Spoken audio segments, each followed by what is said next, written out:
Chapter 665, New Discovery. The Stoneclaw Mountains' outermost region. Due to the Star Alliance's advertising, the stream of players rushing towards the Stoneclaw Mountains increased by the minute. Even experts from the surrounding kingdoms and the Black Dragon Empire arrived in droves. Although there was a minimum level requirement of 30 to enter the regional dungeon, easily more than 50,000 players had pushed into the Stoneclaw Mountains thus far. Moreover, as time passed, this number would continue to increase. Boss Red, there's a half-orc settlement ahead of us. The settlement houses over 300 elite half-orcs and over 20 special elites. There are also 4 Wolfman chieftains and 1 Wolfman lord. A settlement? Red Feather smiled. Excellent. Notify Willow's team immediately. If we combined our strength, we should be able to take down the settlement. Although the Stoneclaw Mountains were a treasured land, that did not mean that players could obtain magic crystals and equipment easily. After experimenting for some time, the various large guilds had discovered certain patterns. Compared to monsters in settlements, the dungeon's roaming monsters were far less profitable. The difference in drop rate for magic crystals was particularly massive. Often enough, the harvest one could obtain after taking down a single monster settlement could top even an entire day's worth of income for a 100-man team. However, settlements were extremely rare. Moreover, even a 100-man team would find it very difficult to take down a settlement. Normally, when a team managed to discover a settlement, they could only circle and watch. However, the Star Alliance did not need to waste their time. Boss Red, my equipment had already reached the red caution line. I doubt the remaining durability will last me through a big battle, a shield warrior spoke up after seeing the warning sign beside his equipment's durability. The Stoneclaw Mountains terrain was complex. Not only were there a large number of monsters here, but the monsters were also quite powerful individually. If a team were too large, not only would they monsters discover them easily, but they would also set off a chain reaction, making it harder for the team to survive. Ever since the battle for Stone Forest Town, the Star Alliance's overall strength had decreased significantly. Fortunately, their top combatants had not received any damage, so the guild's loss did not affect their progression in 100-man team dungeons and the Stoneclaw Mountains. However, the half-orcs in the Stoneclaw Mountains were very powerful. Their armor break ability had caused players massive headaches. Equipment that normally lasted for a long time would drop to a critical durability after only a dozen or so battles. If an item's durability reached 0, repairing it would no longer be possible. At that time, it could only be disassembled for its raw materials. In truth, it wasn't just the lead MT's equipment that had reached a critical point. The equipment of the other MTs and melee players in Red Feather's team had also reached a critical level. Weapons and equipment were different. One could recover a weapon's durability through advanced whetstones. However, there were no items available that could recover equipment's durability. Players could only bring their equipment to a smithy for repairs. This was also why players did not normally pay much attention to their equipment during battle. Players would typically attack and defend with their weapons. Very rarely would their equipment receive a blow. Hence, their equipment's durability decreased slowly. However, the monsters in the Stoneclaw Mountains were different.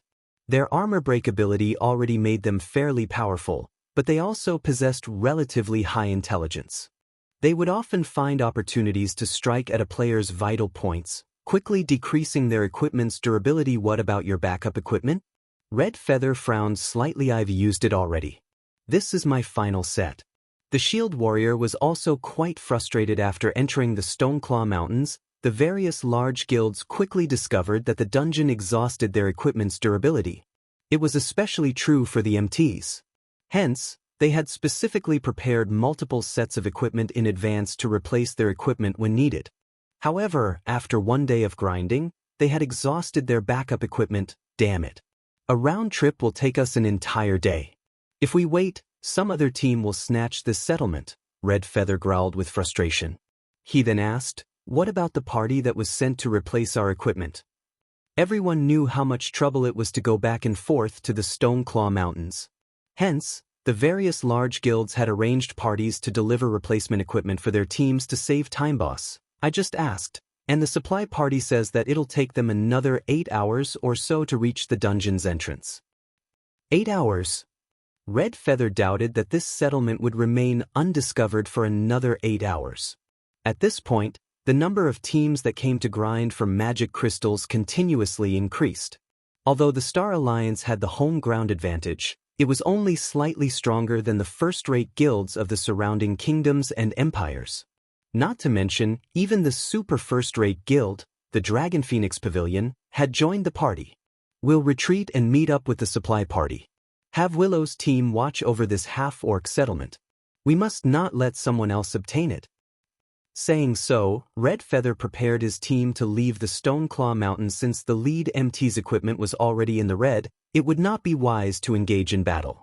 And since they could not participate in fights, their best option was to meet up with the supply party at the same time. The various teams around the Stoneclaw Mountains struggled with the same headache. If they used level 30 Mysterious Iron and Secret Silver equipment, they could replace the items as often as they wanted to. However, the monsters in the Stoneclaw Mountains were just too powerful and numerous.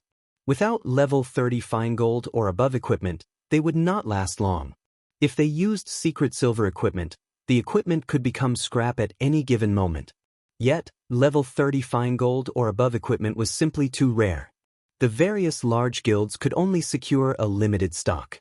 Hence, each team possessed very little backup equipment. Most teams were usually forced to rest after grinding for half a day, only to resume after their supply parties arrived.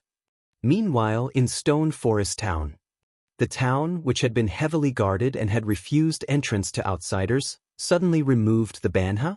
The guards that usually patrol the town's perimeter gone. Hey, look over there. Independent players are entering and leaving Stone Forest Town. The various guild supply parties quickly discovered the change. Unable to help their curiosity, some of these players approached the town. Originally, Stone Forest Town had not possessed a tall exterior wall. Ever since the town fell into Zero Wing's control, the Adventurers Association had automatically built one for the town, making it difficult for players to investigate the situation inside. Zero Wing's guild residence is huge. Isn't that the Candlelight Trading Firm? It's in operation already? There's a hotel over there. Quick look, there's a smithy. The players who entered the town were immediately mesmerized. Just a few days ago, Stone Forest Town had been a pile of ruins, yet the town had become brand new and offered far more than it had previously. Crap, I need to notify the guild. Zero Wing is amazing. It's only been a few days and already, they have a smithy and hotel. Compared to the majestic guild residence and trading firm, the players that entered Stone Forest Town paid more attention to the two facilities that could repair their equipment and allow them to recover their stamina and concentration very quickly. News about Stone Forest Town spread to every team in the Stoneclaw Mountains, shocking the various guilds. After Feng had obtained the town token, the guilds had launched an extensive investigation on the town's construction. However, they were immediately flabbergasted. Nobody could have imagined that constructing a town was actually so expensive. The initial investment alone cost over 10,000 gold. If one wanted the town to operate properly, they would have to spend even more money. Most likely, even though Zero Wing was very wealthy, it would be a long time before the guild could operate Stone Forest Town. None of the guild would have ever imagined that Zero Wing could get the job done in just a few days.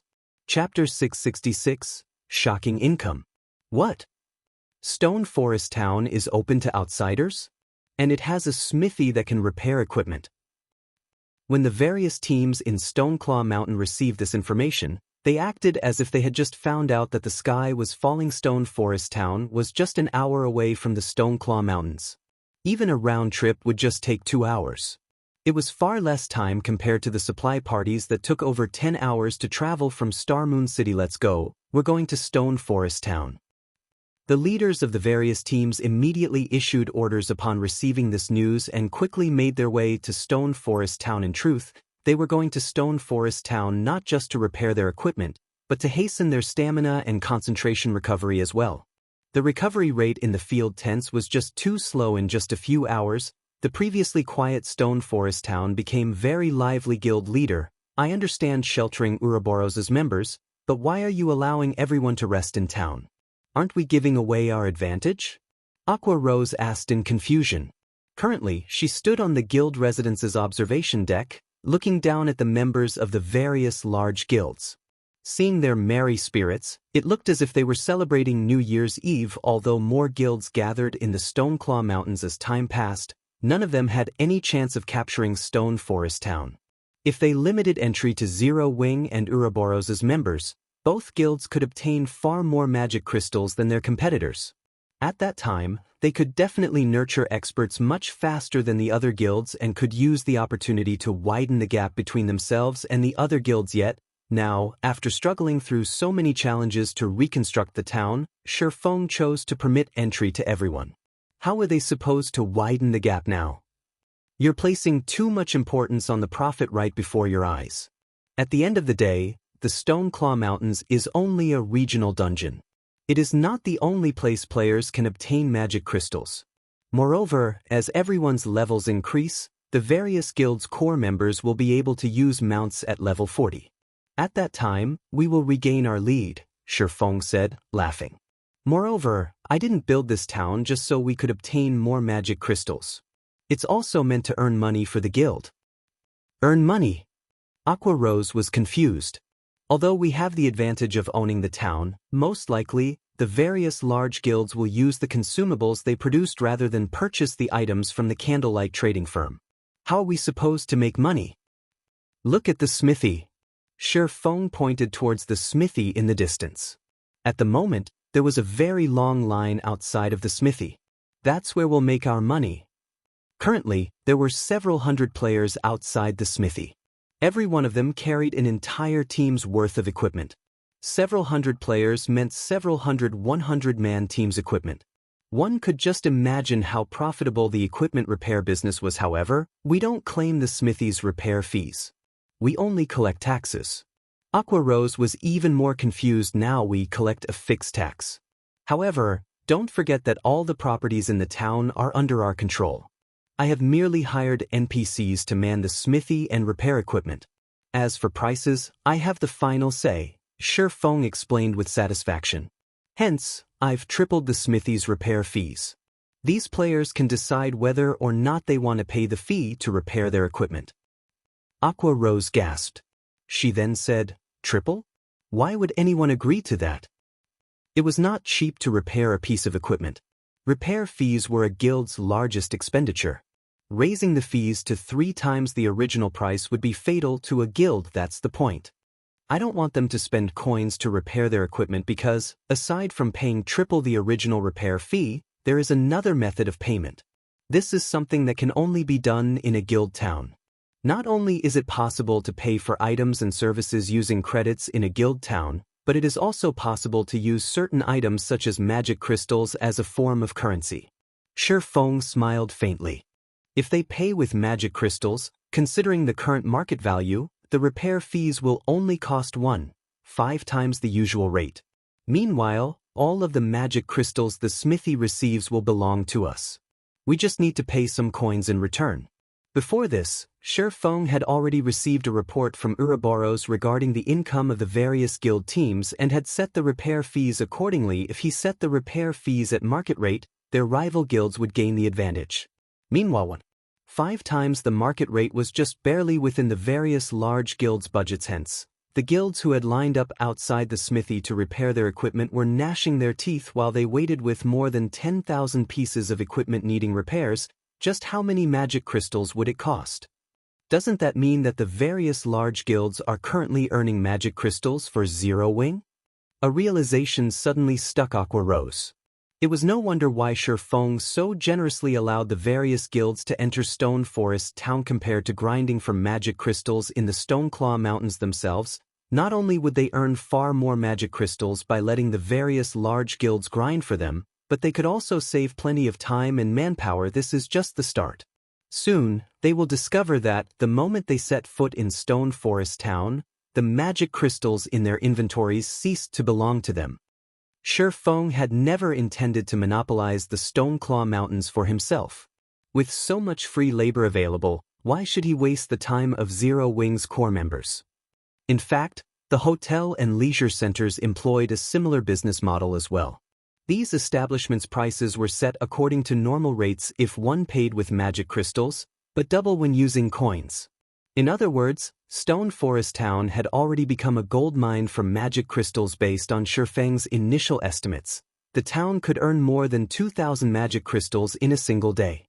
Moreover, as time progressed and more players entered the town, this number would increase if it were up to Zero Wing's main force and the Dark God's Legion to grind for magic crystals in the Stoneclaw Mountains. Even if they slaved all day, they would never obtain 1,000 magic crystals, let alone 2,000 with a steady income of 2,000 magic crystals each day from Stone Forest Town. In addition to the magic crystals the guild normally obtained from dungeons, Feng could support Zero Wing's massive daily expenditures.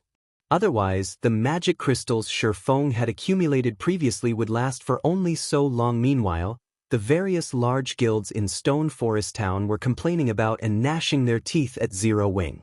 However, they were utterly helpless against the guild as Stone Forest Town was under Zero Wing's control. Helpless, they could only hand over a portion of the magic crystals they had obtained. After all, they could earn more magic crystals during the time they saved by traveling here rather than to Star Moon City. Overall, they would still earn more than they had been after Feng finished with Stone Forest Town's affairs. He passed the management of the town's daily affairs to Aqua Rose. He then returned to White River City to focus on claiming the first clear of the Frost Prison as a 100-man team dungeon. The Frost Prison was incredibly difficult even until now. One could count on a single hand the number of guilds that had obtained the first clear of a 100-man hard mode team dungeon throughout God's domain. As for Star Moon Kingdom, no one had earned this achievement, yet this was not due to everyone lacking appropriate equipment. Rather, it was because everyone's combat techniques were not up to snuff. Even Heaven's Burial and Overwhelming Smiles experts had quite a ways to go before meeting the minimum requirement.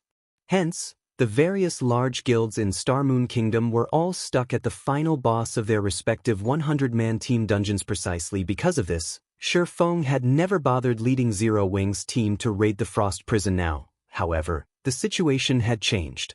In order to improve the strength of Zero Wing's main force, he had invested a large number of magic crystals into the team, allowing them to practice and improve their combat techniques at the Divine Colosseum undisturbed. He had even given them a taste of the 100-berry wine's effects. After a period of training, every member of the main force was now capable of reaching the Trial Tower's 5th floor by relying on their own abilities, finally becoming experts. Chapter 667, 12 Sacred Nights. Inside the Frost Prison. The final boss, the Frost Giant, roared, causing the entire Frost Cavern to shake. In the next moment, countless icicles on the ceiling of the cave abruptly broke off and fell. The 100 level 30 players in the cave desperately dodged the descending icicles. If struck by these icicles, even an MT who had activated a life-saving skill would not be able to survive a single hit, much less any other classes. Everyone, pay attention to dodging, but don't waste too much stamina either. The boss only has 30% HP remaining, Warwolf hurriedly reminded his team after throwing himself to the floor to avoid the Frost Giant's steel hammer. At the moment, Warwolf's maximum HP was already more than 9,000. He was only behind Kola, who was equipped with a complete Tier 1 set equipment, by over 1,000 HP. He could definitely be considered one of the highest HP MTs in the game compared to the Frost Giant, which was the size of a small hill. Warwolf's HP was like a mere speck of dust. Frost Giant, Elemental Being, Great Lord. Level 32. HP 45, 000, 000/45, 000, 000.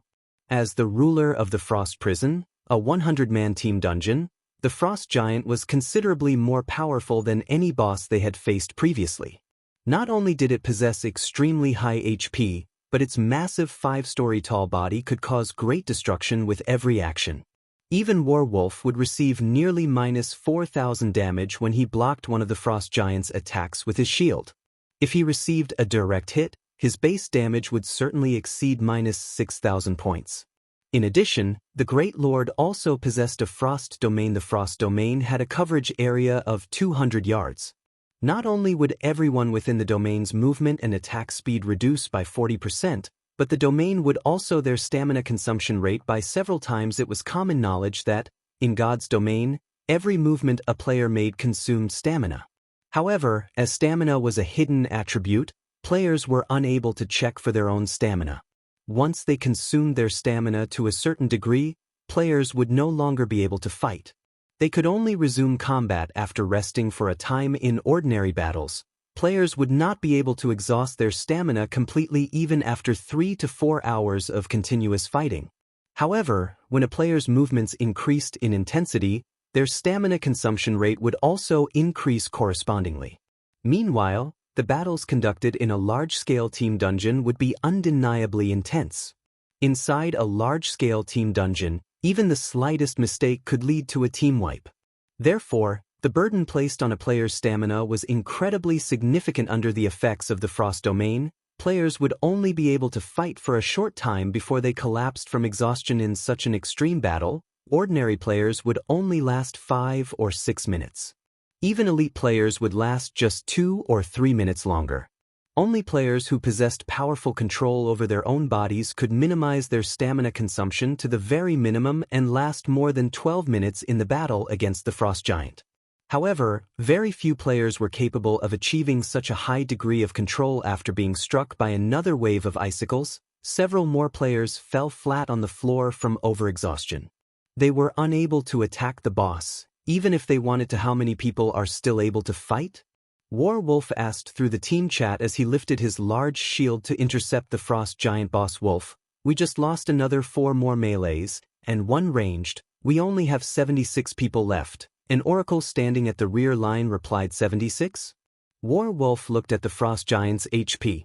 Currently, the Great Lord still had 27% of its HP remaining, which was roughly 12,150,000 HP.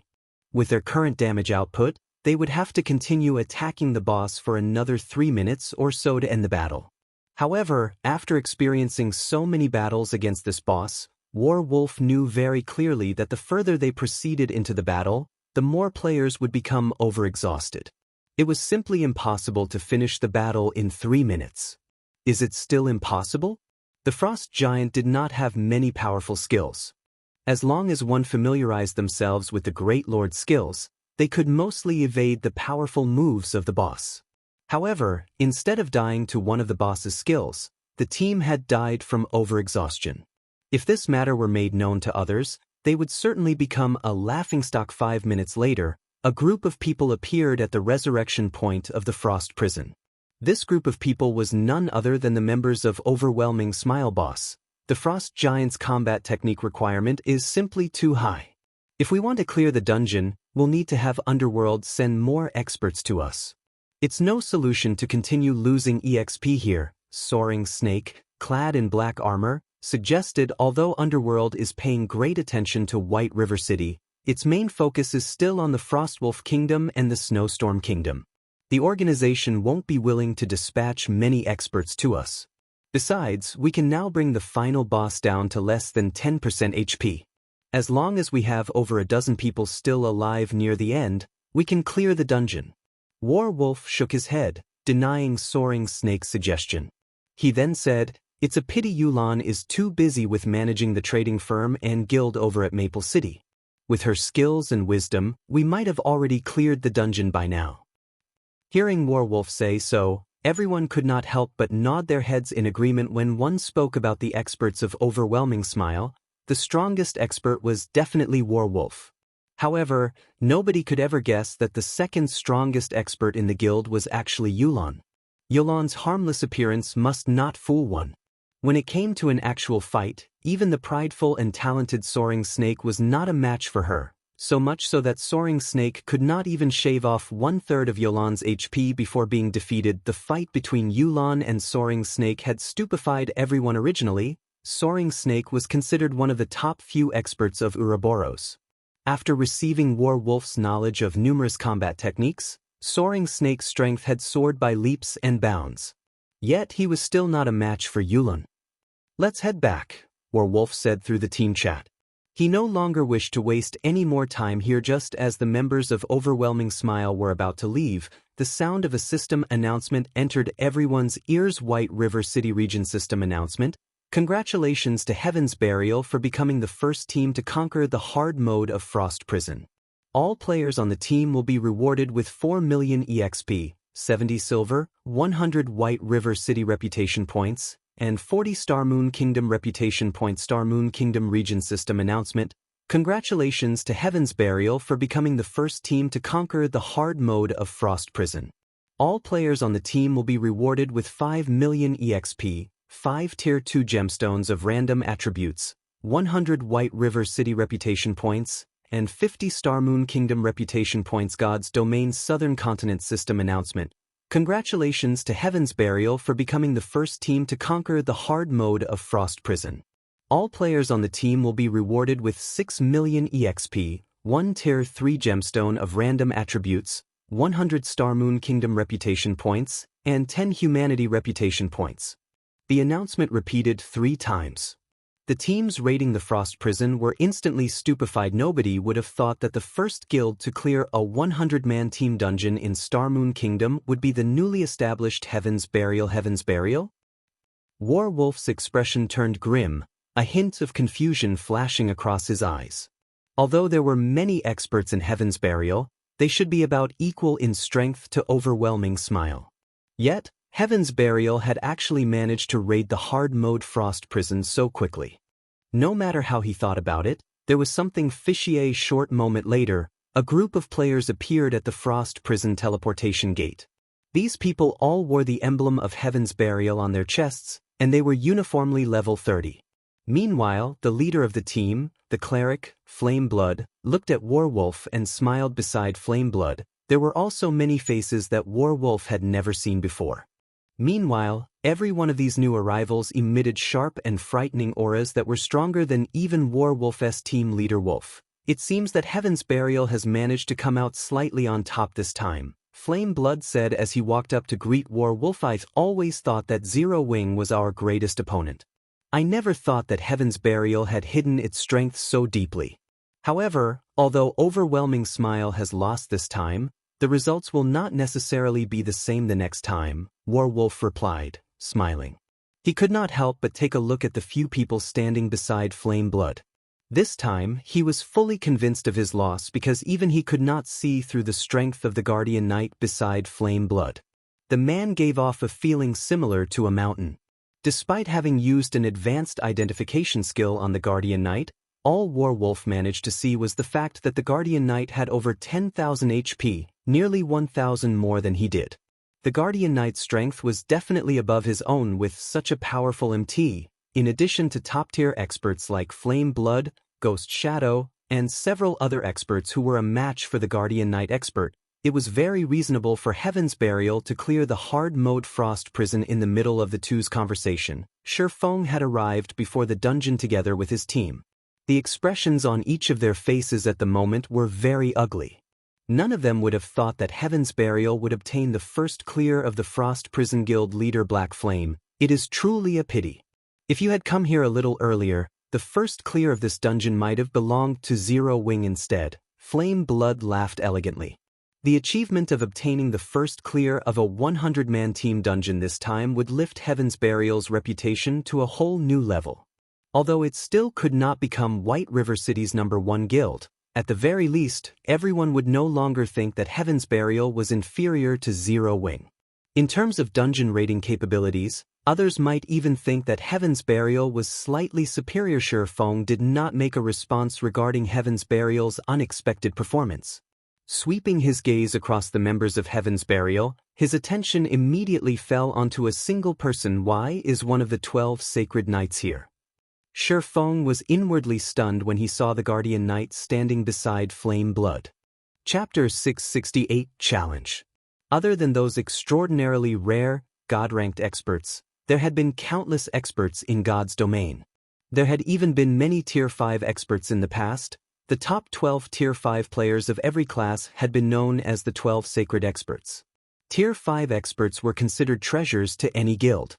They were geniuses that could not be ignored.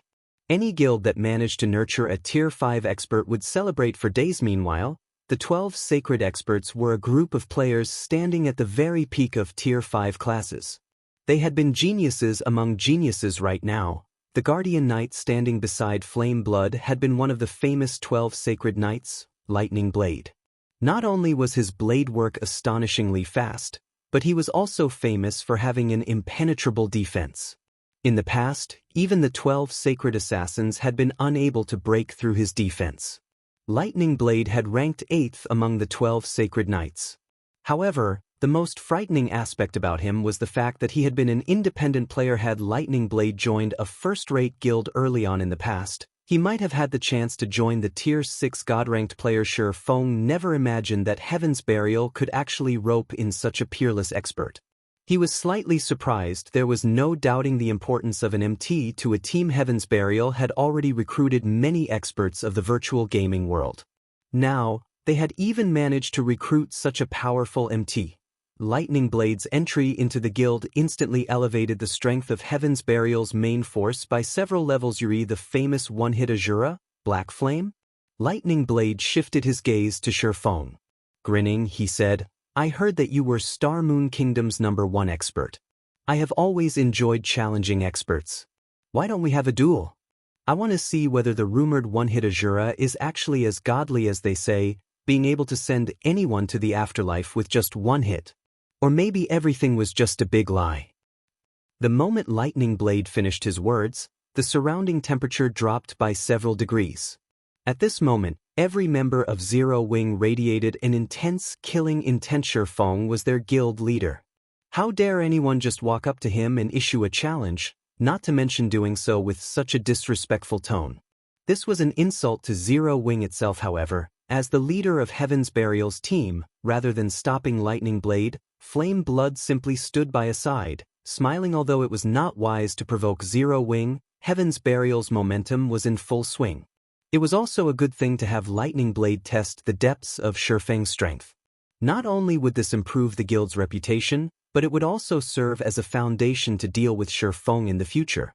Moreover, in the event that Lightning Blade managed to defeat Feng, Heaven's Burial's fame would soar. Standing by the side, Warwolf played the role of an observer in this fight. If Feng refused Lightning Blade's challenge, Heaven's Burial would definitely spread the news of this matter, claiming that Feng was afraid to accept the challenge. Feng's position as the #1 expert of Star Moon Kingdom would definitely be at risk. However, if he accepted the challenge, he would also risk revealing his strength to his enemies. If this happened, he would not have as many hidden advantages in future battles. Violet Cloud suddenly stepped forward and said, "Don't you think it's a little too early for you to challenge our guild leader? However, I'll be your opponent." The cleric? Lightning Blade glanced at the young and slender Violet Cloud. With disdain, he said, "I have no interest in unripened little girls like you. Black Flame, you can't possibly send a little girl into battle just because you're afraid of facing me, right?" "Little girl?" Violet Cloud remained unperturbed by the Guardian Knight's insult. Smiling calmly, she said, "If you can't even defeat a little girl like me, what qualifications do you have to face our guild leader? Then, are you saying that as long as I beat you, your guild leader will fight me?" Lightning Blade countered with a question of his own. "I guarantee it." Feng nodded. "Okay, I look forward to experiencing guild leader Black Flame's brilliant moves," Lightning Blade laughed. He then shifted his gaze towards Violet Cloud, following which, both teams distanced themselves from each other, creating a space for the fighters. "Lightning, be careful of that girl. She's not as simple as she looks.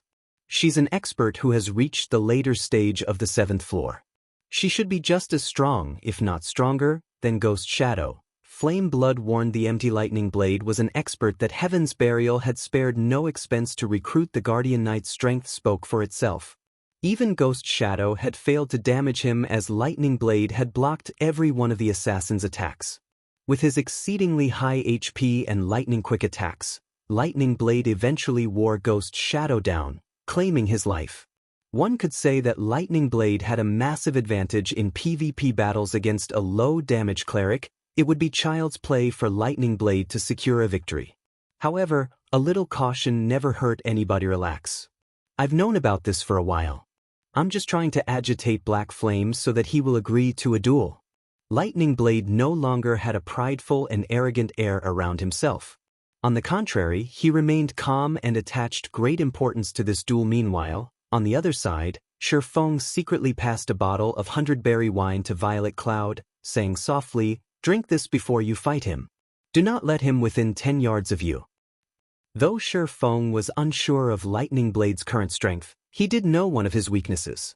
While knowing this weakness would do little good to ordinary experts, to Violet Cloud, however, it would help her tremendously in the upcoming Battle Guild leader. Is Lightning Blade so strong that Violet Cloud needs to drink 100-berry wine? Fire Dance was confused by Feng's actions in Zero Wing. When speaking about combat techniques, Violet Cloud was even superior to her. Meanwhile, in terms of strength, she was only slightly superior to Violet Cloud due to the advantage of her class and weapons. They both wore the best available equipment in all of God's domain. With their current standards, there were very few people who could defeat them in Star Moon Kingdom. Even against an expert like Werewolf, Fire Dance was confident that both she and Violet Cloud had more than a 60% chance of defeating him. If we're going to win, we have to win brilliantly, Feng laughed.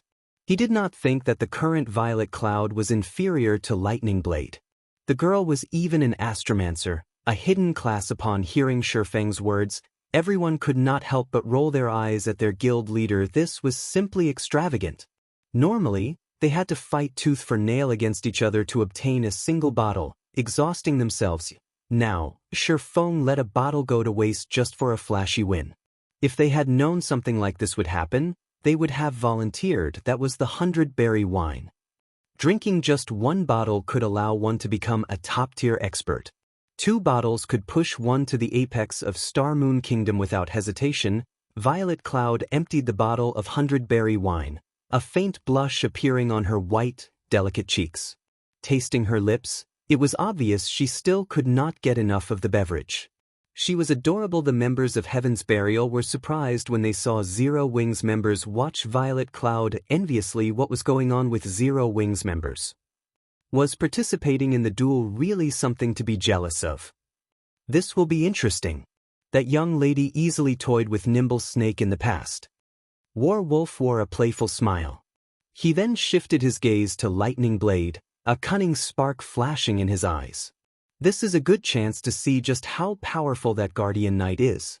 I actually feel a significant pressure from him. Standing by his side, Nimble Snake nodded in agreement with Werewolf's words. Violet Cloud's combat techniques were indeed very powerful. She had actually reached the 7th floor of the Trial Tower. However, actual combat and challenging the Trial Tower were 2 entirely different things. Previously, he had lost to Violet Cloud due to the latter having the advantage in tiers. Otherwise, the outcome would not have necessarily ended in Violet Cloud's favor. His strength had improved significantly since then. If they faced each other again, he would definitely win against Violet Cloud. Once both combatants were ready, Lightning Blade and Violet Cloud initiated the duel system countdown. 5-second system countdown, 4 seconds. System, duel, start. Chapter 669, Divine Exemption. When the duel began, everyone's attention promptly shifted towards the 2 fighters. One was a Guardian Knight, while the other was a Cleric. Neither was a high damage class. In this matchup, however, Lightning Blade held the advantage due to the Guardian Knight's magic resistance aura and several interrupt skills. To Violet Cloud, a fragile and healing-oriented class, this duel was somewhat disadvantageous for her in terms of HP. Violet Cloud had over 7,000, far above the average for magical classes. However, compared to an MT like Lightning Blade, who had over 10,000 HP, it would not save her fall. Lightning Blade immediately charged at Violet Cloud. Tightening his grip on the massive shield in his left hand, he executed Shield Bash. As his entire person crashed into Violet Cloud, Lightning Blade's right arm began to swing, his saber slicing the air as it transformed into a streak of light that flew towards Violet Cloud's delicate neck. The entire process was flawless and happened in the blink of an eye. He had not given Violet Cloud any chance to cast her skills. Such a proficient 2-stage attack. Werewolf could not help but praise the MT as he watched Lightning Blade's performance. Ordinary players would find it difficult just to evade the oncoming shield. Moreover, as the shield came at them, players would instinctively focus on the shield, thereby ignoring Lightning Blade's closely following saber. Against such a 2-stage attack, even an expert at their peak would be distracted by the shield momentarily and miss the opportunity to deal with Lightning Blade's saber. It was very easy for one to fall prey to Lightning Blade's attack. Violet Cloud hurriedly sidestepped, evading the Guardian Knight's shield bash with the least amount of movement. At the same time, she instinctively activated Truth Shield, an instant cast skill. Boom. Boom. Boom. 3 consecutive slashes struck the same spot on the golden shield, and the shield began to show signs of shattering. Reacting, Lightning Blade sent a hammer of sanctions descending on Violet Cloud's head. Moving her feet, Violet Cloud gracefully evaded the Guardian Knight's hammer of sanctions. Your reaction speed is impressive, I'll give you that. Unfortunately, although you might be able to avoid my hammer of sanctions, you won't avoid this move, Lightning Blade sneered. Immediately, he executed Cross Slash, the attack colliding with the golden shield protecting Violet Cloud. Boom. Unable to bear the weight of the attack, the golden shield shattered. In addition, Violet Cloud received over -400 damage. If not for the Truth Shield absorbing a large portion of the damage, she would have lost a lot more HP. After shattering the Cleric's Truth Shield, Lightning Blade followed up with several more slashes that were aimed at Violet Cloud's vital points. Responding quickly, Violet Cloud immediately activated Terrorizing Roar, causing all enemies within range to lose control of their characters. With a calm expression, Lightning Blade let out a low shout. In the next moment, his body released a Golden Brilliance Tier 1 skill, Divine Exemption. For the next 7 seconds, he became immune to all control skills. Violet Cloud's Terrorizing Roar was rendered completely useless. After effortlessly diffusing the skill, Lightning Blade's saber continued to fall towards Violet Cloud without losing any momentum. Violet Cloud was caught off guard. Although she tried to block with her staff, the Guardian Knight's attacks were simply too fast. In the end, she received a few hits instantly. Violet Cloud was sent flying, her HP rapidly decreasing. Every attack had devoured over 500 HP. After 3 consecutive strikes, Violet Cloud had lost over 1,500 HP. Now, she had less than 5,000 HP remaining. While Divine Exemption was still in effect, Lightning Blade continued to pursue his enemy ruthlessly. Easily dodging Violet Cloud's sacred sanctions, he swiftly appeared before the Cleric. Once again, Divine Storm. Consecutive Holy Slash. Although Violet Cloud constantly tried to put more distance between herself and Lightning Blade, Guardian Knights possess skills that could enhance their movement speed. Hence, Violet Cloud could only desperately try to defend against the oncoming attacks, her HP rapidly decreasing in the process.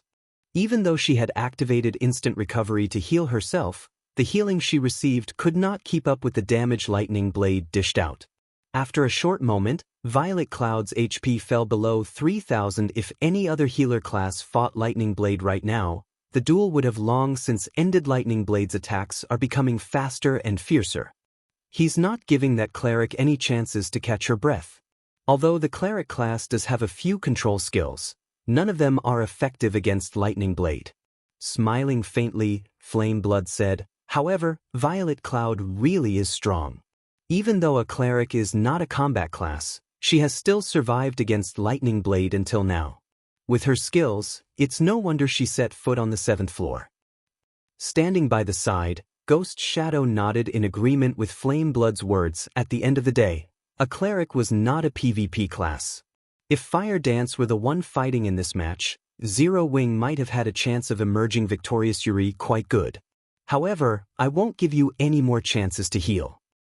Grunting, Lightning Blade's body suddenly expanded slightly as he used the Berserk skill, Light Force, increasing his strength and endurance by 30%, and defense by 60% for 20 seconds. Suddenly, Lightning Blade's HP rose to more than 13,000. His damage also increased significantly. Guild Leader Black Flame, it is truly a pity that this battle is going to end so quickly, Flame Blood said as he turned to Feng, smiling. The outcome was obvious now. Lightning Blade still had more than 13,000 HP, whereas Violet Cloud had less than 3,000 HP.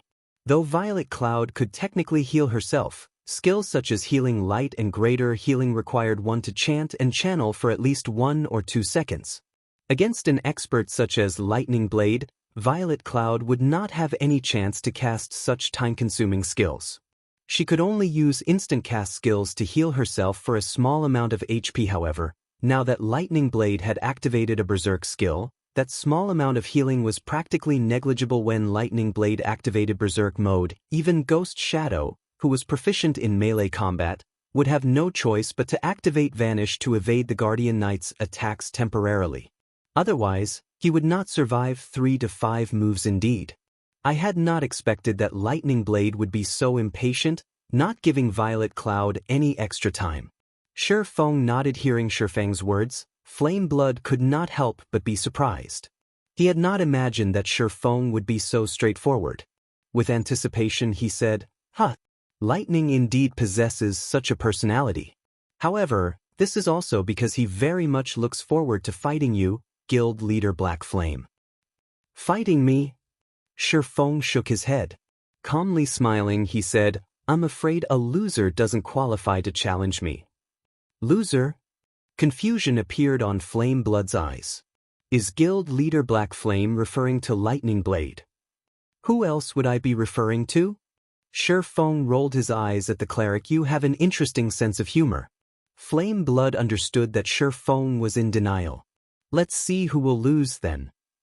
Although Feng's voice was not loud, experts with keen 5 sense could hear him clearly. Even from a distance, when Lightning Blade heard Feng's words, his mouth inadvertently twitched, wrathful flames appearing in his eyes. "I had intended to show some mercy. Now, however, I'll teach you the meaning of despair. If you want to blame someone, blame your guild leader."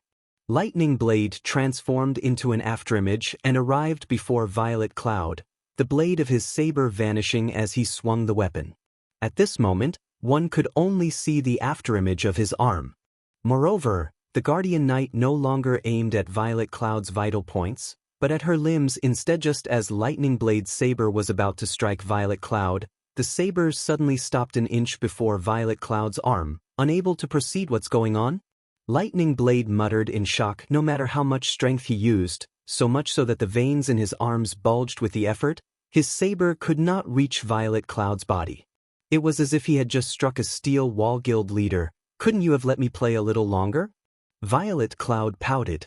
Chapter 670, Difference in Skills. Everyone was stunned when they saw the sudden change between the combatants after activating his Berserk skill. Lightning Blade was extraordinarily powerful, particularly in terms of strength, yet his slash, which was backed up by that powerful strength, could not actually touch Violet Cloud. Lightning Blade's saber was frozen 1 inch before reaching Violet Cloud. It was simply inconceivable. A protection skill? Warwolf reacted quickly. There were many kinds of protection skills in God's domain, such as a swordsman's parry or a berserker's block. Magical classes also had corresponding skills. Only, these skills were extremely rare because magical classes were not melee classes. They faced significantly fewer dangers.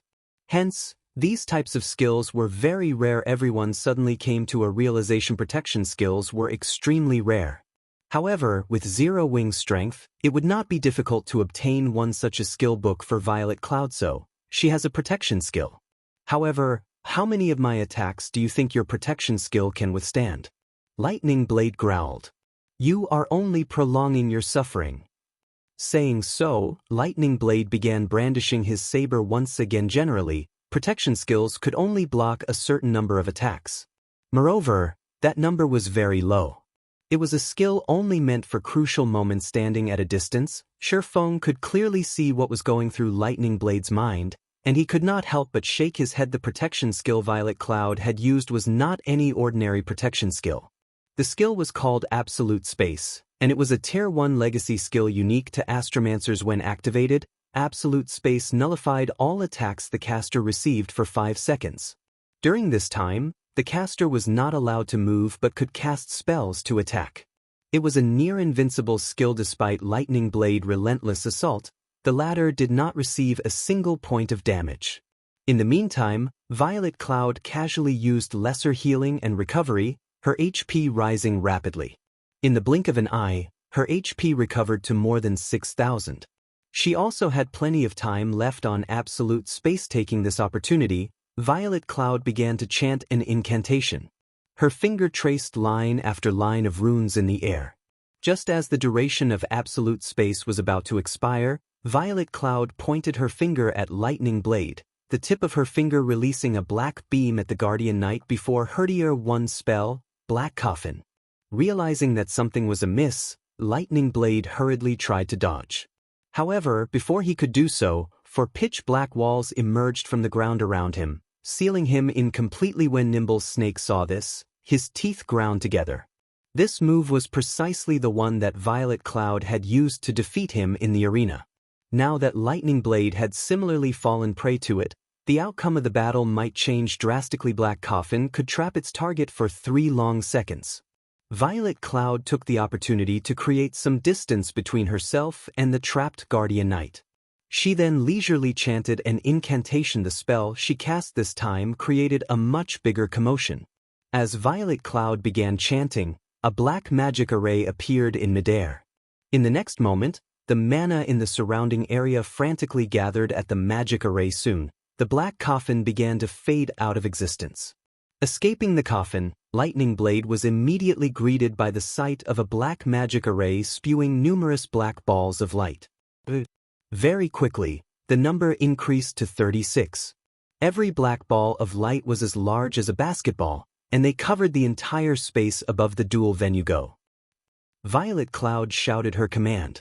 The black balls of light filling the sky then bombarded Lightning Blade. Violet Cloud's attack came from all directions. Even when Lightning Blade tried to defend himself with his shield, many black balls struck him from his flanks and rear. Unable to endure the barrage, Lightning Blade began to move, attempting to evade the balls of light. After taking 4 steps, however, the Guardian Knight no longer dared to move about carelessly. With each step, he discovered that he would lose over 600 HP. Lightning Blade only had over 13,000 HP. If each step destroyed more than 600 HP, he would be finished with his 22nd step. Yet, against the omnidirectional bombardment of the 36 mana balls, even if he had amazing skills, the balls would still devour his HP. Moreover, whenever the mana balls collided with his body, the impact felt like he had been struck by a sledgehammer.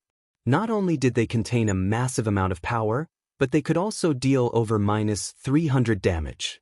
Every time the mana balls attacked him, roughly 5 or 6 would find their way through his defense, causing over -1,500 damage in an instant. Damn it.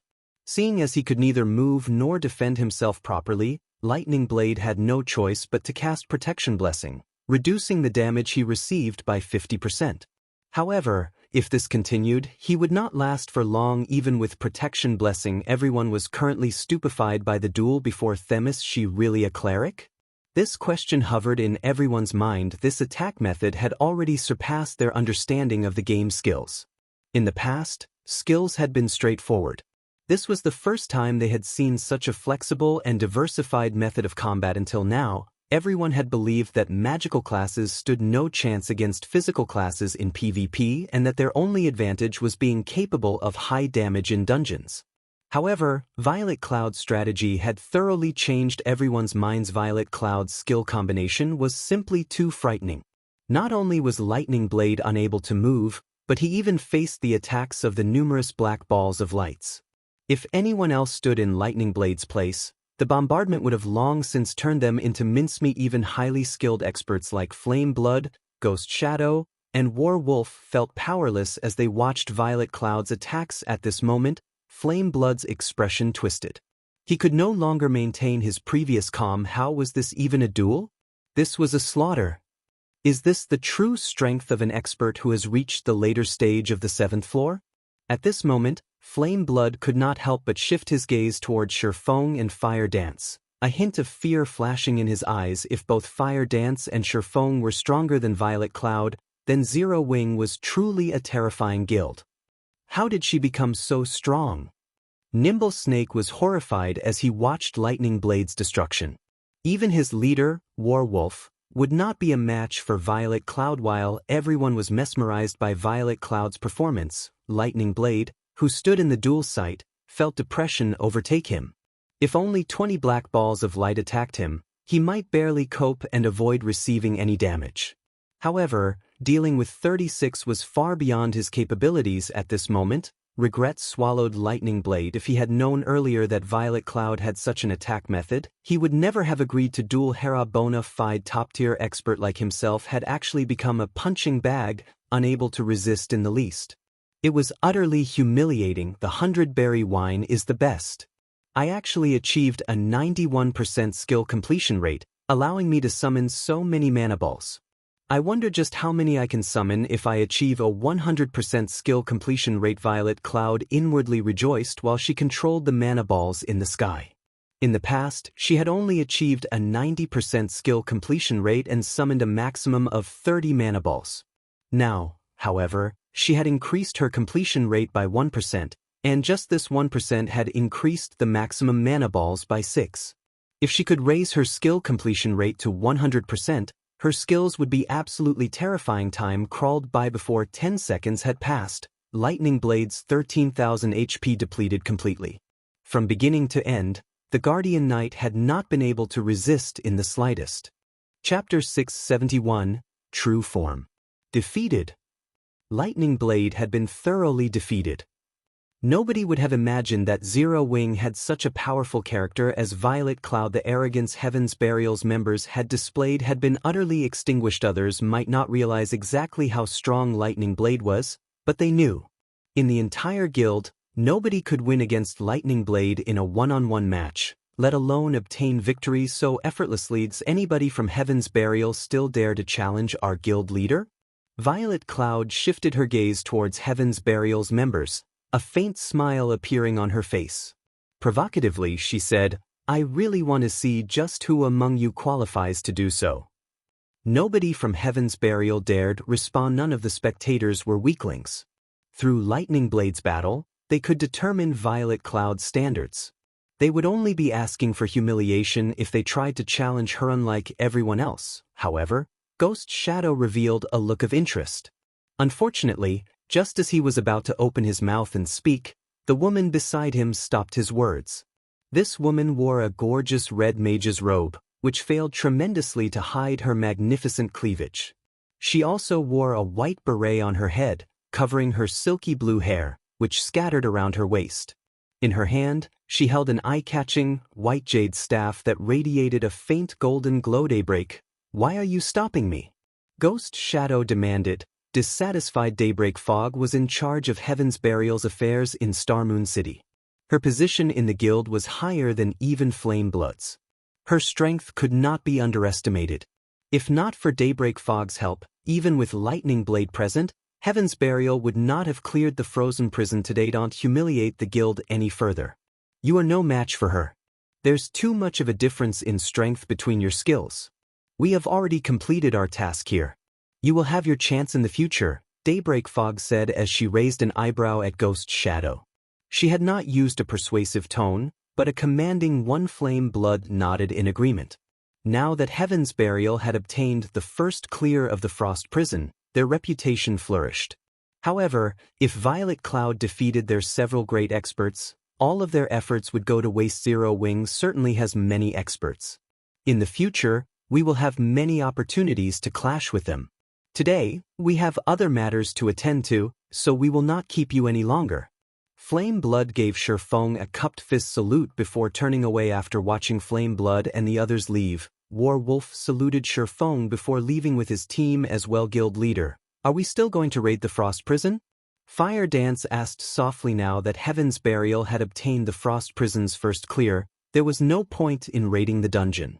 Rather than obtaining some materials and equipment, grinding in the Stoneclaw Mountains for magic crystals and high-level equipment would be more effective. After all, the Stoneclaw Mountains was a level 30 to level 49 regional dungeon. Not only did it drop much higher-level equipment, but it also offered higher-quality equipment. By grinding in the Stoneclaw Mountains, they could prepare to raid the next large-scale team dungeon.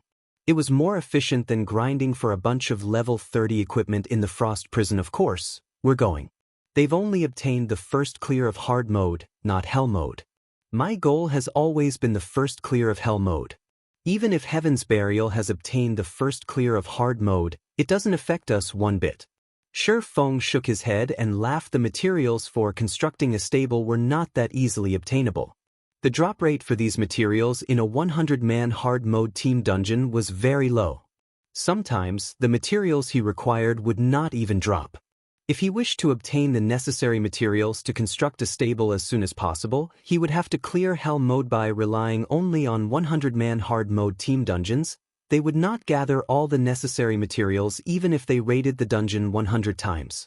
On the other hand, they could obtain what he needed from hell mode team dungeons refreshed once every 3 days. Raiding a team dungeon 100 times would require at least 300 days.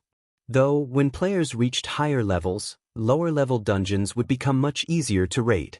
At that time, the number of teams the guild could form to raid these dungeons would also increase. However, that was still a long ways off.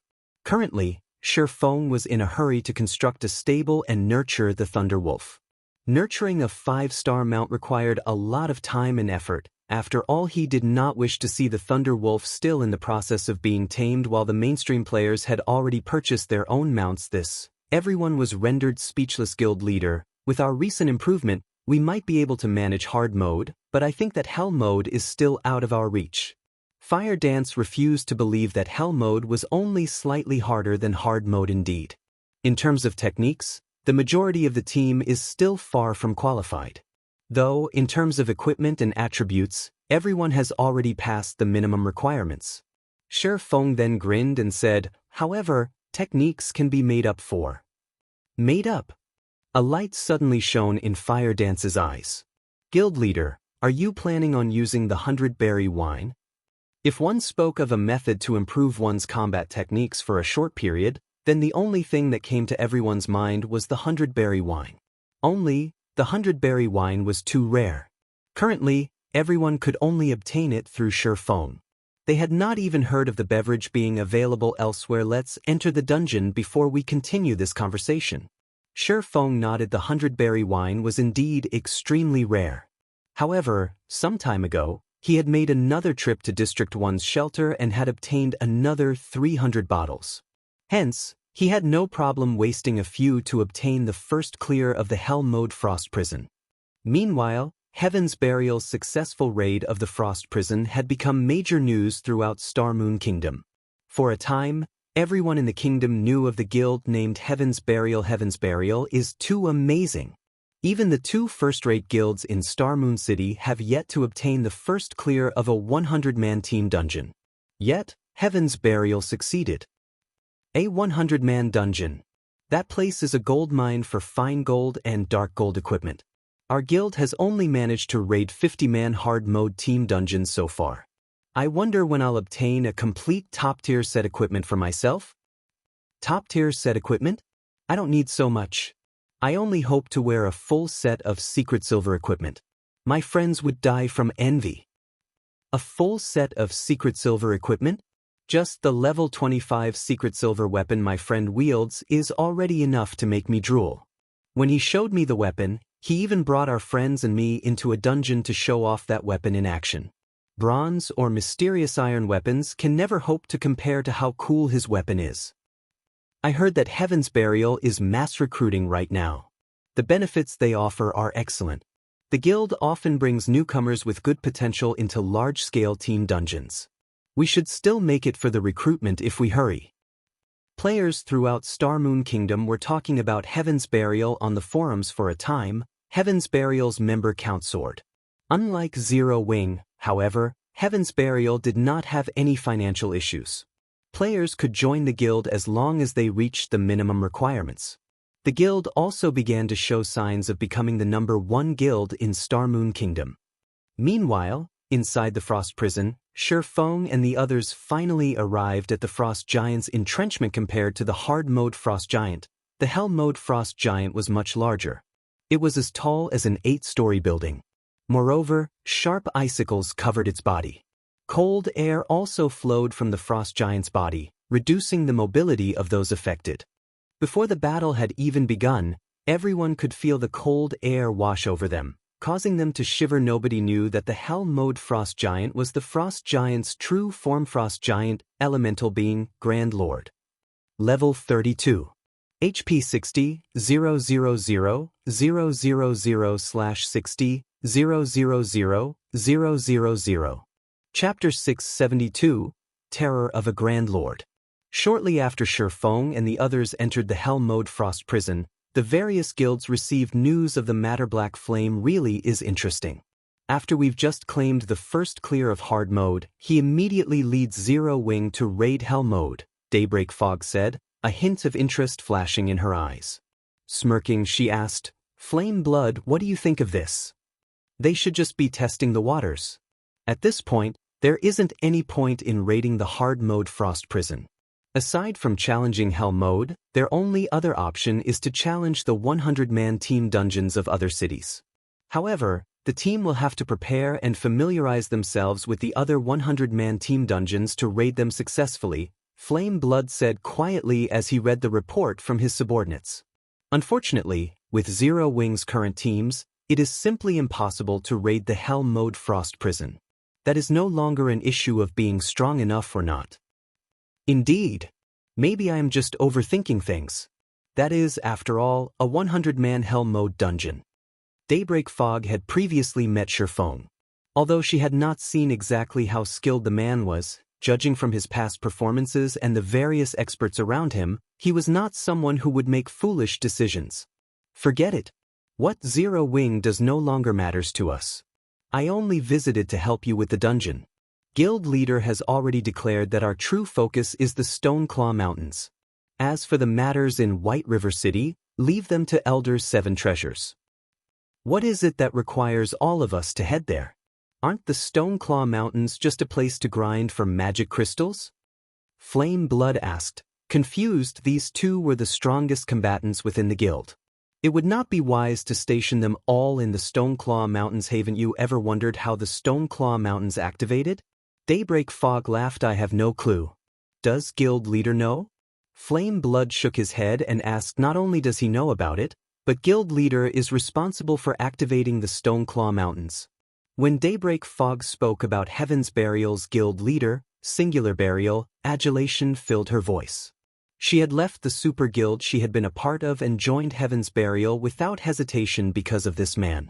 Meanwhile, Singular Burial had personally dragged the Stoneclaw Mountains that every guild in Starmoon Kingdom fought over into existence. Flame Blood and the others were astonished. They were unable to regain their wits for quite some time at this point in time. The Stoneclaw Mountains had affected players throughout Starmoon Kingdom, as well as the Black Dragon Empire and several other neighboring kingdoms. Its influence transcended any single event that had occurred in God's domain. So far it can't be, right? As expected of our guild leader. He has actually managed such a feat. Everyone could not contain their excitement. Activating the Stoneclaw Mountains is merely one part of a quest. The follow-up quests are inside the Stoneclaw Mountains. As long as we complete this quest, Starmoon City will fall under our control. Hence, this matter takes precedence over everything else, Daybreak Fog said sternly, her tone hinting that she would not take no for an answer. Since that is the case, let's prepare to head over there immediately. Flame Blood fully agreed with Daybreak Fog's words. If they could obtain Starmoon City for themselves, it would become somewhat easier to obtain White River City. Frost Prison. Why is a Grand Lord so much stronger than a Great Lord? Fire Dance frowned as she observed the Frost Giant. Currently, her senses warned her that she must not provoke the Frost Giant under any circumstances. Although the Grand Lord ranked Frost Giant only had 15 million more HP than the Great Lord version, the difference between them felt like the difference between heaven and earth. The team members could not help but shudder. The Grand Lord's aura was so dense that it made them feel like they were submerged in water, reducing their mobility significantly. Just how were they supposed to fight like this? Let's rest here for now, Feng said in the team chat. He was not in a hurry to start the battle. The Hell Mode Frost Prison was no trivial matter. Even with the assistance of the 100-berry wine, there was no guarantee they could clear the dungeon. Contrary to expectations, the greatest difference between a Grand Lord and an ordinary Great Lord was not attributes, but mental suppression. It was one of the reasons that made Grand Lords exceedingly difficult to take down. Aura was intangible. It was more like a form of mental suppression. When people were under immense pressure, they would often lose their ability to perform normally. Some people would even find it difficult to move. It was just like how many people would be petrified when they encountered a life-threatening situation. A Grand Lord possessed such an aura. Even an expert player would find it difficult to cope with such a situation, much less ordinary players. Hence, the 100-man Hell mode dungeons of the various regions were exceedingly hard to clear. It was not a matter of having insufficient strength. Rather, it was because players were unable to exhibit it properly. Only powerful experts with stout hearts would endure the mental suppression and fight normally to current players. This was asking too much. Fortunately, Feng had a way to combat this problem. Distribute these bottles. Saying so, Feng took out 100 bottles of 100-berry wine from his bag. Not only could the 100-berry wine increase a player's compatibility rate with their weapons and equipment, but it also had the side effect of dulling a player's 5 senses. Normally, this would reduce a player's sensitivity in battle, weakening their perception of danger. In this case, however, it was the best method to reduce the frost giant's mental suppression. Alcohol makes a man braver. However, instead of increasing a person's courage, alcohol would numb a person's mental perception, removing their sense of crisis. Normally, crisis awareness was the foundation of survival for all living beings. Only with a sense of danger could one avoid threats and survive. This sense was indispensable for God's domain's players. Players normally work to sharpen their crisis awareness. That way, they could avoid attacks and launch counterattacks in battles. Meanwhile, Grand Lords were so terrifying was precisely because the main god system had specifically designed these monsters to challenge this sense. After receiving the 100-berry wine, everyone promptly emptied their bottles. Sure enough, the suppression everyone experienced lessened significantly. Their bodies no longer felt heavy. At the same time, Feng also used the Bible of Darkness to summon a level 36 Tier 2 evil spirit.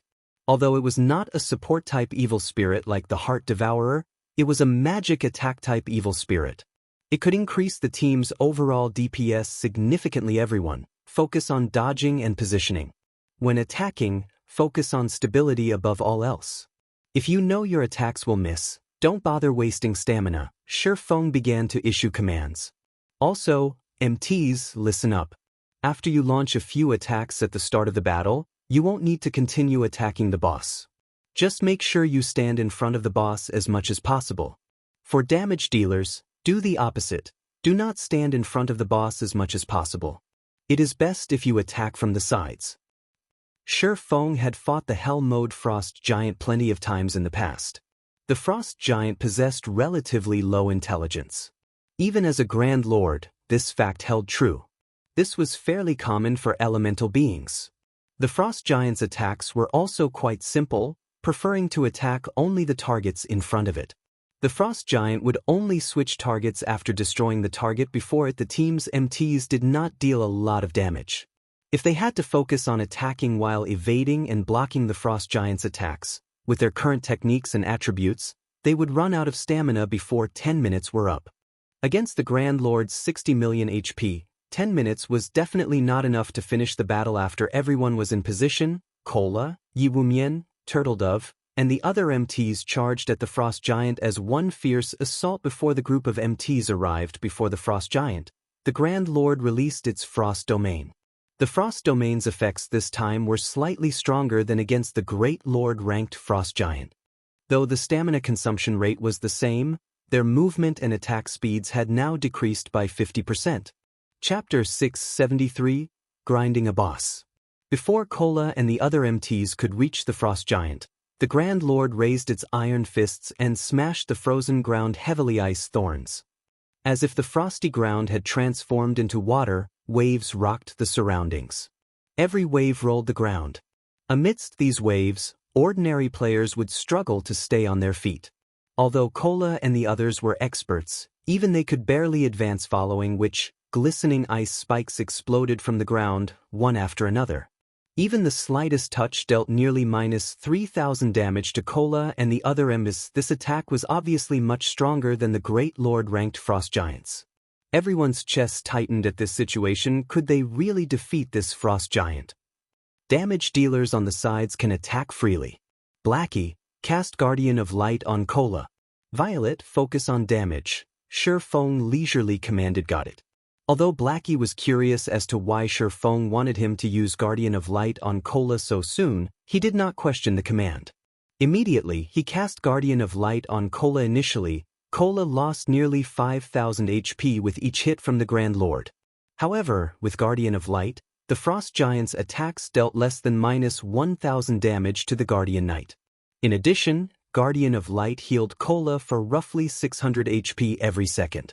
Against the Frost Giant's damage, Cola could survive quite a while without the healer's assistance. However, shortly after Guardian of Light activated, the Frost Giant abruptly stomped its foot, dealing massive damage to all enemies within 10 yards.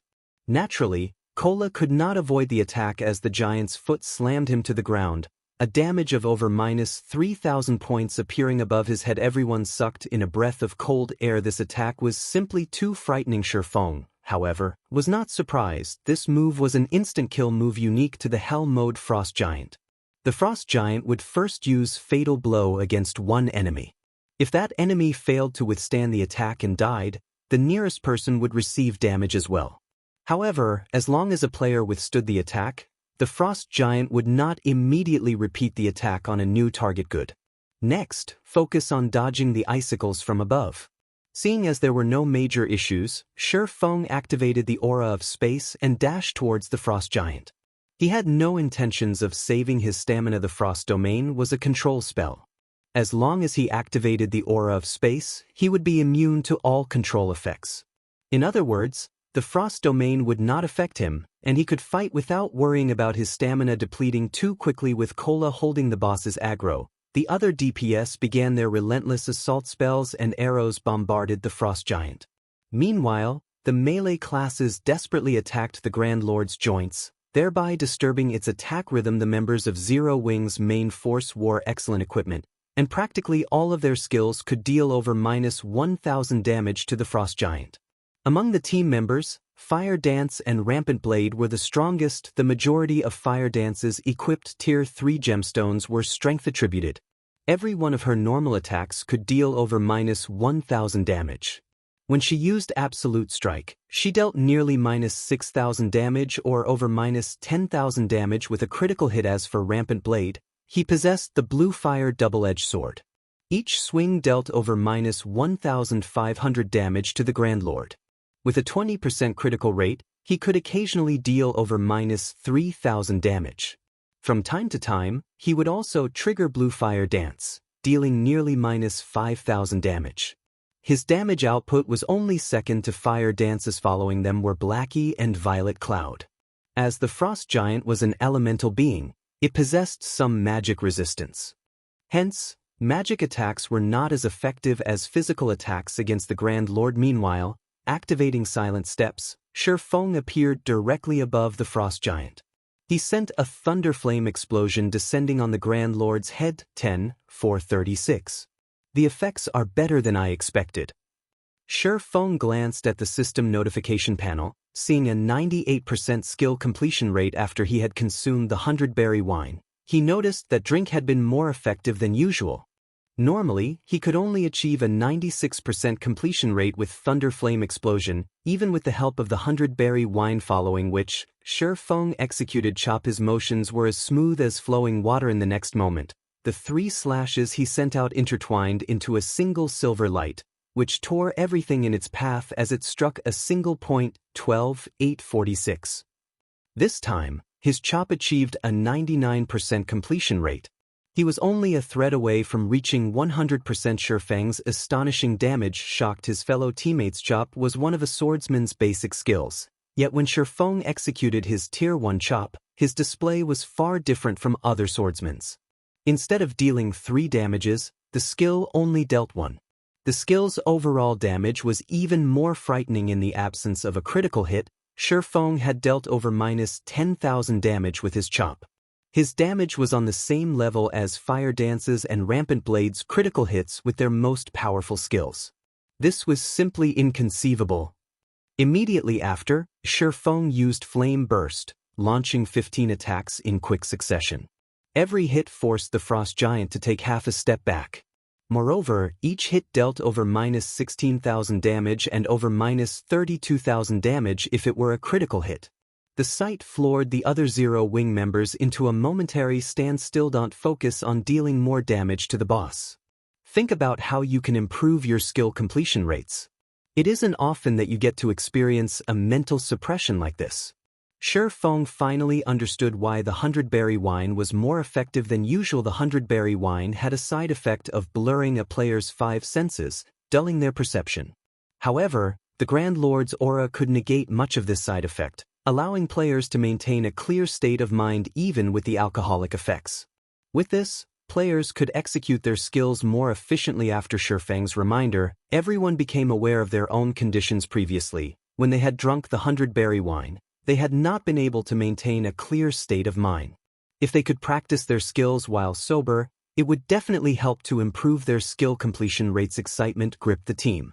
They were no longer afraid of the Grand Lord. On the contrary, they stared at the Frost Giant as if he were nothing more than a mountain of gold. Desire gripping their hearts. Using a Grand Lord as target practice was simply unbelievable, yet Zero Wings members did just that. The rapid rise of everyone's skill completion rates allowed them to understand more about their respective skills.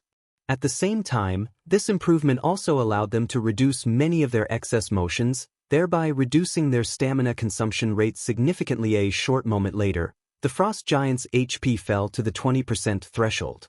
However, none of these players were satisfied. During this short period, everyone's skill completion rates had improved significantly.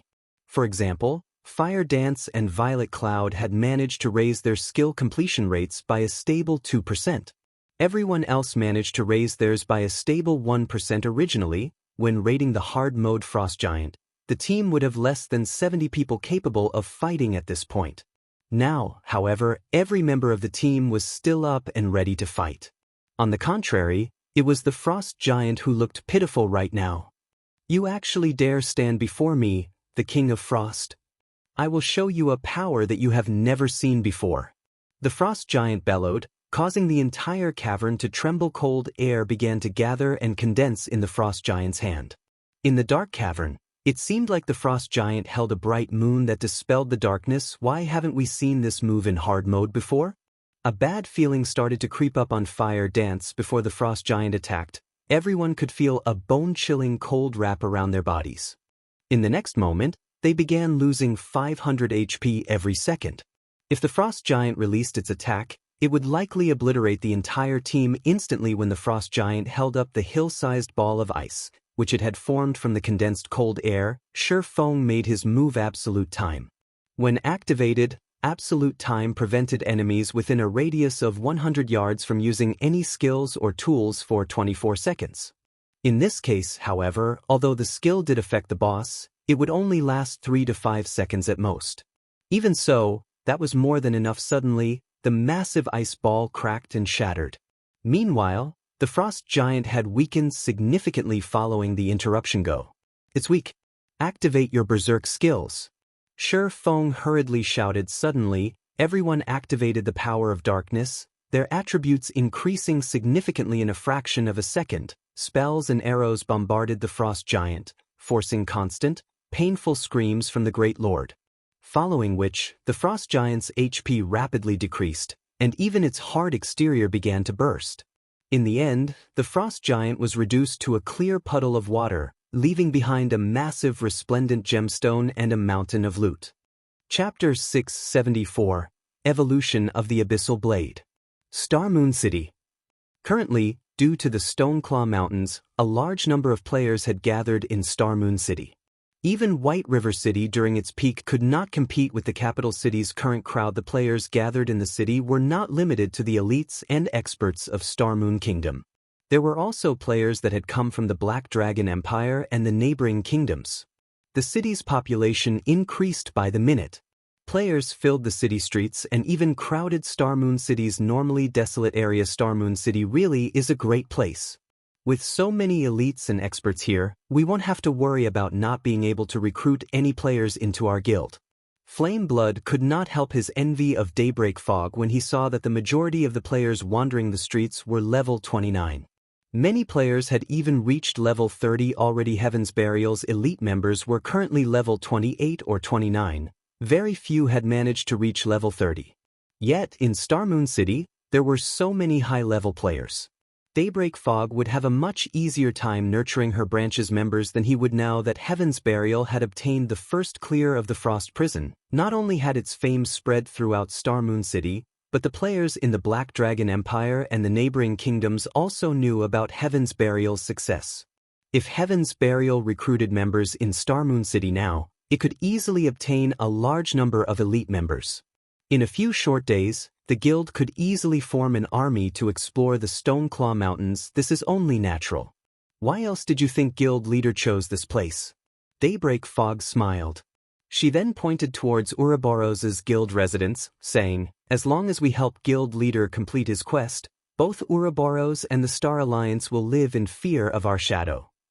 Just as the members of Heaven's Burial chatted while waiting to receive orders from their guild leader, the sound of a system announcement suddenly rang near everyone's ears. Starmoon Kingdom Region System Announcement. Congratulations to Zero Wing for becoming the first team to conquer the Hell mode of Frost Prison. All players on the team will be rewarded with 9 million EXP, 1 Tier 3 gemstone of a random attribute, 100 Starmoon Kingdom reputation points, and 10 Humanity reputation points. God's Domain Southern Continent System Announcement. Congratulations to Zero Wing for becoming the first team to conquer the Hell mode of Frost Prison. All players on the team will be rewarded with 10 million EXP, 5 Tier 3 gemstones of random attributes, 100 Starmoon Kingdom reputation points, and 20 Humanity reputation points. God's Domain Continent System Announcement. Congratulations to Zero Wing for becoming the first team to conquer the Hell mode of Frost Prison. All players on the team will be rewarded with 15 million EXP, 10 Tier 3 gemstones of random attributes, 200 Starmoon Kingdom reputation points, and 30 Humanity reputation points. The announcement repeated 5 times. For a moment, every player in Starmoon Kingdom fell silent. Inside the Frost Prison. Success! The Frost Giant is dead. Everyone suddenly shouted with joy. They had obtained the first clear of a 100-man Hell mode team dungeon. None of them had ever dreamed of accomplishing this feat. The majority of these players had never been experts of the virtual gaming world. They were merely ordinary players who had followed Feng's lead. This was one of the most difficult Hell mode team dungeons in God's Domain. Even super guilds did not dare to take on 100-man Hell mode team dungeons right now. They had simply claimed the first clear of hard mode and immediately prepared to raid the next high-level team dungeon. But Zero Wing had done it. Moreover, not a single player on the team had died. It was simply inconceivable. There was a fundamental difference between obtaining the first clear of a 100-man hard mode team dungeon and the first clear of a 100-man Hell mode team dungeon. By obtaining the first clear of a 100-man Hell mode team dungeon, their names would be recorded on the God's Domain glory list. If they claimed the first clear of a 100-man hard mode team dungeon, at most, their names would be recorded on the glory list outside of the dungeon for future players to see.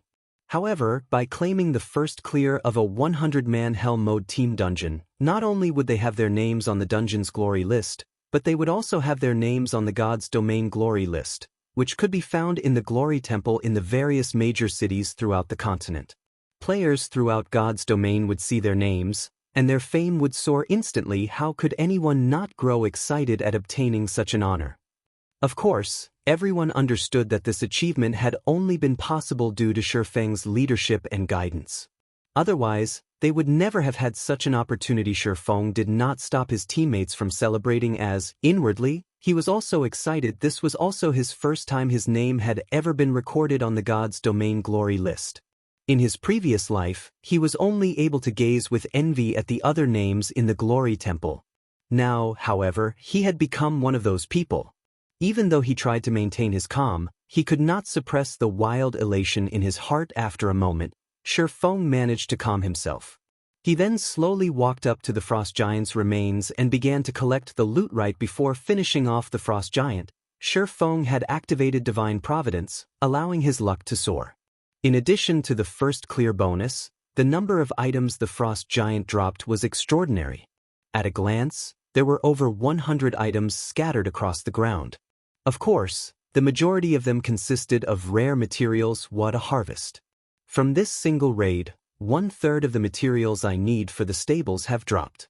After a few more, I'll be able to start the construction, Feng muttered as he casually glanced at the items. Suddenly, his eyes shone as he exclaimed, "An epic item!" There were 0 chances for an epic item to drop in a 100-man hard mode team dungeon. For hell mode, though, there was a very small chance of one dropping. Hence, even in the past, epic items were extremely rare. Unless they were extremely lucky, ordinary players had no hope of getting their hands on one. Only large guilds would have quite a few epic items. However, those required the efforts of the entire guild. What's this? Feng quickly discovered a faintly glowing golden crystal. Having never seen this item before, he unconsciously used omniscient eyes to examine it. Mana crystal. Contains a frightening level of mana. Rumor has it that this is the best material for forging magic weapons. The best material for forging magic weapons? Feng's jaw hit the floor. Magic weapons were far rarer than epic items. Every magic weapon possessed an extraordinary history. The Abyssal blade in Feng's hands was one such example. The mastersmith Alices had personally forged the magnificent weapon. The materials used would not have been one bit inferior to that of legendary items. The value of a material that could be used to forge a magic weapon would most likely rival that of an epic item, or even surpass it, because a magic weapon's strength depended on the skills of the forger system. Abyssal blade has discovered an evolution item. Would you like the Abyssal blade to absorb the item and evolve? Suddenly, the sound of a system notification reached his ears. This is an evolution item? Feng gazed at the faintly glowing golden crystal in his hand in amazement. Aside from leveling up, the Abyssal blade could evolve. Only, the system had never revealed the conditions for its evolution. Moreover, Feng had only managed to learn very little information regarding magic weapons in the past, so he was not sure how to evolve a magic weapon. Unexpectedly, he had actually obtained the evolution item required after obtaining the first clear of a 100-man team dungeon. Should I evolve it or not? Feng knew that the stronger a magic weapon became, the stronger the backlash would be when it occurred. After giving it some thought, Feng gritted his teeth and agreed to evolve the Abyssal blade on the path of experts. If one did not move forward, they would be left behind. Since he aimed to reach the peak of God's domain, he would encounter countless experts and monstrous players. If he could not even control a single magic weapon, how was he supposed to face those monsters? Chapter 675. Bountiful Loot. After Feng clicked to evolve the Abyssal blade, the golden crystal in his hand suddenly atomized, transforming into a stream of golden mist that flowed into the Abyssal blade. Suddenly, the Abyssal blade began to tremble and emit a flickering golden light. A short moment later, the Abyssal blade's exterior also began to transform. The silver sword darkened to pitch black once more. This time, however, eye-catching, bright red runes covered the sword's blade. This is an evolution. Feng was stunned. He could clearly feel that the Abyssal blade had changed massively. His compatibility rate with the magic weapon had particularly increased. It felt as if the weapon had been tailored for him. However, unlike the Abyssal blade's usual commotion when it leveled up, the weapon had not changed beyond its appearance. It was simply inconceivable. Immediately, Feng investigated the Abyssal blade's attributes. Abyssal blade, one-handed sword, magic weapon. Attack power plus 655. All attributes plus 45. Attack speed plus 15. Ignore levels plus 15.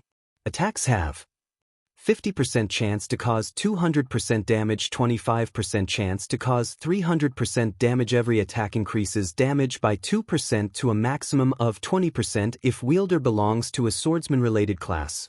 All skill levels plus 3 increase free ability points received for every increase in level by 2 points. Equipment level 30. Can be upgraded. Devour 20 level 35 fine gold weapons and 3 level 35 dark gold weapons to upgrade to level 35. Equipment tier 1. Can be evolved. Devour 10 mana crystals to evolve to tier 2. Additional skill 1. Phantom kill, tier 1. Instantly creates a doppelganger under the wielder's control. Doppelganger has 80% of the wielder's attributes and all skills. The wielder can swap positions with the doppelganger at any time. Duration: 1 minute, 10 seconds. Cooldown: 5 minutes. Additional skill 2, Abyssal bind, tier 1. binds enemies and prevents movement, reducing defense by 100% duration, 4 seconds. Cooldown, 50 seconds. Additional skill 3, 9 Dragon Slash, Tier 1. Instantly creates 12 phantoms of the Abyssal Blade for wielder's use. Each phantom sword deals up to 60% damage duration, 30 seconds. Cooldown, 5 minutes. Additional skill 4, Abyssal Curse, Tier 1. Prevents all targets within a radius of 30 yards from moving or attacking for 6 seconds and reduces their attributes by 20% for 10 minutes. Effect doubles if there is only one target within range. Cooldown, 30 minutes. Additional Profound Inheritance, Black Emperor, Tier 1. When activated, every critical hit will accumulate 1 stack of Death Aura. Each stack can be used to increase all attributes by 2% and attack speed and movement speed by 1% for 10 seconds or to reduce the cooldown of a skill by 3 seconds. Maximum of 33 stacks of Death Aura duration, 10 minutes. Cooldown, 12 hours. The Mastersmith Alices personally created the Abyssal Blade using the Black Dragon King's fangs as material. It is one of 36 famed swords, ranking 31st. However, the Black Dragon King himself has cursed this sword. Beyond the immense strength the blade offers, the wielder must face a backlash after a certain amount of time. However, after Jack had remodeled the Abyssal Blade with a star crystal, the strength of the backlash has reduced greatly. If the wielder is unable to suppress the backlash, the wielder will receive the Black Dragon King's curse, permanently reducing all attributes by 50%. Unable to be dropped, unable to be traded. So this is what an evolution looks like. Feng finally understood what was going on. The Abyssal Blade's evolution had only provided minor improvements in terms of attributes. However, it had increased the tiers of the magic weapon's additional skills, upgrading them from Tier 0 to Tier 1 skills. It was similar to how players upgraded their skills only. While players required skill proficiency to upgrade their skills, the Abyssal Blade required mana crystals. Although the additional skills had not improved much after the evolution, the skills would now be more effective on high-tiered monsters, but this mana crystal was not easy to obtain. It only drops from 100-man Hell Mode team dungeons, and its drop rate is really low. Feng smiled bitterly. It was not easy to raid 100-man Hell Mode team dungeons. Not to mention, there was only a chance for a mana crystal to drop from each raid. If one did not have the support of a powerful guild, it was practically impossible to evolve their magic weapon. Although the Abyssal Blade's evolution had been an unexpected windfall for Feng, the Frost Giant's other loot was extremely bountiful as well. Feng spent over a dozen minutes organizing the loot. In total, they had obtained 26 weapons and equipment pieces in this raid. Aside from 1 epic weapon, 2 Tier 1 weapons, 8 Dark Gold set pieces, and 7 Dark Gold weapons and equipment had dropped. The remaining non-material items were fine gold set pieces. The harvest this time really is massive. Not only did an epic item drop, but we also obtained 2 Tier 1 weapons. Feng immediately began appraising the epic item and Tier 1 weapons. Among the many weapons and equipment pieces that dropped, the epic item definitely ranked first in terms of value. The Tier 1 weapons followed closely behind. Aside from epic weapons, a Tier 1 weapon was the best weapon available for a Tier 1 class. Although Tier 1 weapons were only slightly superior to Dark Gold weapons in terms of attributes, they specifically catered to a single class. Hence, these weapons allowed players to exert more of their strength in combat. Divine Frost Armor, Plate Armor, Epic Rank. Level 30, Level 90. Equipment Requirement, Strength 240, Agility 150. Attributes adjust according to the user's level. HP increased by 20%, defense increased by 30%, evasion plus 20. Ice resistance plus 30. Defend plus 2 levels. Ignore levels plus 10. Additional passive skill 1 dash. Frost Domain, reduce the movement speed and attack speed of all enemies within a range of 20 yards by 20%. Additional passive skill 2 dash. Frost Shield, when attacked, there is a fixed chance to generate a frost shield that reduces damage received by 50%. Additional active skill dash. Freezing Air, increases defense by 100% and reduces magic damage received by 80% for 15 seconds. Reduces enemies' movement speed within 15 yards by 40% each second. After being slowed for 3 seconds, they will be frozen for 7 seconds cooldown, 3 minutes. Tempest's Breath, Two-Handed Saber, Tier 1 weapon. Level 30, Level 50. Class requirement, Berserker. Attack power plus 748, currently level 30. Strength plus 50, agility plus 45, endurance plus 40. Ignore 20% of the target's defense ignore levels plus 10. All Berserker skills plus 1 level. Durability 160/160. Attacks have 15% chance to trigger Whirlwind / passive, dealing 180% weapon damage to surrounding enemies, 20% chance to trigger Fatal Blow, dealing 220% weapon damage to target and inflict bleed, reducing target's HP by 20% over 6 seconds. Windchaser, Longbow, Tier 1 weapon. Level 30, Level 50. Class requirement, Ranger. Attack power plus 708, currently level 30. Strength plus 43, agility plus 55, endurance plus 42. Attack speed plus 3. Accuracy plus 10%. Ignore levels plus 10. All Ranger skills plus 1 level. Durability 140/140. Attacks have 10% chance to trigger Wind's Protection, increasing arrow speed by 60% and inflicting 170% weapon damage, 20% chance to trigger Quadruple Stars, transforming one arrow into 4, each dealing 90% weapon damage. When Feng shared these weapons and equipment pieces statistics, the team forgot about their joy of claiming the first clear of Hell mode completely. This epic plate armor is insane. This is perfect for dealing with agility-focused bosses and players.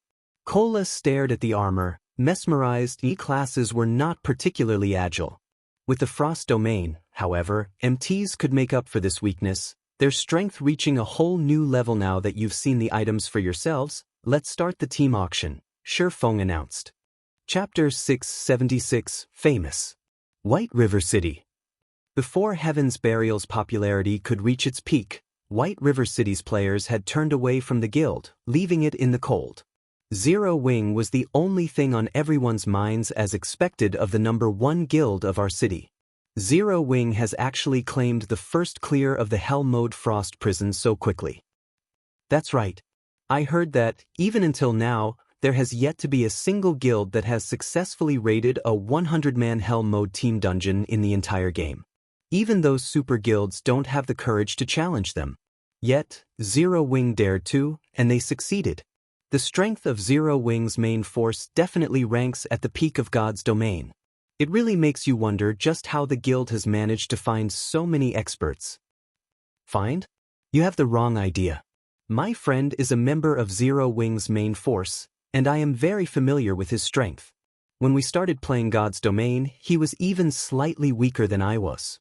However, ever since he joined Zero Wing, his strength has improved at a rate beyond the imagination. At this point, he has even reached the Trial Tower's 5th floor, becoming one of the few experts in White River City. That's not possible, right? What's not possible? I've been regretting my decision to join my current guild ever since. Although we are both core members of our respective guilds, I'm just a noob compared to my friend. As the sun began to drop below the horizon, the number of players who wandered into the Blue Moon Bar increased. When speaking about Zero Wing, many could not help but sigh with regret. Initially, Zero Wing had merely been a small and insignificant guild. Now, however, not only had it become White River City's unquestioned overlord, but it had also become the focal point of God's domain. Many guild players wallowed in their regret.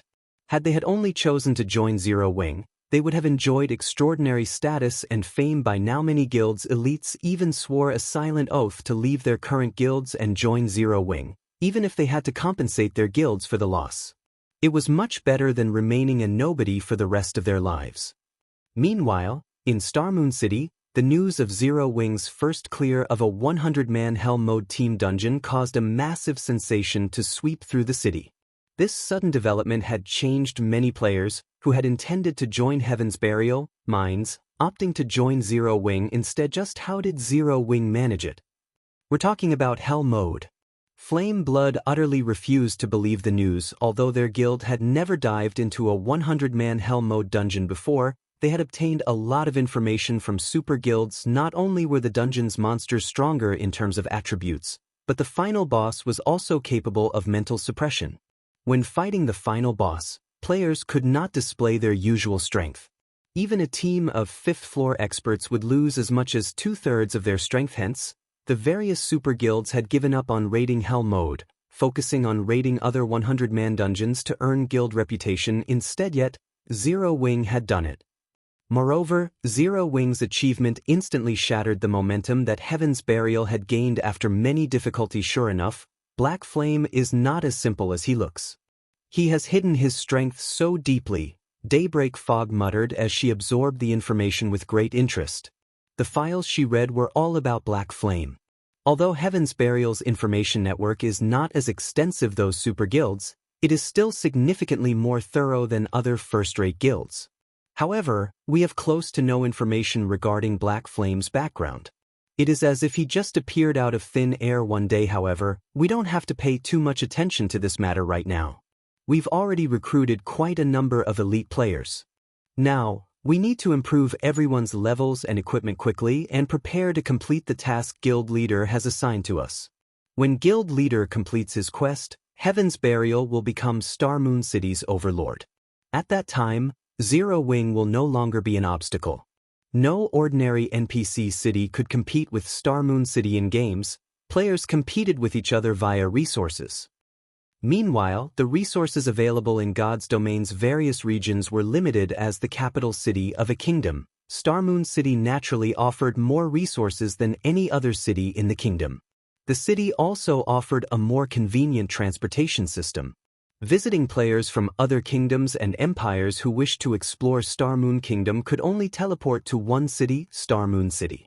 Only after teleporting to Star Moon City could they teleport to the other cities in Star Moon Kingdom. This alone was enough to allow Star Moon City to stand above its competitors in the kingdom. Not to mention, Star Moon City had far more high-level maps and dungeons within its region. Aside from Star Moon Kingdom, the various large guilds across God's Domain began to turn their attention to Zero Wing, particularly first-rate guilds and super guild. Zero Wing? Isn't that the upstart guild that the Dragon Phoenix Pavilion failed to annihilate? If it can claim the first clear of a 100-man Hell mode dungeon, some major corporation must be funding it in secret. It seems we'll have to investigate. Meanwhile, inside Twilight Echo's guild residence. Despite being a veteran first-rate guild, Twilight Echo was in a turmoil initially. They had not particularly cared about Zero Wing. After all, it was simply a farce Aqua Rose had concocted. Now, however, the situation had changed. The Zero Wing that Aqua Rose currently occupied had claimed the first clear of a 100-man Hell mode team dungeon. Even super guilds lacked this achievement. This went to show that Zero Wing's strength was extraordinary. At the very least, the standard of the guild's main force must rank at the very peak of God's Domain. However, nobody among Twilight Echo upper echelon believed that Black Flame was the one responsible for such a powerful team. After all, before God's Domain, nobody in the virtual gaming world had ever heard of him. The only possibility was that Aqua Rose was responsible for the team's creation. I told you that Aqua Rose possessed immense potential, yet you were adamant about chasing her out of Twilight Echo. If Aqua Rose were still with us, given the guild's background, we would have become the next super first-rate guild by now. Tell me, what should we do now?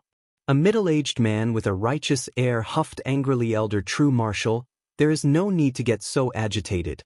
We were left with no other choice. After all, her parents made the decision. It wouldn't be right to meddle with their family affairs, a lady nearing her 40s assuaged. However, now that everyone has seen what that child is capable of, I believe that everyone present understands what this means. This farce has gone on for long enough. It's time that we bring that child back to us. At the Twilight Echo's elder meeting, Brilliant War God was livid. He had never expected Aqua Rose to be so capable. She had actually managed to develop a small guild into a large guild that even Twilight Echo could not ignore. Listening to the elder's intentions, he realized that he could never coerce Aqua Rose in the future guild leader. Glorious, what is your will? Elder True Marshal asked coldly as he turned to Glorious Echo, who sat comfortably on the guild leader's throne. Back then, Glorious Echo had strongly advocated stripping Aqua Rose of her position as an honorary elder. Now, however, Aqua Rose's strength was clear for all to see. Twilight Echo was not a one-man guild. If Glorious Echo continued to hinder Aqua Rose's return to the guild, he would make an enemy of every elder in the guild. Glorious Echo, who had held his silence through the meeting, smiled and responded indifferently, "Since everyone has decided, I will not object." Cover. Chapter 677, Solomon's Sword. Inside the Frost Prison, after Feng announced the start of the auction, a heated competition began between every member of the team. They even fought fiercely over the dark gold set pieces, much less the epic-ranked Divine Frost armor. The bids continuously increased by 1,000 GCP increment. 0 wings GCP was not cheap. Each point was roughly the equivalent of 30 copper. In other words, 1,000 GCPs were worth roughly 3 gold to the majority of independent players. 3 gold coins was an astronomical price. Normally, these players would only have several silver coins in their pockets, maybe 10 or 20 silver if they were slightly stronger. However, in the hands of Zero Wing's main force members, that amount of money was practically nothing. After a brief moment of bidding, the price for the Tier 1 two-handed saber, Tempest's Breath, had reached 50,000 GCPs. If converted to coins, that would be 150 gold. However, the true value of a Tier 1 weapon was far more than 150 gold, as it could last until level 50. It would only start to lose its value after players attained their Tier 2 class. Meanwhile, among the Berserker's current weapons, Rampant Blade's Blue Fire Double-Edged Sword was the strongest. However, it was slightly weaker than the Tier 1 Tempest's Breath.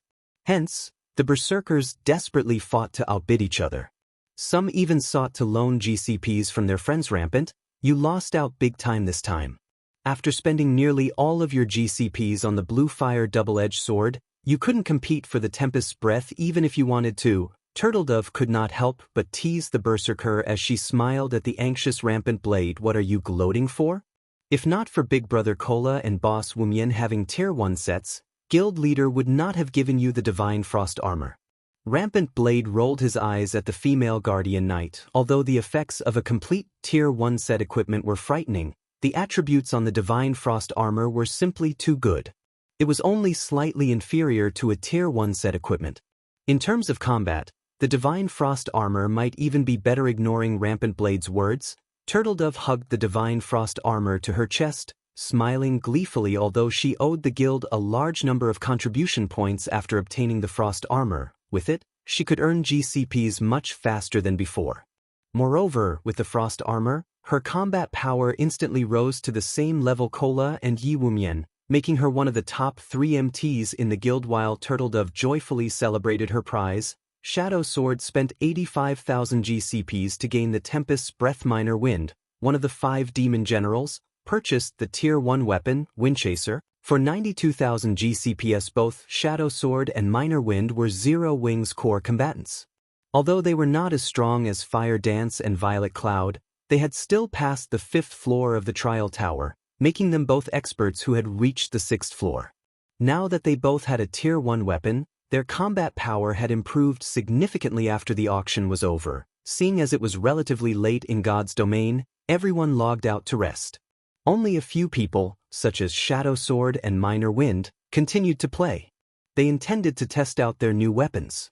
Hence, they all went to the Divine Colosseum to train. Just as Feng was about to leave the Frost Prison, the sound of a system notification suddenly reached his ear system.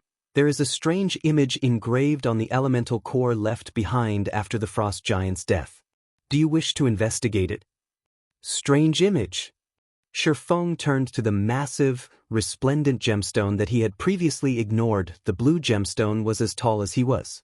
If not for the system notification, he would not have noticed the palm-sized image engraved on the gemstone's exterior. Why haven't I encountered this notification in the past? Feng walked up to the gemstone and inspected the image carefully. He discovered that it was an extraordinarily complex magic array.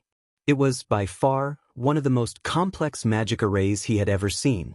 It was as intricate as an electronic instrument. When Feng touched the image, the elemental core suddenly began to shrink. From the size of an adult human, the massive gemstone shrank to the size of a fist in the blink of an eye. System Quest, Solomon's Treasure, activated quest details. An immensely powerful magic array has been carved into the elemental core along with Solomon's symbol. You might gain an unexpected bounty if you take this elemental core to a great mage quest rewards. Unknown, is this a bonus quest for obtaining the first clear of hell mode? Sure, Feng involuntarily shuddered when he heard the name Solomon. There were countless weapons in God's domain. However, while epic weapons were exceedingly rare, legendary weapons were as rare as a phoenix's feather. Among the 10 most famous legendary weapons in the past, one of them had been Solomon's sword. Although Feng did not know how Solomon's treasure and Solomon's sword were related, even the faintest of connections was amazing. It was enough to make every melee class in God's domain mad with greed. Legendary items were powerful enough to allow a person to challenge opponents of a higher tier. The 10 great legendary weapons, however, stood out from the crowd. Feng had heard many deeds involving the 10 great legendary weapons in the past. To put it in another way, not a single player in God's domain would ignore one of these weapons. One of the most sensational occurrences had been a Tier 3 player's provocation of a Tier 5 player. In the end, the two fought each other with everything they had. However, when everyone had believed that the Tier 3 player was finished, that Tier 3 player had actually managed to escape their opponent in God's domain, the difference between tiers was massive. A Tier 5 player could massacre a group of Tier 3 players effortlessly. Hence, it was practically a miracle that the Tier 3 player had managed to escape. The incident had shocked God's domain as that person had broken one of the game's iron rules. Afterward, that Tier 3 player reached Tier 4, and when he encountered the Tier 5 player again, he only took a few seconds to finish his opponent off. After the incident, the various large guilds investigated the mysterious player, hoping to find the cause for such an upheaval. In the end, they discovered that the Tier 3 player's weapon had been one of the 10 great legendary weapons. Afterward, that person went on to become a Tier 6 God-ranked player. He had also been a member of the famous Midnight Tea Party, known as the Mage God Gaia. Although Gaia had only begun playing God's domain during the middle stage of the game, both his talent and luck were far beyond that of the ordinary person. He quickly became a Tier 6 God-ranked player, becoming a massive headache for super guilds now that he had a clue that could possibly lead towards one of the 10 great legendary weapons. Even Feng was shocked senseless. Although he currently had the Abyssal Blade, at the end of the day, a magic weapon was only a magic weapon. It was significantly inferior to a legendary weapon, not to mention one of the 10 great legendary weapons. Such an item was almost a myth, even in God's domain. Feng carefully stored the elemental core and with trembling hands, took out a return scroll. Calm down. Calm down. Feng told himself repeatedly. However, he could not keep his thoughts from wandering towards Solomon's sword. I should meet with Weissman for now. Although there were quite a number of Tier 3 great mages in White River City, there was only one Tier 4 great wizard. Weissman. Feng did not believe that ordinary great mages would know much about Solomon. Only those old fellows who had lived for over 100 years would have detailed information. Ordinary players had no chance of gaining an audience with Weissman. Fortunately, Feng was a Count of White River City. He was a true major noble. Even Weissman would not dismiss him casually. Furthermore, the two were familiar with each other. Chapter 678, Top of the World. As the sky darkened, the magic lamps lining the streets of White River City lit up, brightly illuminating the entire city. Quite a number of merchant players crowded the streets, purchasing equipment and materials. At this time, many combat players were returning to the city after a day of hard work. These combat players usually sold their unwanted materials as well as spent a portion of the day's earnings on some delicacies and alcohol. By now, everyone had already adapted to their new lives in the world of God's domain. The players on the streets of White River City were currently chatting merrily with each other, the hot topics either relating to Zero Wing or the currently popular Stoneclaw Mountains. After returning to the city, Feng reverted his appearance to that of Yifeng's. When he walked through the city streets, he immediately became the center of attention. Look, that guy's a member of Zero Wing. His equipment looks awesome. He must be an elite member of Zero Wing at the very least. It would be great if we could get him to carry us. Zero Wing really is amazing. Even a random member of the guild is level 30 and has such enviable equipment. It's a pity I failed to get through their test today. I'll definitely have another go at it in a few days. The six-winged emblem was something extremely familiar to the players of White River City. Unfortunately, the number of players who could sport this six-winged emblem was quite low. From time to time, female players would send flirtatious glances at Feng, causing some male players to look at him with disdain. Tisk. What's so good about him? Isn't he just some lucky bastard basking in Zero Wing's limelight? If I got into Zero Wing, I'd definitely have much better achievements than him. A level 25 male summoner snorted in discontentment. If you have the ability, you can go take Zero Wing's test. If you manage to become an elite member of Zero Wing, I'll come fawn over you as well, a beautiful short-haired woman said to the male summoner, giggling. Only, I'm afraid you don't have that ability. The crowd near the male summoner broke into laughter. Nowadays, Zero Wing was very famous. Countless players were trying to join the guild. Plenty of elite members of other guilds had also withdrawn from their guilds to transfer to Zero Wing. But despite so many players applying to Zero Wing, the guild's member count did not increase by much. One could just imagine how difficult it was to enter the guild. Zero Wing's entrance examination was rigorous and had very high requirements. The guild had always put quality before quantity. However, anyone who passed the test would only be an ordinary guild member. Those who wished to become an elite member would have to accumulate a certain amount of GCPs to qualify for the elite test to become an elite member. In short, Zero Wing's requirements were far more stringent than other guilds. Hence, it was incredibly difficult to become an elite member of Zero Wing. Any person who managed to become an elite member of Zero Wing was already an expert in the eyes of ordinary players. Feng simply smiled at the gossiping of the crowd. Shaking his head, he donned a black cloak and quickly made his way to the city hall. A female receptionist dressed in neat office attire came up to Feng and asked, "Good day, sir. How may I be of service to you today?" "I wish to meet with Lord Weissman."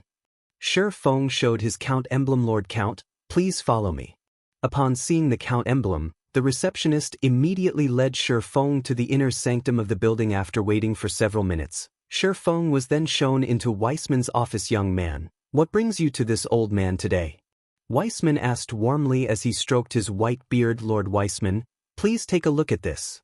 Feng retrieved the elemental core from his bag. The instant Feng took out the elemental core, Weissman squinted his eyes, a serious expression appearing on his face. "Young man, you really are something." Weissman felt a little surprised as he carefully inspected the elemental core. Logically speaking, this thing should not exist in this world anymore, yet you've actually managed to obtain it. Your luck truly is extraordinary. It's no wonder that little girl Charlene says that you have heaven-defying luck. "Lord Weissman, do you know what this item is?" Feng asked hurriedly. Judging from Weissman's reaction, he could tell that there was more to this item than met the eye. After inspecting the magic array engraved on the elemental core, Weissman could only shake his head and say, "It is still too early for you to come into contact with this thing. If you wish to challenge this, I advise you to do so only after you become stronger." "Lord Weissman, may I know how strong I need to be?" Feng asked. "Reach Tier 3. Weissman immediately provided Feng with a definite answer. Tier 3. Feng could not help his surprise. "Is it really impossible for me right now?" Although he knew that the quest would not be simple, he had not thought that the difficulty would be so excessive. He was still a long way from obtaining his Tier 2 class, not to mention the level 100 Tier 3 class in the past. Even after a decade had passed, Tier 3 players were still considered peerless experts, as the majority of the player population failed to attain their Tier 3 classes at all. For Solomon's Treasure to be a quest that required him to have a Tier 3 class to complete it, its difficulty was simply ridiculous. However, this revelation also further convinced Feng that Solomon's Treasure might be somehow related to Solomon's Sword. It's not exactly impossible. The problem is, with your current strength, you won't be able to reach that place. Weissman laughed. "Won't be able to reach?" Feng came to a realization. He did not lack the strength to complete the quest, but only the strength to arrive at the quest location. "Lord Weissman, can you tell me where that place is?" "The top of the world, Mount Sogar." Weissman did not try to withhold the answer from Feng. On the contrary, he sincerely explained, "The magical array carved onto this elemental core is not only a map but also a key. Meanwhile, the location indicated in the map is Mount Sogar. Setting aside how far that place is from Star Moon Kingdom, on your way there, you will have to pass through places with powerful monsters. Having a Tier 3 class is already the minimum. If you wish to arrive safely at Mount Sogar, you should reach my standard at the very least. Hence, you had best give up on that place for now. It won't be too late to go there once your strength reaches a sufficient level. You are still young. What you have is time. The top of the world? Feng smiled. Feng knew of this place. Although he had never personally been to Mount Sogar before, its fame as the top of the world was most likely known throughout God's domain. And indeed, just like Weissman had said, a Tier 3 class would be no different from food to the monsters one would encounter on the way to Mount Sogar. Even if he were still a level 200 Tier 3 Sword King right now, he would barely manage to reach Mount Sogar. He would also have to spend a long time traveling to get there, as the teleportation point nearest to Mount Sogar was 10 days away. Moreover, that was assuming that he could continue running for 10 days straight and did not encounter any powerful monsters throughout the entire journey. Although he could shorten the travel time by using a mount, even then, it would still take a long time. However, Feng had the position teleportation scroll, a Tier 4 scroll that allowed him to teleport to any location in God's domain, except for a few special spaces. Mount Sogar was not one of these exceptions. In other words, he could teleport there directly shortly after. Feng bade farewell to Weissman and immediately ran back to the candlelight trading firm. As its moniker suggested, Mount Sogar was the tallest location in the entire God's domain. At the same time, it was also a domain that humans did not willingly enter, as a multitude of powerful monsters lived there. Even the human empires were powerless against the monsters there. In the past, there had been many players who had tried challenging that place. Although Feng could head to Mount Sogar right now, he still needed to make a lot of preparations. After he returned to his forging room, he immediately contacted Melancholic. Smile. Melancholic, send the top-ranking alchemist and engineer within the trading firm to my forging room, please. Chapter 679, The Weapon That Ended an Era. Inside an advanced forging room of the Candlelight Trading Firm.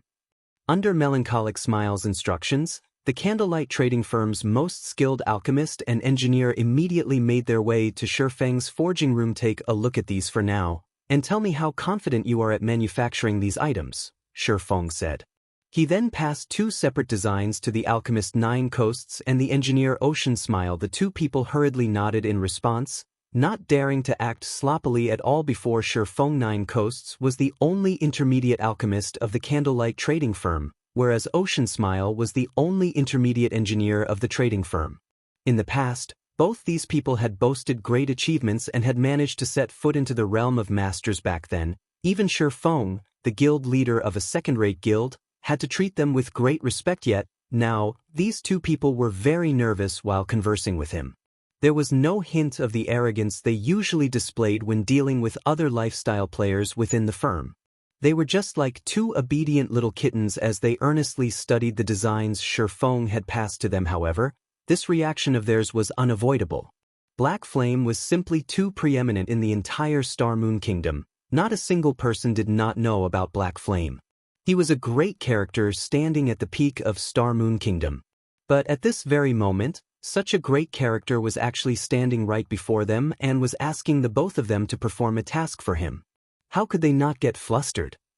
After the two nervously studied the designs, surprise surfaced in their eyes. The designs Feng had passed to them were just too frightening. Guild leader, with how complicated this alchemy array is, even I have only around a 10% certainty of manufacturing it. If I can advance to an advanced alchemist, I might be able to raise the success rate to 20%? Nine Coasts said anxiously. What about you? Feng turned to look at the engineer. Ocean Smile stuttered. F5%. 5%, is it? Feng frowned slightly when Ocean Smile saw such a reaction from Feng. He nearly collapsed on the spot. After some pondering, Feng still gritted his teeth and said, "All right, then. From now on, I'll permit you two to use the special forging rooms continuously, so focus all your attention on producing these items." The designs he had taken out were actually parts of the magic device design that he had obtained from the Dark Shrine as the weapon that ended the era of demons and gods, The difficulty of manufacturing it was extraordinary. Normally, even master-level characters had low success rates in fabricating the components of the magic device, what more of individuals who were not masters? Meanwhile, he was responsible for producing the magic device's core component. However, with his current standard as an intermediate forger, manufacturing it was still beyond him. I need to raise my proficiency. Feng could not help but sigh as he looked at the design, which comprised over 20 pages. Sure enough, a magic device isn't that easy to produce. However, without a magic device, he did not dare to travel to the top of the world. The outer area of the Stoneclaw Mountains. In a forested valley surrounded by mountains, lights from spells, sparks, and light stones were visible in the vicinity. Ever since Stone Forest Town opened to the public, the Stoneclaw Mountains had become the hunting grounds of expert teams. Even in the dead of night, the number of teams passionately grinding in the regional dungeon did not decrease in the slightest. The various teams were grinding for magic crystals and equipment day in and day out. Magic crystal was the standard currency used at the Divine Colosseum. Since the Stoneclaw Mountains was a level 30 to level 49 regional dungeon, the equipment that the monsters inside dropped naturally ranged between level 30 to level 45. Moreover, the quality of the equipment dropped at the Stoneclaw Mountains was just slightly inferior to those dropped in large-scale team dungeons. Only, the amount of equipment that a boss inside the Stoneclaw Mountains dropped each time was very small. Now that Zero Wing had claimed the fame of clearing a level 30, 100-man Hell Mode team dungeon, there was no longer any point in guilds competing over the first clears of other level 30, 100-man team dungeons. Shifting their attention to competing over team dungeons that were over level 30 was more beneficial. After all, reaching level 30 was only a small milestone for players, and Zero Wing had merely gained a little advantage from this achievement. There were still milestones at level 40 and level 50. Hundreds of levels awaited them. The competition over level 30 large-scale team dungeons was just the beginning. Meanwhile, the Stoneclaw Mountains was the best location for training and preparing to compete for the first clears of future large-scale team dungeons. Not only could they level up quickly at this place, but they could also gain a hefty amount of magic crystals. Most importantly, they could obtain a lot of high-level equipment here in short order. Setting aside the fact that team dungeons in the outside world had cooldown times, which greatly restricted the production volume of top-tier equipment, players also took time to adjust when switching from one team dungeon to another. Players would waste a lot of time when going through this transition. However, regional dungeons were different. These had no cooldown time for entry. As long as one had sufficient strength, they could come here to grind for level 30 or above top-tier equipment at any time. It was very efficient. Guilds could build up a massive advantage for raiding 50-man and 100-man team dungeons in the future. Precisely because of this reason, various large guilds had frantically dispatched their members to the Stoneclaw Mountains boss. This lord dropped something. The Star Alliance assassin responsible for picking up the loot said excitedly. Meanwhile, the lord lying beside this assassin was a level 35 half-orc over 3 meters tall. Scattered around this half-orc were many elite half-orc and special elite half-orc corpses, their total number exceeding 100. When Red Feather, who was resting underneath a large tree, heard the assassin's words, joy surfaced on his face. Bring it here and let me take a look at it, Red Feather said hurriedly. Although the Stoneclaw Mountains would drop plenty of level 30 and above equipment, most of these were level 30 common equipment. Boss, this is a level 35 fine gold longbow. The assassin passed the weapon to Red Feather excitedly. It's a really good bow. It's slightly better than a level 30 dark gold longbow. Willow has lucked out this time. As long as she reaches level 35, she can immediately replace her current weapon, Red Feather said enviously after appraising the attributes of the longbow. He and his team had been grinding in the Stoneclaw Mountains for quite some time now. However, the loot of the bosses they killed was far from ideal. The majority of the bosses dropped only level 30 secret silver and fine gold weapons and equipment. Very rarely would they drop level 35 fine gold weapons and equipment. However, we wasted a lot of time on this battle. If not for the majority of our team's weapons being fine gold rank, fighting these monsters might even have been dangerous. Red Feather still felt somewhat fearful when he thought back to the battle just now. The monsters of the Stoneclaw Mountains were generally stronger than the monsters found outside. The chieftains were only somewhat weaker than the lords of the outside world. The lords here were even more powerful. In terms of combat power, they could rival even the high lords of the outside world. Only their HPs were at normal standards. As for the level 35 lord-ranked half-orc their team faced just now, most of their melee weapons failed to even scratch the lord. Only fine gold weapons or above could cut through the tough skin of the half-orc lord and chip away at its combat power. In fact, Red Feather's team wasn't the only one experiencing such headaches. Any team that came to grind in the Stoneclaw Mountains found themselves facing similar problems. Every battle in the regional dungeon would greatly exhaust a team.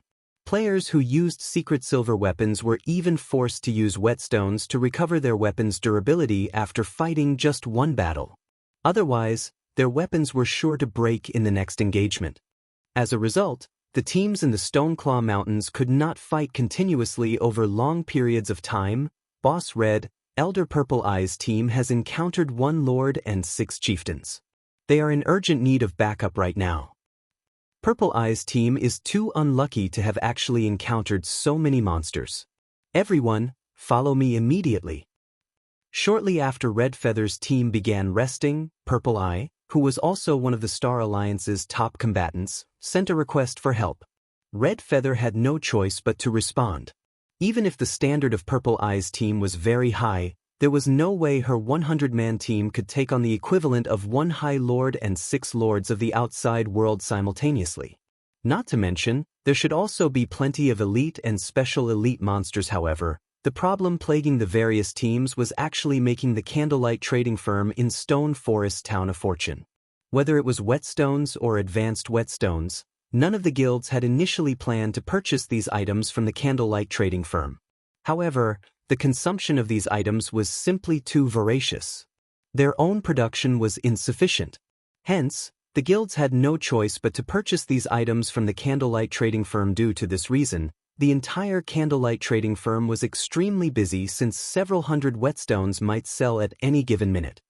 Meanwhile, during the time the various guilds were scrambling over the Stoneclaw Mountains, Feng cooped himself up inside a special forging room, frantically producing intermediate mana armor kits and continuously increasing his forging proficiency for 4 whole days. Feng did not sleep or rest, spending all that time madly raising his proficiency.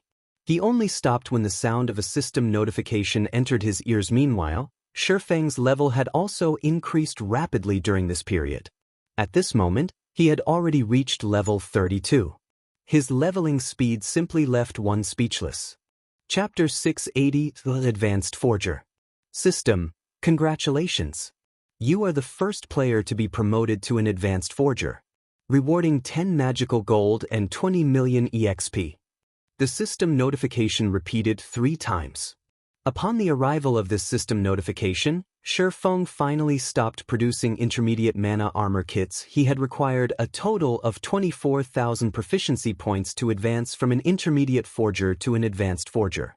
That was double the amount necessary for the promotion from a basic forger to an intermediate forger. It really is tough work. Feng abruptly collapsed into a chair, breathing out a sigh of relief. With this standard, I should be able to manufacture the core component of the magic device. Even if he was producing intermediate mana armor kits, it normally should not have been possible to gain 24,000 proficiency points in just 4 days. However, he had the forging talent, forging genius, that every forger dreamed of obtaining. With each successful forging, he had a fixed chance to receive an additional 2 proficiency points, equivalent to successfully producing 1 more high-level item. The luck from Icarus's heart also helped increase his chances of triggering the effects of forging genius. Only with the combination of all these effects did he manage to become an advanced forger. Nevertheless, his success rate at producing the core component of the magic device would still be very low, even though he was now an advanced forger, roughly 10% at most. If he became a master forger, though, his success rate could be as much as 30%. However, time waited for no man. Moreover, even if Feng had the Book of Forging, the Black Steel Insignia, and forging talent, advancing from an advanced forger to a master forger would still be extremely difficult. That promotion was no longer a problem of proficiency or success rate. One of the requirements for a player to become a master forger was the creation of their own weapons and equipment without relying on readily available forging designs. Doing so would not take days but rather months or years instead. Hence, even after a decade had passed, remarkably few players had managed to reach the level of master, setting aside the fact that Feng needed to advance to his Tier 2 class within a short period. Just the test for the Tier 2 class was already quite challenging. The test for one of the 10 Great Saint Legacies could only be more so. If he wanted to clear the test quickly, it was naturally better for him to be stronger. Solomon's treasure might allow him to improve his strength further. Needless to say, he had to complete the quest as soon as possible. During these 4 days, many things had also occurred in the vast God's domain. The most popular matter had to be the activation of the Divine Battlefield at the Divine Colosseum. The Divine Battlefield was a place for players to wage war against each other. Players could obtain points for killing other players in the Divine Battlefield, which they could then use to exchange for rewards. A wide selection of rewards was available, although the most attractive rewards were still weapons and equipment. The best reward players could trade for was dark gold set equipment. However, the number of points required to do so was immense. Moreover, the weapons and equipment received were non-tradable and were usable for only the person who exchanged for them. Hence, even if the items dropped upon the owner's death, other people could not avail of said items, though they could sell them to NPCs at dismal prices to exchange for dark gold set equipment. Players were first required to reach the highest ranking battlefield. The Divine Battlefield was divided into multiple ranks: Soldier's Battlefield, General's Battlefield, Marshal's Battlefield, King's Battlefield, and Hero's Battlefield, with each succeeding rank having increasingly higher entry requirements. Only after reaching the Hero's Battlefield could players collect points to exchange for dark gold set equipment. However, this was also a good way for experts to upgrade their equipment. After all, even guilds had a hard time obtaining dark gold weapons and equipment. Hence, everyone's passion for the Divine Battlefield deepened. When Fire Dance and her team participated in the Divine Battlefield, they would occasionally get slaughtered as well. The players visiting the Divine Battlefield did not come from just a single kingdom or empire. Instead, the entire God's domain shared a single Divine Battlefield. Against monstrous experts or the encirclement of 3 or 4 top-tier experts, even Fire Dance and the other Zero Wing Corps members could only accept fate. This experience also allowed her and the others to realize that, no matter how strong they had become, there was always someone stronger than they were. Even if they ranked at the top of a weak, little kingdom like Star Moon Kingdom, they were still insignificant beings in the vast world of God's domain. Meanwhile, the situation at the Stoneclaw Mountains was also heating up. Many teams had already begun clearing the monsters wandering in between the outer and inner areas of the dungeon and upgrading their equipment very quickly. As a result, Zero Wing was also sending large numbers of members to the regional dungeon to grind and level up. For a time, competition within the Stoneclaw Mountains rapidly intensified, and quite often, friction and fighting would break out between players in the dungeon. With the passage of time and the continuous improvement of the system, many more experts would emerge in God's domain. Hence, Feng was in a hurry to improve himself further. Guild leader, here are the items you've asked for. The alchemist 9 Coasts stacked a pile of components on top of the stone platform. Respectfully, he said, these are all the components we've managed to make during these past few days. There are 70 sets here. After striving for 4 days, he and Ocean Smile had managed to manufacture only 70 sets of components.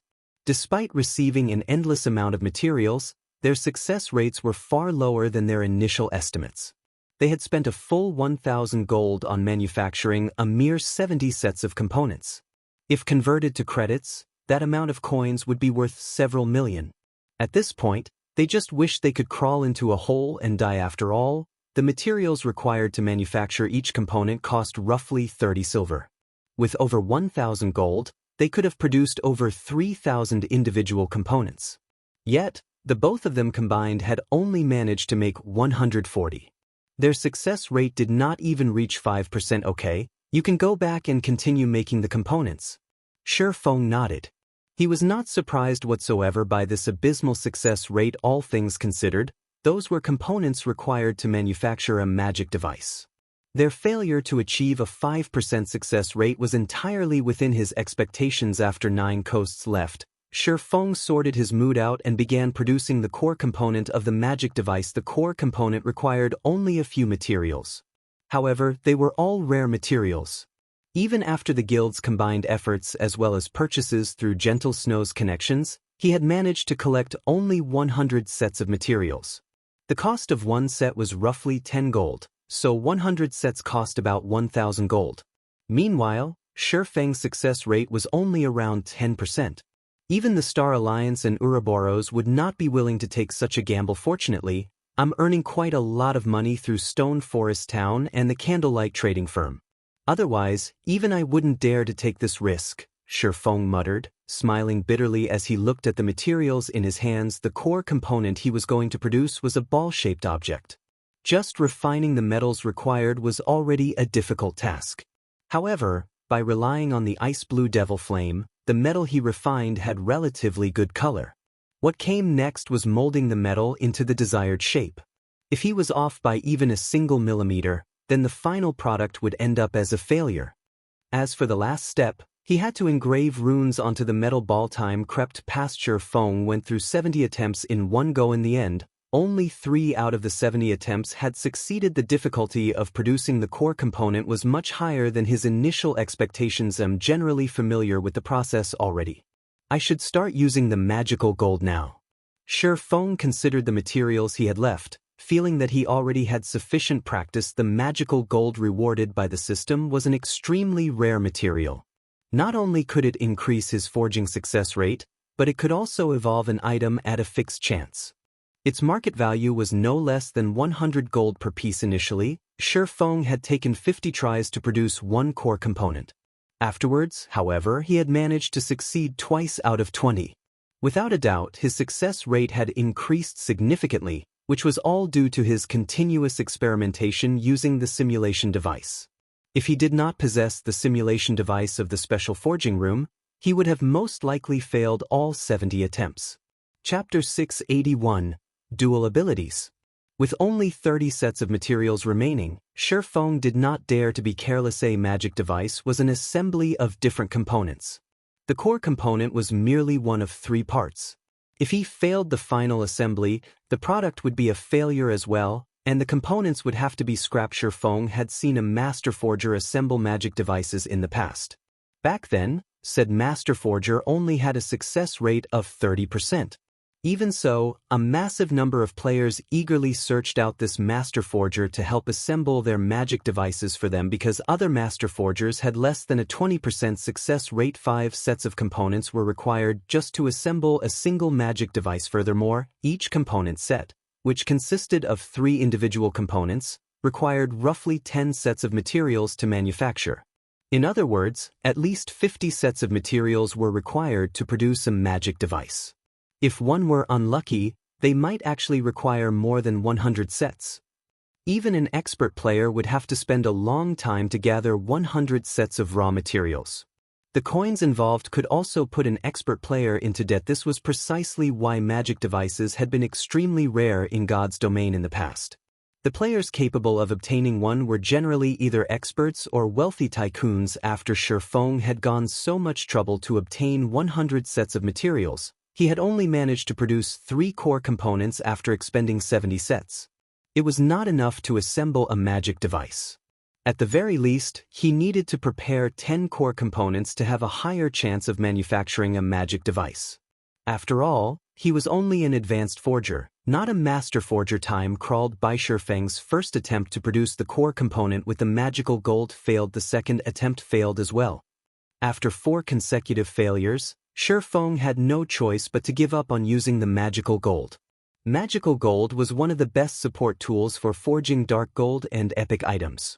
Even Feng felt a sting after failing 4 times in a row. On his 9th attempt, Feng finally succeeded. Sure enough, engraving the runes is the most difficult stage.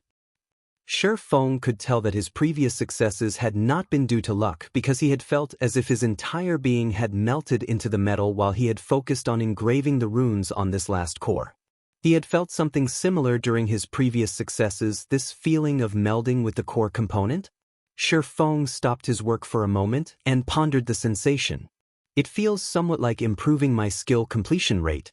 To improve my skill completion rate, I had to integrate myself with the environment suddenly. Feng retrieved a bottle of 100-berry wine from his bag and began to manufacture the core component once again.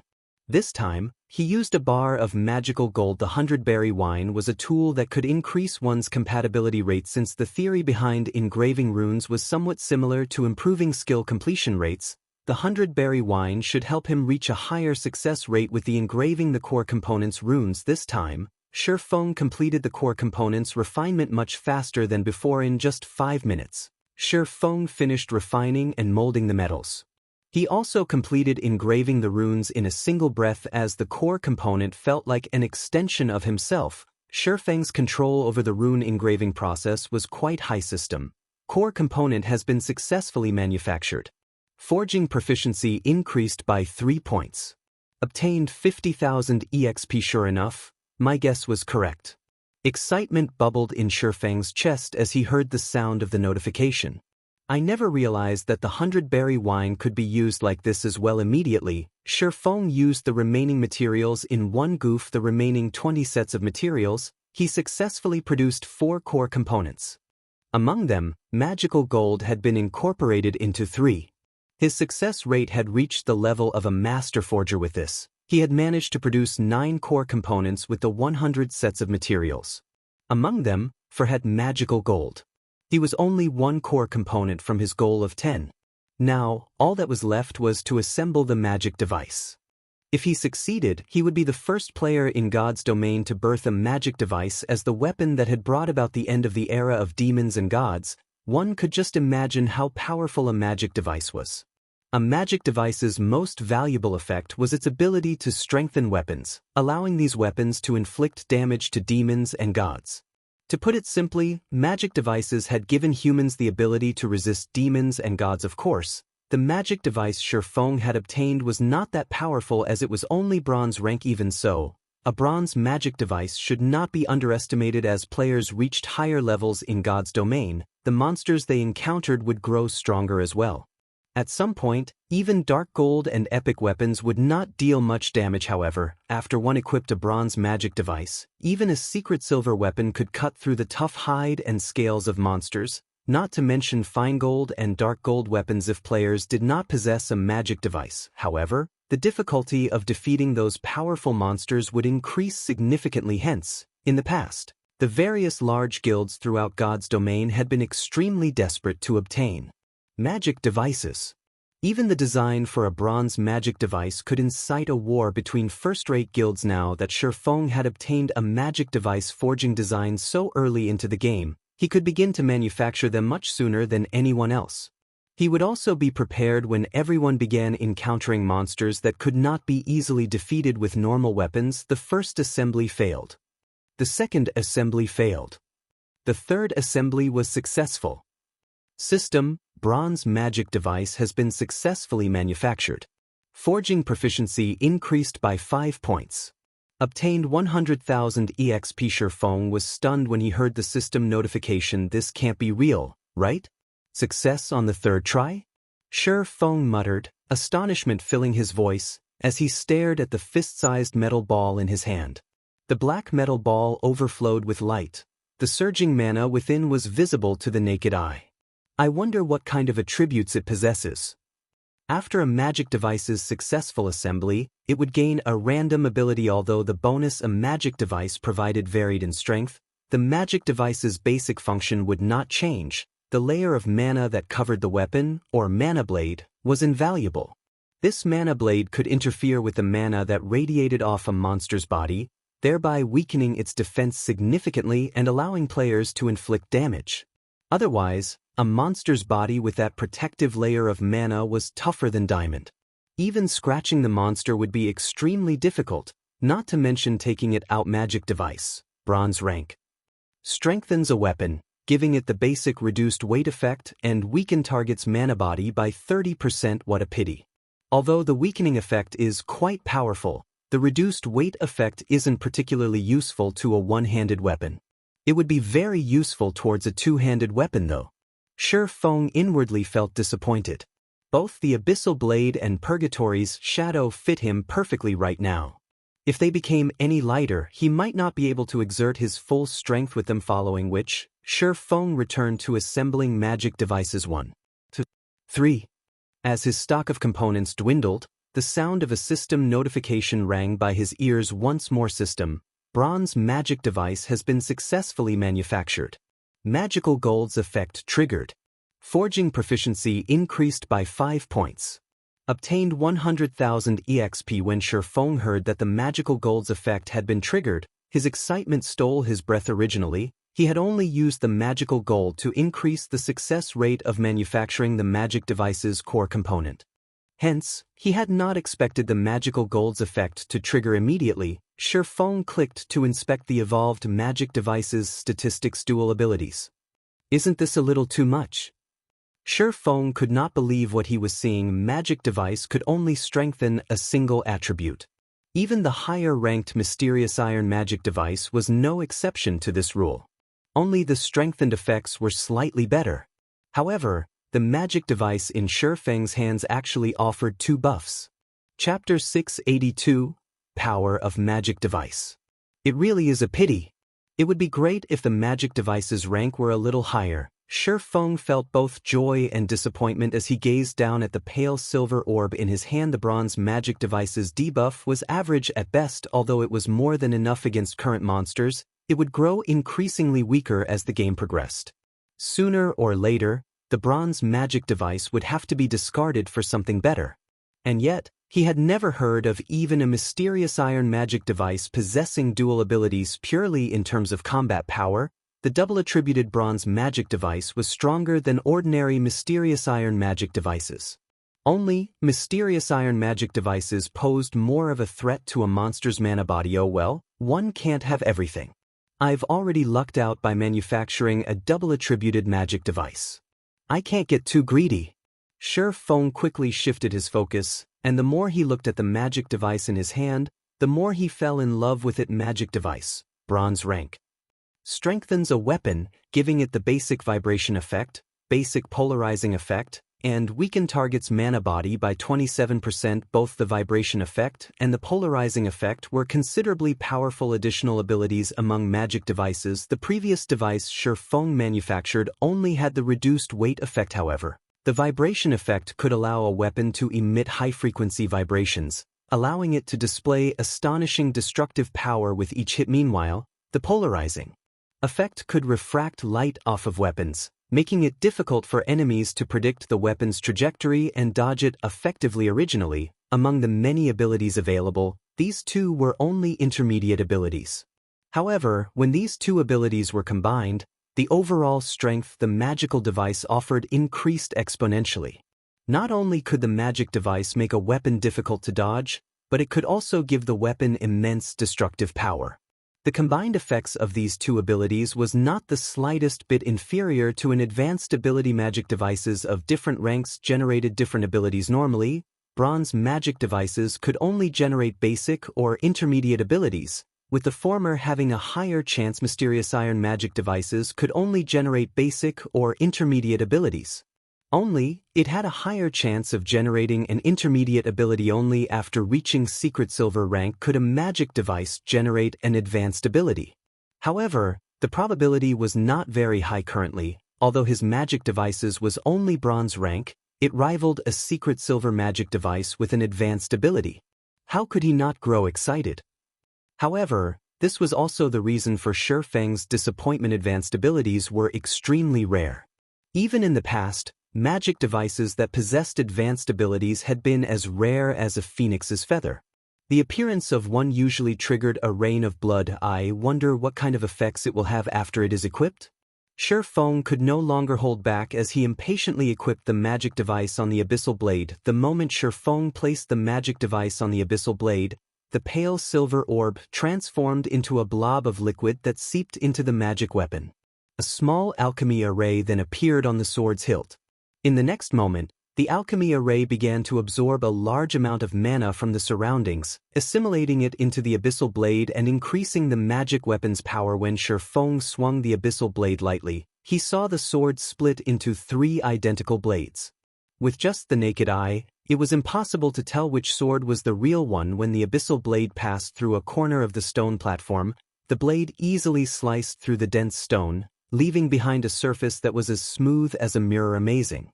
If someone else equipped this magic device and used it against me, I think I would even struggle to block the attack.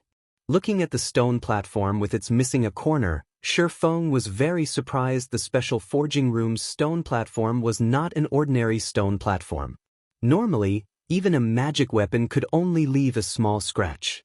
Now, however, Feng had effortlessly sliced off the platform's edge. For a moment there, Feng had even wondered if he had missed, as he had not felt the slightest resistance when the abyssal blade passed through the stone. If his target had been a secret silver weapon or a piece of equipment, the item might have split in half effortlessly. Feng even doubted whether a fine gold weapon could withstand such a frightening, destructive power. Currently, expert players' mainstream weapons were only fine gold rank. If even fine gold weapons could not block his attacks, enemy experts with fine gold weapons would be tantamount to unarmed noobs. How were they supposed to face him? With this strength, I should be able to try Mount Sogar. Although Feng had never been to Mount Sogar before, he was not unfamiliar with the top of the world. Now that he had dealt with the most dangerous part of the journey, all that was left was locating Solomon's treasure. Weissman had already given him the map, which had been engraved on the elemental core. However, the map was too simple, and he had no idea where exactly Solomon's treasure was. Fortunately, the map did not lead to a high-leveled area on Mount Sogar. With his current strength, he should be able to cope with the dangers there. Following which, Feng tidied up the room and took out the position teleportation scroll. He intended to head to the top of the world immediately. Suddenly, the sound of a system notification reached his ears, indicating that Blackie had sent him a message. Guild leader, Aqua seems to be having trouble. Please head over to the residence in Stone Forest Town quickly. Feng froze. Slightly surprised. Stone Forest Town had NPC guards to protect it. Unless they wanted to be banished, the various guilds would not stir up trouble. If a guild were banished from Stone Forest Town, they would no longer have a place to resupply or repair. As long as one had a brain, nobody would dare provoke Zero Wing right now. In fact, they should be afraid of the guild. Forget it. Let's see what's going on. Feng stored the position teleportation scroll and took out a guild transfer scroll. Currently, the teleportation magic array in Stone Forest Town was still under construction. If players of Zero Wing wished to arrive at Stone Forest Town quickly, their only option was to use the guild transfer scroll. After using one, they would have to wait for an hour before they could use one again.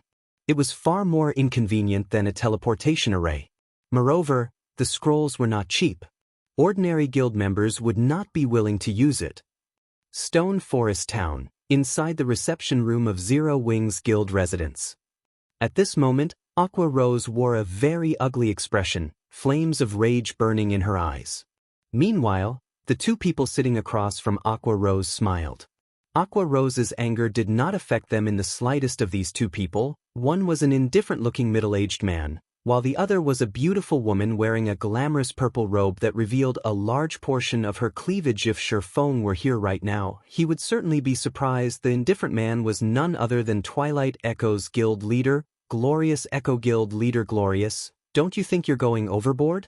Aqua Rose asked coldly. Overboard? How is this overboard? I am just offering a kind reminder, Glorious Echo laughed.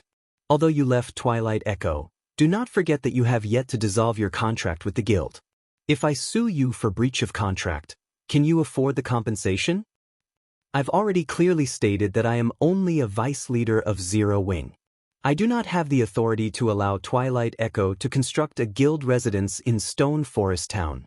I have even less authority to give Twilight Echo half the town. Aqua Rose growled. She had wanted to dissolve her contract with Twilight Echo the moment she first left, but in the end, she had abstained as her family sat on the board of directors of the guild.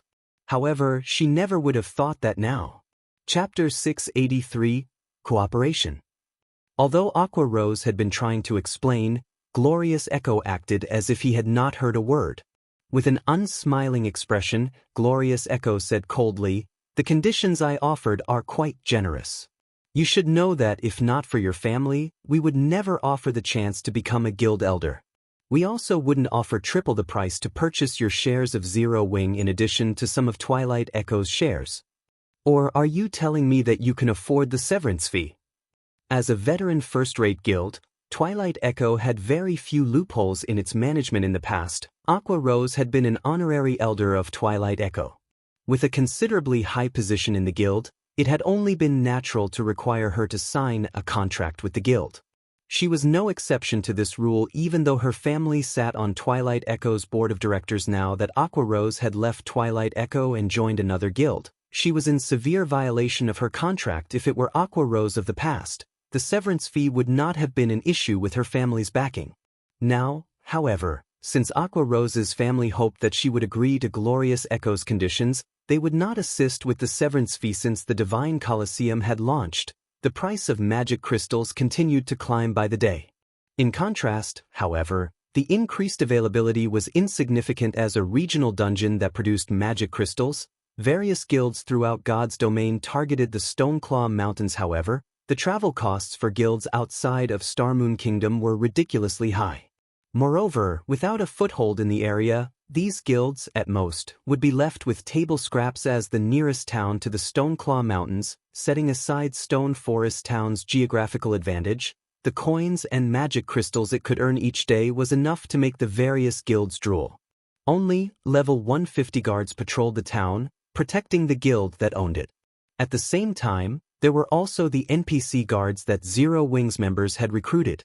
Even a super guild had to stand by and watch, helpless against Zero Wing's defense. From Twilight Echo's perspective, Aqua Rose was the only reason Zero Wing had any power today. Otherwise, it was impossible for a guild without any background, financial strength, or nurturing methods to grow to such a scale within such a short amount of time. Aqua Rose had initially been an honorary elder of Twilight Echo. She was well known in the virtual gaming world, yet she had suddenly joined a nameless and powerless guild. This guild must have offered a relatively high price to recruit her. In addition, with Aqua Rose's current importance to Zero Wing, she would undoubtedly wield a massive amount of authority. Even giving away 90% of the town's lands would be well within her authority, much less allowing Twilight Echo to establish a guild residence in Stone Forest Town. As long as Twilight Echo obtained Stone Forest Town, the guild would have the capital to rise in God's domain. A veteran first-rate guild had an abundance of manpower. Twilight Echo was no exception, with an army of elite players held in reserve. However, it was not easy to nurture a God's domain expert. This process required a large amount of magic crystals.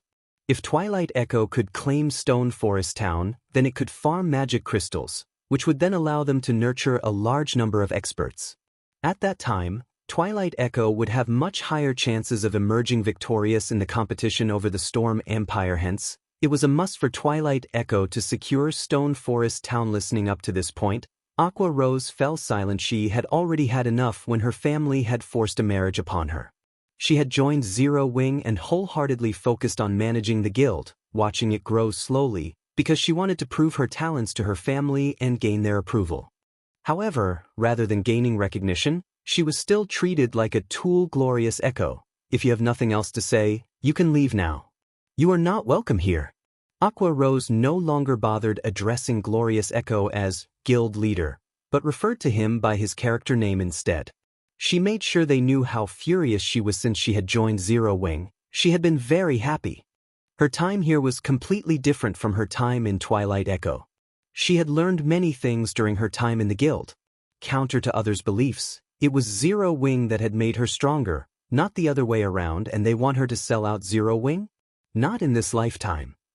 Seeing Aqua Rose's determination, Glorious Echo's somber expression darkened. I've forgotten to introduce this young lady beside me. Glorious Echo's expression suddenly changed. With a smile, he proceeded with the introduction. This is Miss Exemplary Willow. She represents Open Source Corporation and is responsible for the corporation's affairs relating to God's domain. Exemplary Willow, who wore a purple robe, only smiled in response. She did not bother to offer a single word. It was as if she looked down on Aqua Rose. Why is someone from Open Source Corporation here? Aqua Rose's shock was obvious. Open Source Corporation was a global 500 company. Moreover, it ranked very close to the top. To the corporation, Twilight Echo was like an ant that it could squeeze to death at any given moment. They were from completely different worlds. You might not realize this, but Open Source Corporation has already invested in Twilight Echo, becoming the guild's largest shareholder. Although your parents were strongly opposed to the plan, their efforts were useless, Glorious Echo sneered. If our talks for cooperation fail today, I believe that Miss Willow will be quite disappointed. If Miss Willow is unhappy, Open Source Corporation might accidentally take everything from you and your family. So, I think you should consider your options carefully before you speak. So, that's their game. Aqua Rose immediately came to a realization, a self-deprecating smile appearing on her face. It was no wonder why her family had not opposed the guild's decision. It would be child's play for Open Source Corporation to suppress her family's business. Facing such a monstrosity, her family would have no choice but to lower their heads. This is your best and only option. Why must you make life difficult for yourself? Glorious Echo advised softly. Besides, we're not just taking Stone Forest Town's land for granted. We are offering your guild leader a satisfactory price. If you can persuade him to hand over Stone Forest Town, then I assure you that not only will you become a director of Twilight Echo, but Black Flame will also receive shares of the guild and become a director with you. With OSC's investment, Zero Wing will quickly become the #1 guild in Starmoon Kingdom. Wouldn't this be a better result? Taking a deep breath, Aqua Rose said resolutely, Glorious Echo, stop dreaming. I will never agree to your offer. She would never betray the guild. Although she felt sorry for her family, she believed that, by relying on her own abilities, even if her family's business went under, she could help her family flourish even more than before. Good, very good. Glorious Echo applauded. However, his expression while doing so was exceptionally grim.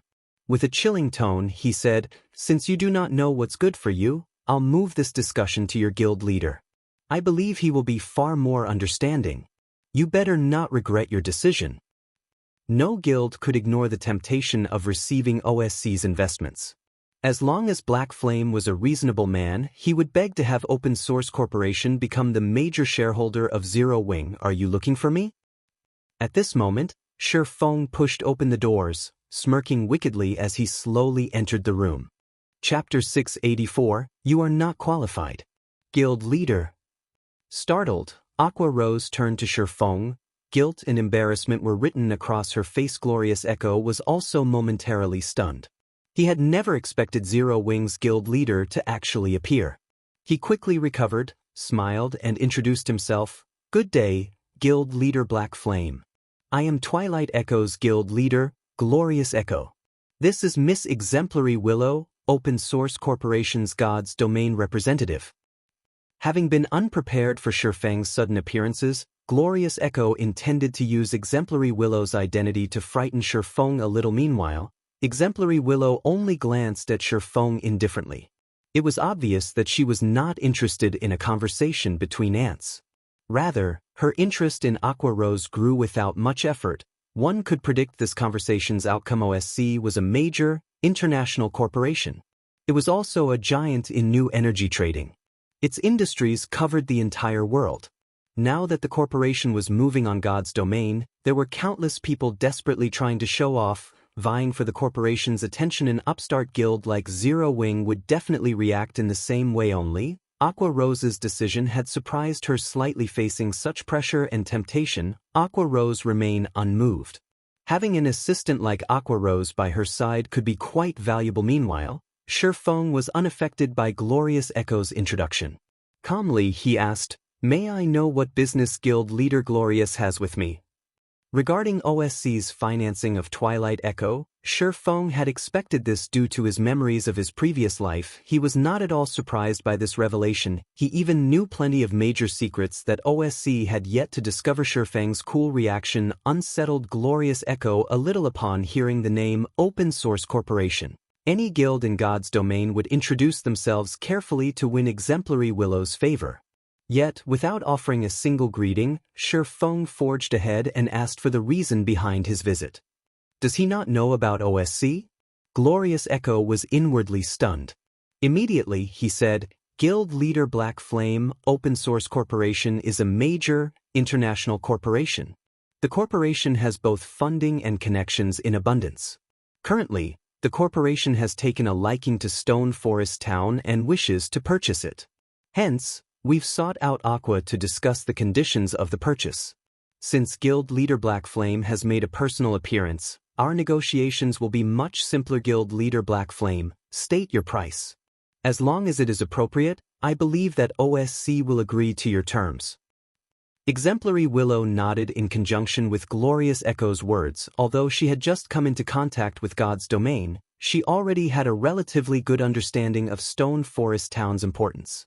She had to admit that it was surprising that a mere upstart guild had obtained such a town. I see, Feng laughed. He then looked at Glorious Echo saying, "Then, Guild Leader Glorious, you may leave now." Huh. Glorious Echo was momentarily stunned. What do you mean, Guild Leader Black Flame? Isn't OSC looking for me to discuss Stone Forest Town? Feng countered with a question. Then why are you still here, Guild Leader Glorious? Glorious Echo sputtered, utterly speechless from the side. Aqua Rose could not help but giggle to her family. OSC was the largest source of pressure, not Glorious Echo. If she could settle a deal with the corporation, she could relieve that pressure on her family. Miss Willow has only recently been introduced to virtual reality games, and there are still many things she does not understand.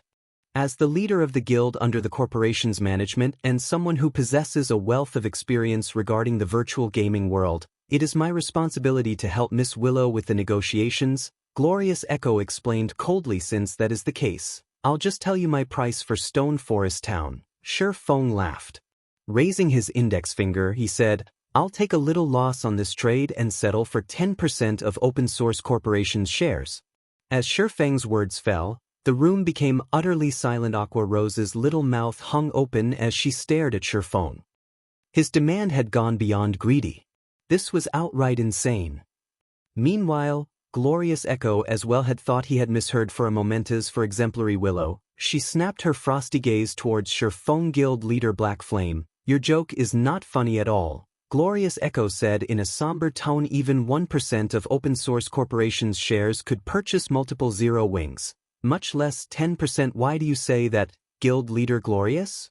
Pointing at Stone Forest Town through the window, Feng said earnestly, Stone Forest Town is the nearest town to the Stoneclaw Mountains. Meanwhile, the Stoneclaw Mountains is a dungeon rich with magic crystals. I don't believe I need to inform you of this item's importance. Since you wish to purchase Stone Forest Town, this would be equivalent to cutting off Zero Wing's path of development. I only want a few Open Source Corporation's shares, so how is that excessive? Since Guild Leader Glorious doesn't qualify to make this decision, please look for someone who does to speak with me. You should know that I am a very busy man. If I make an appointment with every random nobody to discuss business, I won't even have any time to rest. Insulted, Glorious Echo's vision went red as he even considered Feng's murder. Feng had actually dared to humiliate him publicly, calling him a random nobody.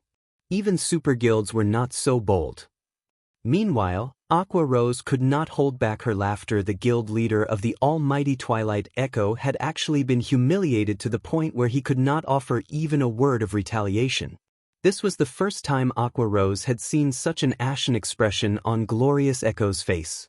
This comic moment relieved much of her pent-up frustration. However, Aqua Rose realized that Feng was currently venting for her, and her heart could not help but warm at this sight. Guild Leader Black Flame, are you being serious? Finally, Exemplary Willow spoke. However, her tone was extraordinarily cold. She could not believe that the guild leader of such a tiny guild would actually dare to underestimate OSE. Although Exemplary Willow had not said anything threatening, the room's atmosphere grew heavy with tension. Even Aqua Rose struggled to breathe. This was the aura of someone who had always stood at the top of the world. Despite being unimaginably weak, she could still make a top-tier expert like Aqua Rose feel anxious if Feng answered poorly. The consequences would be unimaginable. At this moment, Aqua Rose was somewhat regretful. She should have stopped Feng. At the very least, she could have prevented this. However, as if Feng was without a care in the world, he nodded leisurely and responded, "Of course. I am always a man of my word." Although Feng was not loud, everyone in the room could hear him clearly insane. This person was insane. Glorious Echo's previous anger vanished, replaced by shock. With astonished eyes, he stared at Feng. Feng had just intentionally provoked an international corporation just to help Aqua Rose get revenge. Just how ignorant must one be to carry out such an action? Very well. I will convey your price to my superior, Exemplary Willow said indifferently. She then turned to Glorious Echo, commanding, "Let's go." Chapter 685, New Continent. After Exemplary Willow and Glorious Echo left, the tension in the room evaporated. However, Aqua Rose still wallowed in her guilt. Exemplary Willow's eyes as she departed had reflected her inner anger clearly.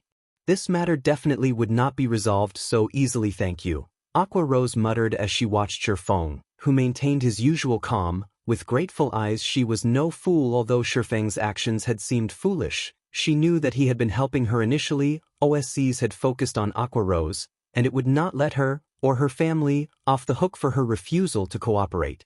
However, Feng had come forth and provoked OSC intentionally, shifting the corporation's hatred towards himself.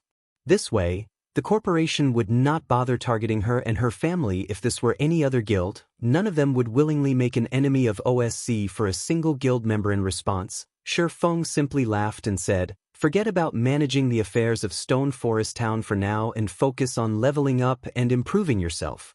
I'll have Melancholic manage the town for the time being."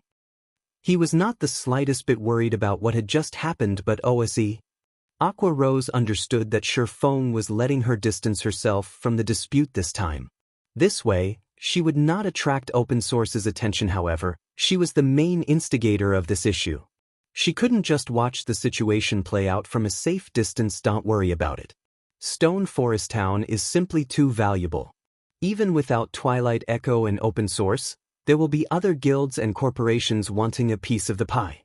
Feng could see Aqua Rose's guild. However, things were not as simple as she thought.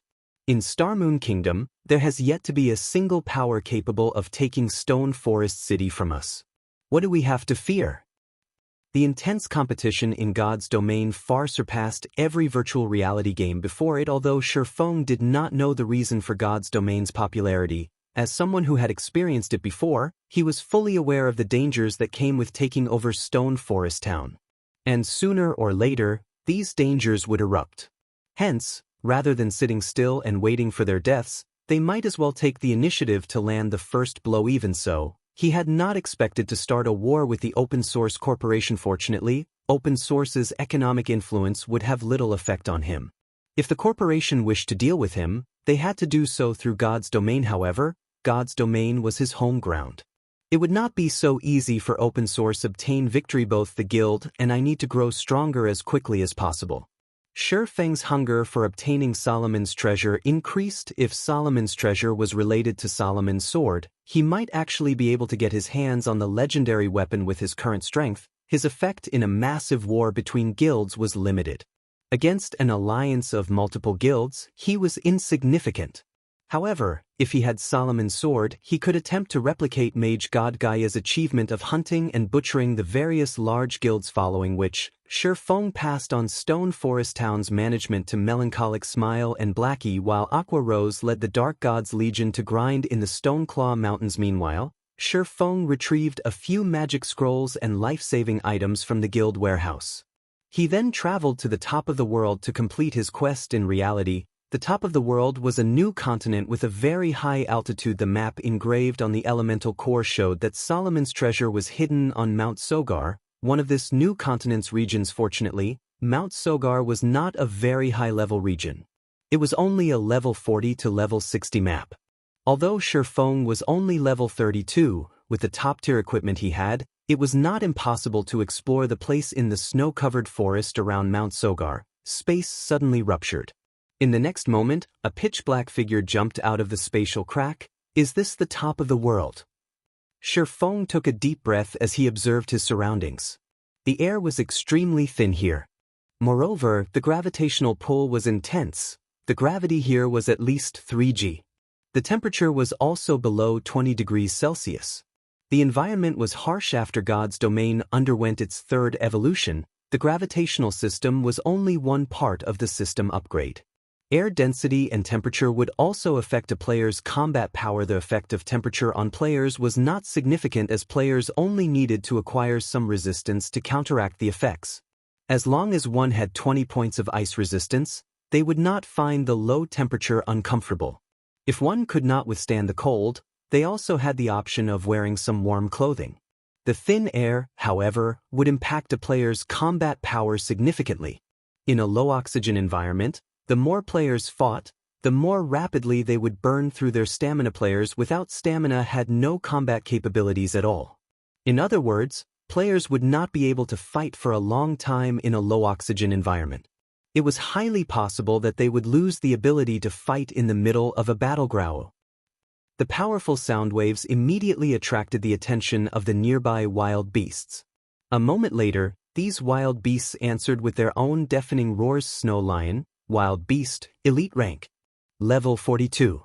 HP 180,000/180,000.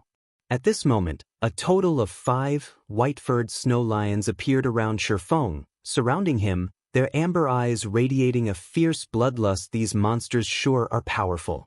Despite being only elite rank, their bloodlust is so strong. This place really isn't meant for ordinary players. Feng chuckled as he unsheathed the abyssal blade. If any other expert stood in his place right now, the snow lions would likely devour them. Fortunately, Feng was no ordinary expert. Growl. At the sound of a low roar, a snow lion dashed forward and bit down at Feng. Almost as if they had planned their attack, the other 4 lions took the opportunity to circle to Feng's backscram. Feng struck at the snow lion's head, the abyssal blade colliding with one of the monster's fang sting. So tough. Feng felt his hand go numb when the abyssal blade stuck the snow lion's fang. However, the snow lion that attacked Feng had not fared any better than Feng as the impact sent it flying. Its ivory fang also sported a deep gash. The abyssal blade had nearly chopped off the snow lion's fang. However, the snow lion only suffered -424 damage from the attack. To its 180,000 HP, that damage was practically negligible. Feng then spun and sent a slash to his back, the black streak of light slashing at the 4 oncoming snow lions. The snow lions' hides were far more tender than their fangs. Very easily, the abyssal blade sliced through the lions' hides, leaving behind a bone-deep gash. However, the attack only dealt slightly more than -1,200 damage to each of the 4 lions. Why is their defense so high? Feng was surprised previously, seeing as his attack had landed on the snow lion's fang. He thought the low damage was reasonable.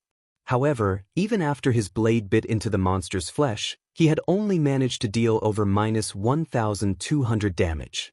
These snow lions' defense was stronger than even a great lord. Do all monsters here have such high defense? Feng muttered, feeling a slight headache begin to brew. These snow lions were only elite monsters. If he encountered a chieftain or lord, how was he supposed to defeat them?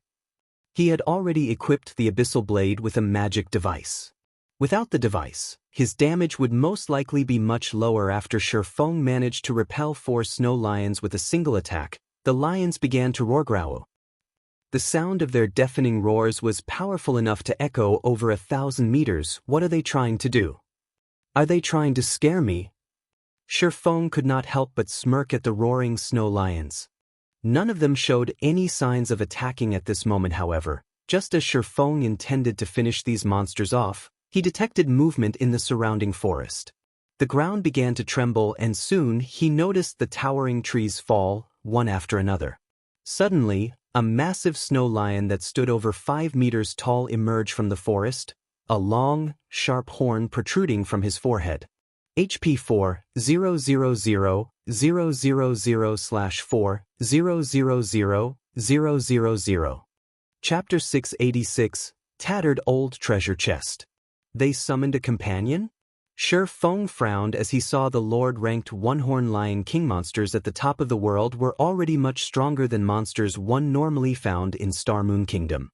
In addition to the environmental effects, dealing with these monsters would be quite challenging in the current god's domain, there had yet to be a single player capable of soloing the level 45 Lord-ranked One-Horn Lion King. Even if Feng activated twofold Berserk, he would not have a shred of hope of defeating the level 45 Lord. Aside from its 4 million HP, Feng also had no information on the boss's skills.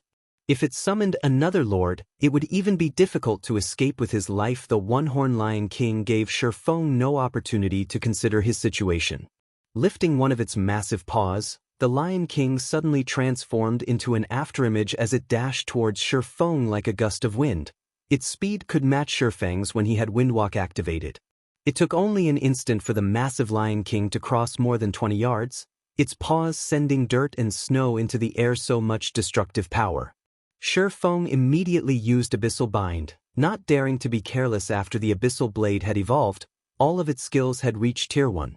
A Lord-ranked monster was the equivalent of a Tier 2 class. With only a difference of 1 tier, Abyssal Bind could exert a large fraction of its effects. Shio. 12 pitch-black chains appeared out of thin air, instantly binding the One-Horn Lion King's limbs, forcing the Lord to halt its charge. The Lion King bellowed in rage as it struggled against its bindings. If Feng had taken on this fight before the Abyssal Blade had evolved, the One-Horn Lion King would have easily freed itself from Abyssal Bind. However, no matter how much strength it exerted, it could not move an inch. The most it managed was cause the chains to tremble slightly. Although the chains showed signs of breaking, it would still be some time before they would shatter. I can finally use Abyssal Bind again.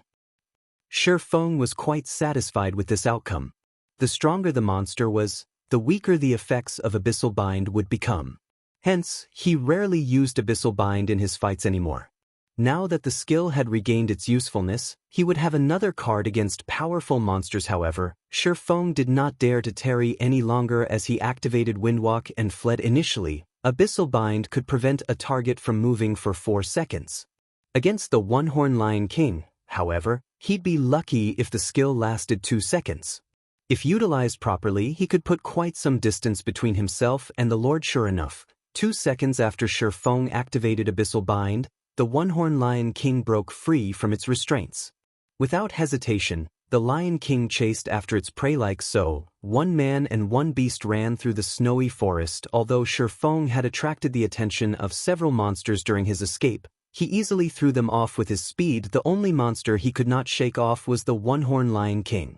Fortunately, the Lion King was not a speed-type lord. After activating Windwalk, Feng's speed was roughly equal to the Lion King's. Hence, the Lion King could not close the distance he had created during his 2-second head start. It won't do to continue running like this. I haven't seen any flying-type monsters so far, so it should be fine to use Wind Rider. While Feng fled, he searched for any movement in the air. The ability to fly was a massive advantage against monsters. However, as players reached higher levels, many high-level maps would also contain flying-type monsters. If players encountered such a monster, escape would not be an option. They either defeated the flying monster chasing after them or said monster claimed their life. It would take a miracle to escape from a flying monster. The top of the world was known for being an area that only experts could challenge. One would find it difficult to survive even the low-level regions of this place. Fortunately, Feng also had the 7 Luminaries ring. He considered himself to be someone who was quite good at escaping. However, even Feng did not dare to use his skills at the top of the world casually, as a single misuse might get him killed. After confirming that he saw no threat above him, Feng activated Wind Rider and soared into the sky. Meanwhile, the One-Horn Lion King could only roar in frustration as it watched its prey escape its clutches. Although Feng was only level 32, the 220% increase in movement speed that Wind Rider provided made him faster than even a level 45 lord. The location marked on the elemental core showed that Solomon's treasure was in Mount Sogar's core area. Taking advantage of Wind Rider's effects, Feng flew towards the map's core. As Wind Rider only had a duration of 24 seconds, but a cooldown of 2 minutes, Feng was forced to stop every once in a while during his flight. Feng did not have the courage to brave the path on foot. During his 24 seconds in the air, he had spotted at least 3 Lord-ranked monsters. In addition, there were also plenty of chieftains and elites roaming around the snowy forest. Even if he used an isolation scroll, He would not escape detection from so many powerful monsters. After more than an hour of flying and hiding, Feng arrived at the base of Mount Sogar's core area. Luckily, I can fly. Otherwise, I really might not have made it here alive. Feng could not help but inwardly celebrate as he looked at the snowy forest at the foot of the mountain on his way here. Aside from lords, Feng had even spotted a level 50 Great Lord. With Feng's current standards, without flight, he would never escape a Great Lord. After arriving at the foot of the mountain, Feng refused to use Wind Rider to fly up the mountain itself. The top of the mountain was flying-type monsters' territory. If he accidentally caught the attention of one of these monsters, he would be in trouble big time, following which, Feng used an isolation scroll and carefully proceeded along the stone steps up the mountain. After arriving at Mount Sogar's heart, the monsters he encountered were level 50 at the very minimum. Feng was merely level 32. With such a huge difference in levels, monsters could easily perceive his presence from a long distance away.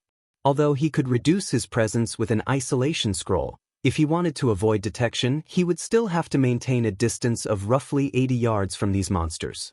Fortunately, that distance was still well within his range of sight, so he could easily hide. The path up Mount Sogar was very narrow and surrounded by steep cliffs. Not only was it very difficult to hike up the mountain, but there were also groups of stone apes patrolling the path. Unfortunately, there was only a single path up the mountain. Level 50. HP 300, 000/300, 000. By itself, the stone ape was no threat to Feng. In fact, he could easily handle 3 or 4 of these elite stone apes simultaneously.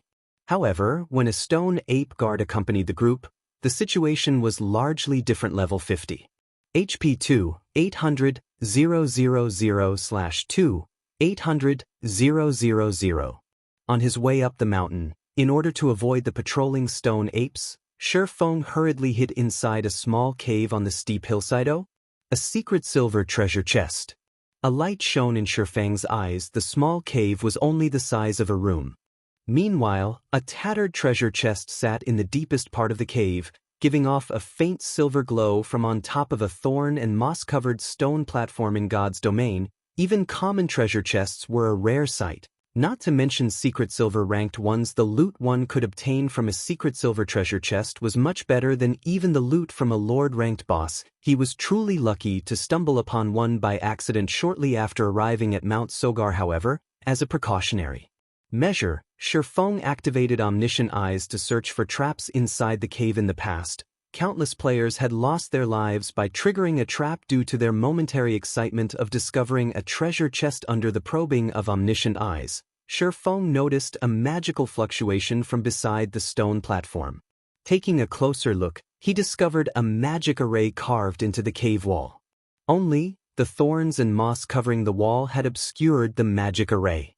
Fortunately, under the perception of Omniscient Eyes, these simple obstructions were no different than transparent glass. Sure enough, there's a magical trap. Feng laughed as he activated Phantom Kill. He then had his doppelganger stand at the cave's entrance while he ran towards the treasure chest. Chapter 687, Tier 3 Magic Scroll. There were many types of traps in God's domain, and any one of these traps could finish a player off easily. The simplest traps were the ordinary, physical traps. Most players could resolve these traps. A slightly more advanced trap was a magical trap. Even experts could lose their lives to these traps if they were not careful. The most advanced traps were challenge traps. When triggered, challenge traps would seal players inside a barrier. Players were then required to undergo a challenge, and only after they cleared the challenge would they obtain the reward. Although challenge traps were the most advanced of the 3 types, the former 2 were the most fatal when triggered. After all, players could simply choose to ignore the treasure if they did not wish to risk their lives, whereas the other 2 types would not offer players such a luxury. Hence, the physical and magical traps claimed the most lives. Meanwhile, classes like the assassin possess skills to disarm traps. Hence, most solo assassins could get by just fine in God's domain. Although Feng was a swordsman without any disarm skills, he had magic scrolls that could do the job. This item had a very low drop rate. Moreover, it was only capable of disarming magical traps and challenge traps. Even with 0 wing strength, the guild had only managed to obtain slightly over 20 scrolls. Before coming to Mount Sogar, Feng packed 5 of these magic scrolls with him. Although he had not expected to use one so soon, walking up to the stone platform, Feng did not hurry to open the treasure chest. Rather, he cleared away the thorns and moss covering the stone platform.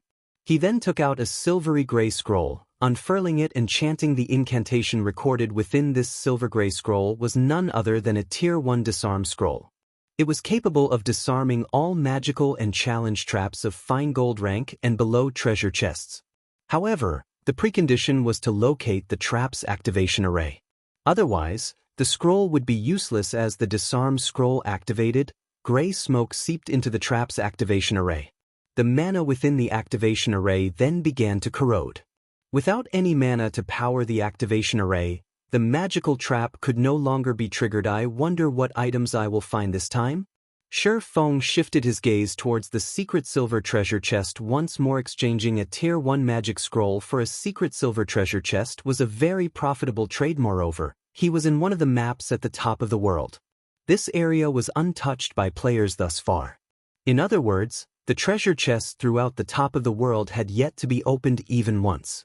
Their loot would naturally be somewhat more abundant. This was a similar phenomenon to obtaining the first clear of the dungeon, whereby the end rewards would be slightly buffed. However, Feng still did not hurry to open the treasure chest. He first activated Divine Providence immediately. His luck increased by an additional 32 points for 30 seconds only. Now did Feng open the treasure chest, following which, a loading bar appeared above the treasure chest, filling gradually.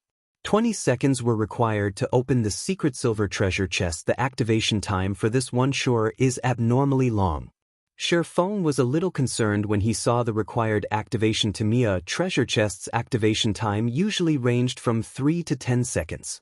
Even secret silver treasure chests didn't usually require as long as 20 seconds. The seconds ticked by slowly. After the long and arduous 20 seconds, the tattered old treasure chest audibly clicked before its lid gradually opened.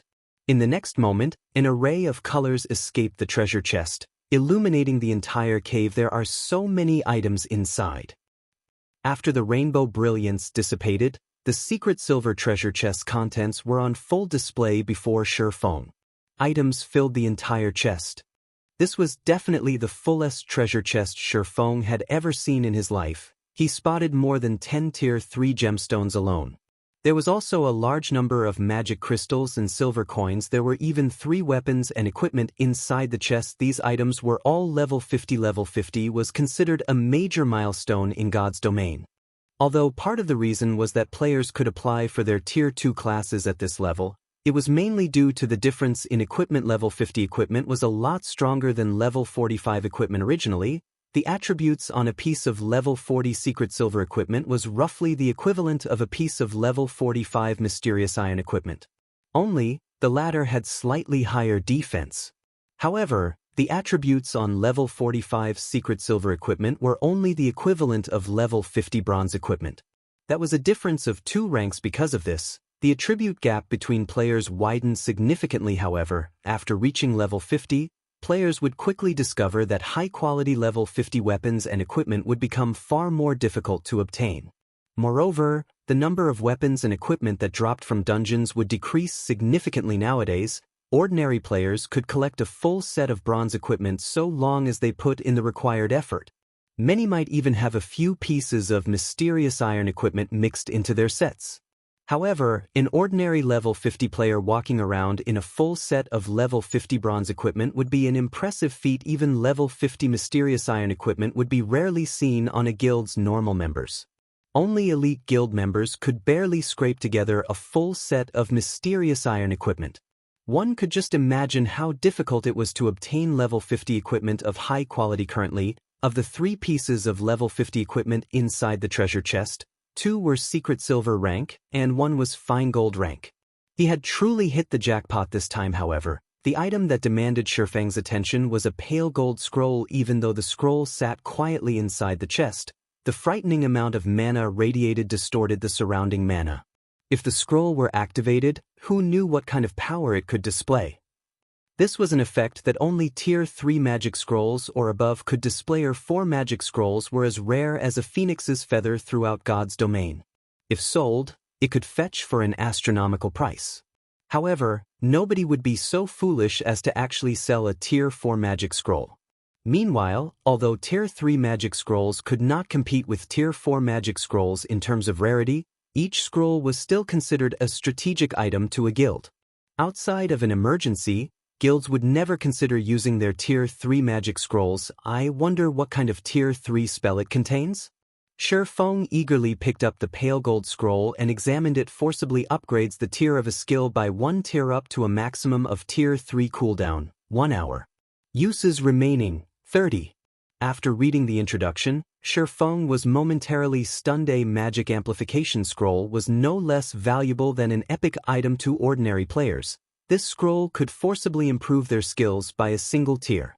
This scroll could provide a miraculous impact if used at a critical moment. For example, in a battle between 2 players who could both use only Tier 1 skills. If the losing player could suddenly amplify one of their skills to Tier 2, it could turn the tide of battle when fighting bosses. The control effects of a Tier 1 skill was incredibly limited. However, the skill would display a marked difference at Tier 2, and yet, this was still not the magic amplification scroll's greatest function. Its true purpose lay in summoning. It was particularly useful to the summoner class.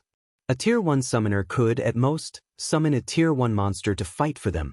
After using magic amplification on their skills, however, they could summon Tier 2 monsters. As for Tier 2 summoners, they could summon Tier 3 monsters. Tier 3 monster was the equivalent of the Great Lord rank. Whether it was out in the fields, a dungeon, or a PvP battle, having a Great Lord ranked monster by one's side would provide massive advantages. One such monster could easily decimate an army of 10,000 players. Although I'm not a summoner, I have the Bible of Darkness. I wonder if the magic amplification scroll will have any effect on it?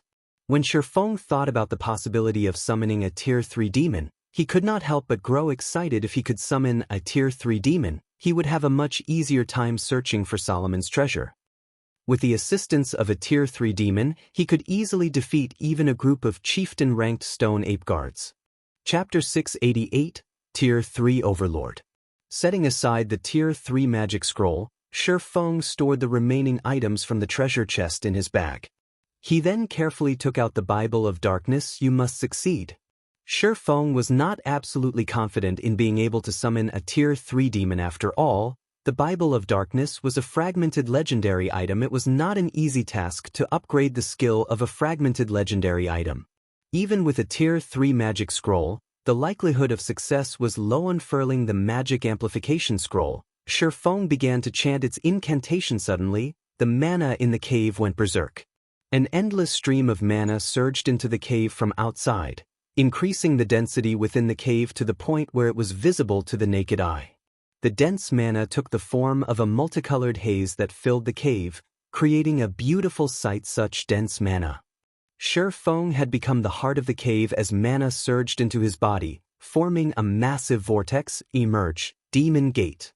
Feng activated Demon Summoning Rumble. Suddenly, the cave began to tremble. In the blink of an eye, a massive pair of gates suddenly appeared out of thin air. This gate was twice as large as those that appeared when he summoned Tier 2 demons. Feng even struggled to move under the intense pressure this gate emitted. Did I succeed?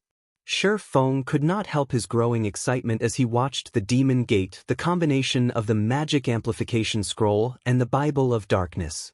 If he could put this combination to use in a guild war, it would definitely turn the tides of battle regardless of the time or location. A Great Lord ranked monster was a massive threat to a player, not to mention a Great Lord that was under an enemy player's control.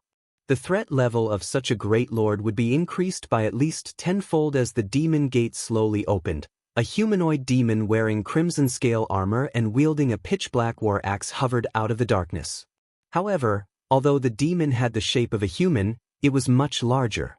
The demon stood over 3 meters tall and had a pair of blood-red wings that allowed it to hover above the ground. Such a weak little ant actually dares to summon me. The Purgatory Demon? The Purgatory Demon snarled, ridicule flashing its blood-red eyes as it looked down on Feng. With a single flap of its wings, the Purgatory Demon crossed the distance of 10 yards in an instant, its speed surpassing even that of a great lord. The demon then swung its war axe down towards Feng. Die! The pitch-black war axe suddenly emitted intense shockwaves, destabilizing the surrounding space as the war axe descended. Feng suddenly discovered that he could not move. This is the Tier 3 Taboo skill, Spatial Suppression. Feng was aghast. He had never imagined that the demon he summoned would be so powerful. There were many kinds of Tier 3 demons. Moreover, Tier 3 demons possessed very high intellect, so there was a small number who could learn Tier 3 Taboo skills. Among Tier 3 demons, these individuals were warlord-level existences. Feng was only a Tier 1 class. He had no hope of breaking free from the suppression of the Tier 3 Taboo skill. He could not even use a skill.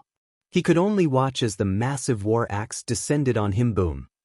When the pitch-black war axe landed, the impact destroyed the entire cave. Such a weakling also dares to use the Bible of Darkness? With this, the Bible of Darkness now belongs to me. The hovering Purgatory Demon could not help but laugh. However, its laughter was short-lived as a serious expression suddenly appeared on the demon's face. Its gaze focused on the ruins before it. Why are you still alive? The Purgatory Demon stared in shock as it watched Feng slowly climb out of the rubble. Feng looked somewhat miserable as his entire body was covered in dust. However, his HP was still full. He had not received any damage from the Purgatory Demon's attack as expected of a Tier 3 demon.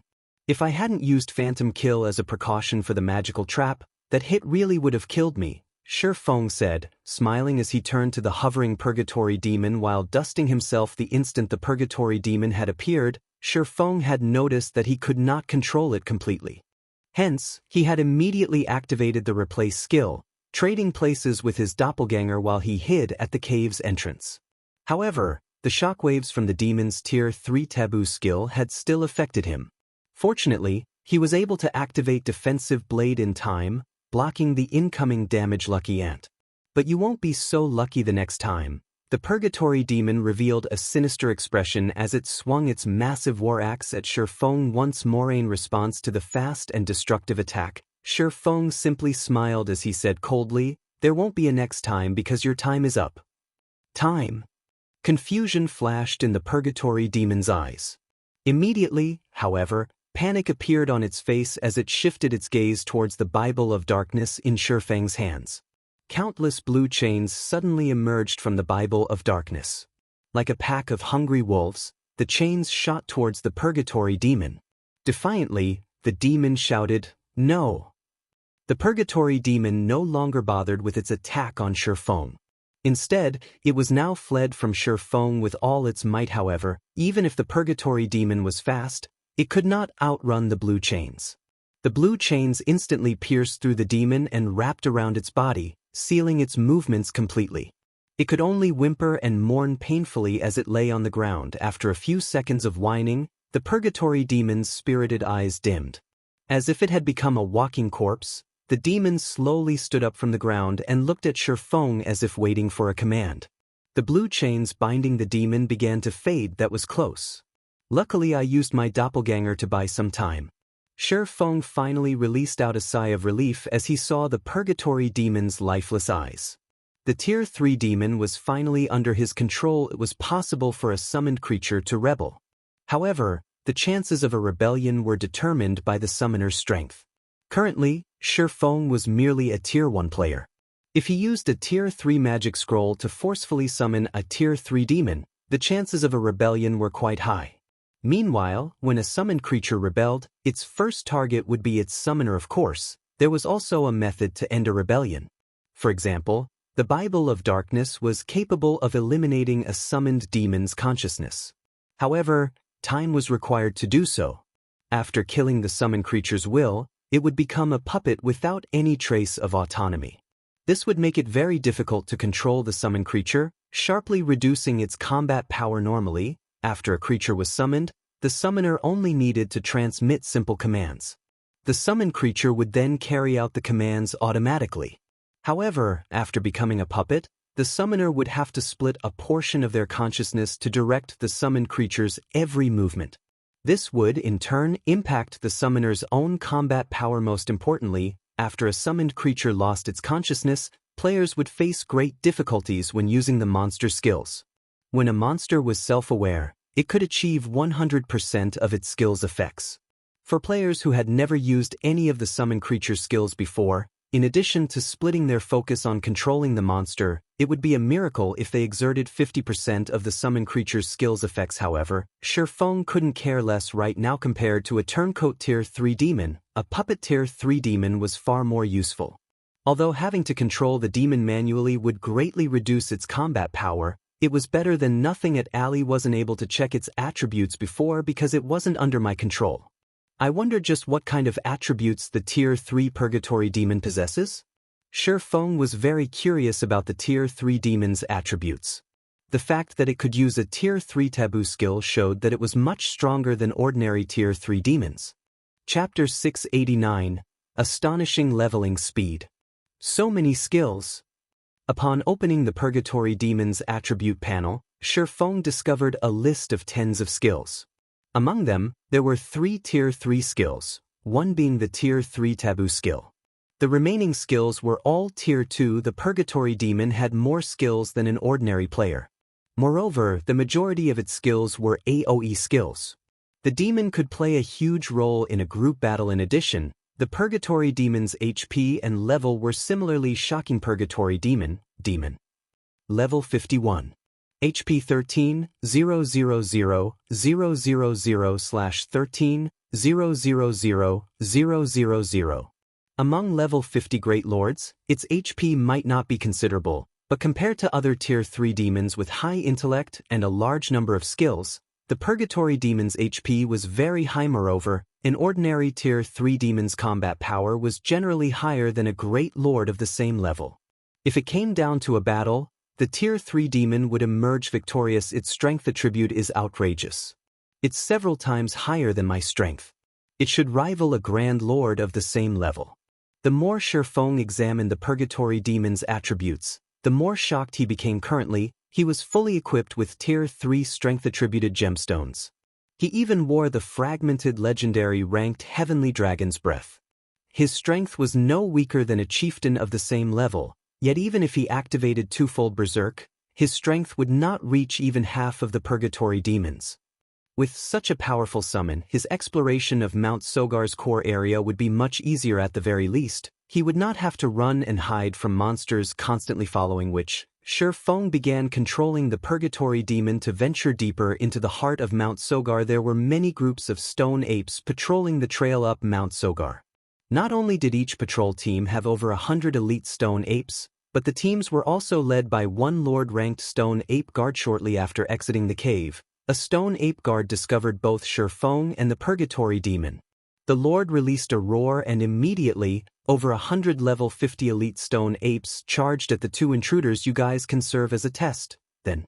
Feng smiled calmly as he focused the majority of his consciousness into the Purgatory Demon while he hid as far away as possible. However, the Purgatory Demon, which was over 3 meters tall, was like an immovable wall as it stood in the middle of the mountain trail. With its war axe held ready, the demon managed to block the entire trail by itself. When the stone apes arrived before the Purgatory Demon, the latter swept its massive two-handed war axe horizontally across the enemy group. Suddenly, the 6 leading stone apes flew through the air, slamming into the mountainsides bordering the trail. Some of the stone apes' rock bodies shattered when they met the massive war axe, damages of over -30,000 points appearing above their heads. If a player had received the Purgatory Demon's attack just now, they would have died instantly. Such fierce damage. Feng was momentarily stunned. He had never imagined that the Purgatory Demon could deal such high damage. Compared to the Snow Lions, the stone ape's defense was much higher. Previously, he could deal around -1,200 damage to the Snow Lions with his normal attacks. Yet, the Purgatory Demon dealt over -30,000 damage, destroying over 1/10 of the stone ape's HPs with one swing of its axe. Moreover, it even shattered the stone ape's rock bodies, wounding the elites heavily and significantly reducing their combat power. In the face of the Purgatory Demon's strength, the stone apes were no more than toys. They could not approach Feng, who hid behind the Purgatory Demon, at all. However, Feng was also struggling to control the Tier 3 demon. Feng was already not used moving in the demon's massive body. Attacking only increased the complexity of his task. He could not exert his desired effects at all. At the moment, he was exerting less than 1/3 of the Purgatory Demon's actual strength. Suddenly, the stone ape guard standing behind the group of stone apes jumped into the air and thrust its spear towards the Purgatory Demon. As if it were a venomous snake, the spear left behind 3 afterimages that struck the Tier 3 demon. With the Purgatory Demon's usual standards, it could have dodged the Lord's spear attack effortlessly. However, Feng was unable to exert the demon's full strength, so the demon received all 3 attacks: 2, 742-2, 802-2, 784. 3 consecutive damages appeared above the Purgatory Demon's head. However, compared to the Purgatory Demon's 13 million HP, these damages were practically negligible. The demon's battle recovery alone regenerated 130,000 HP every 5 seconds. Even if Feng allowed the stone ape guard to attack as much as it wished, it would not kill the Purgatory Demon. I wonder how this move will fare? Feng did not want to waste any more time with these stone apes. He controlled the Purgatory Demon and activated the Tier 3 skill, Garuda's Flames. Garuda's Flames dealt flame damage within a cone to all enemies within 50 yards. At the same time, targets struck would be forced into a fainted state for 5 seconds. The Purgatory Demon swung its massive war axe and the stone apes before it drowned in a sea of fire. Even while standing behind the Purgatory Demon, Feng could feel the scorching heat of Garuda's flames against such a wide-range attack. Neither the stone ape guard nor the elite stone apes could avoid it. The Purgatory Demon's attack swallowed every one of the stone apes. Suddenly, the 100+ stone apes lost their lives. Only the Lord-ranked stone ape guard still lived. However, the Lord's body glowed bright red with heat, and of its original 2,800,000 HP, only around 2,100,000 remained. Garuda's flames dealt nearly 700,000 damage to a level 50 Lord. Meanwhile, Feng had exerted less than 50% of the skill's effect. If the Purgatory Demon were still self-aware, Garuda's flames would probably have devoured over half of the stone ape guard's. It's a pity that this skill's cooldown is somewhat long. Otherwise, grinding with this skill would be exhilarating. Feng sighed as he glanced at his experience bar. Feng had been at 9% of level 32. Now, his experience stopped at 20%. His experience bar had jumped by a full 11% after players reached level 30. The amount of EXP they required to level up would increase tremendously. Even expert players had to grind for several days to gain a single level, not to mention someone like Feng, who required twice as much EXP as ordinary players. Any other player would have gained 22%. They would only have to defeat 5 stone ape patrol teams to gain a level. However, part of this was also because the monsters at the top of the world provided much higher EXP than the monsters in Star Moon Kingdom. Moreover, there was also the fact that the stone apes were elite monsters and were 18 levels higher than Feng, providing him with ample amounts of bonus EXP.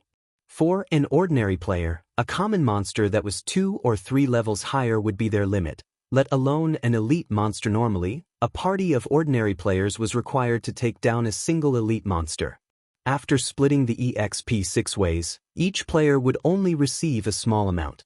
Meanwhile, Feng enjoyed the EXP from more than 100 stone apes by himself. His leveling speed would be as fast as flight, following which, Feng directed the Purgatory Demon to attack the stone ape guard with more skills. The Tier 3 skills cooldowns were simply too long. Feng intended to use them sparingly, so he only used Tier 2 skills to deal with the stone ape guard.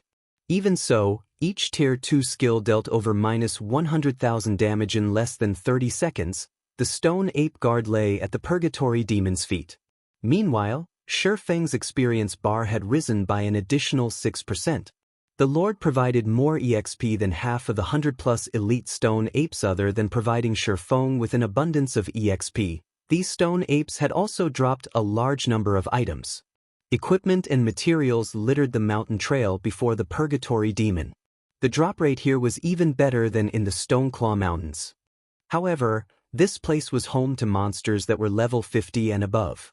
If Feng grinded in an ordinary high-level map in Star Moon Kingdom rather than at the top of the world, he would not enjoy such a lucrative drop rate. However, Mount Sogar possessed a large number of powerful monsters.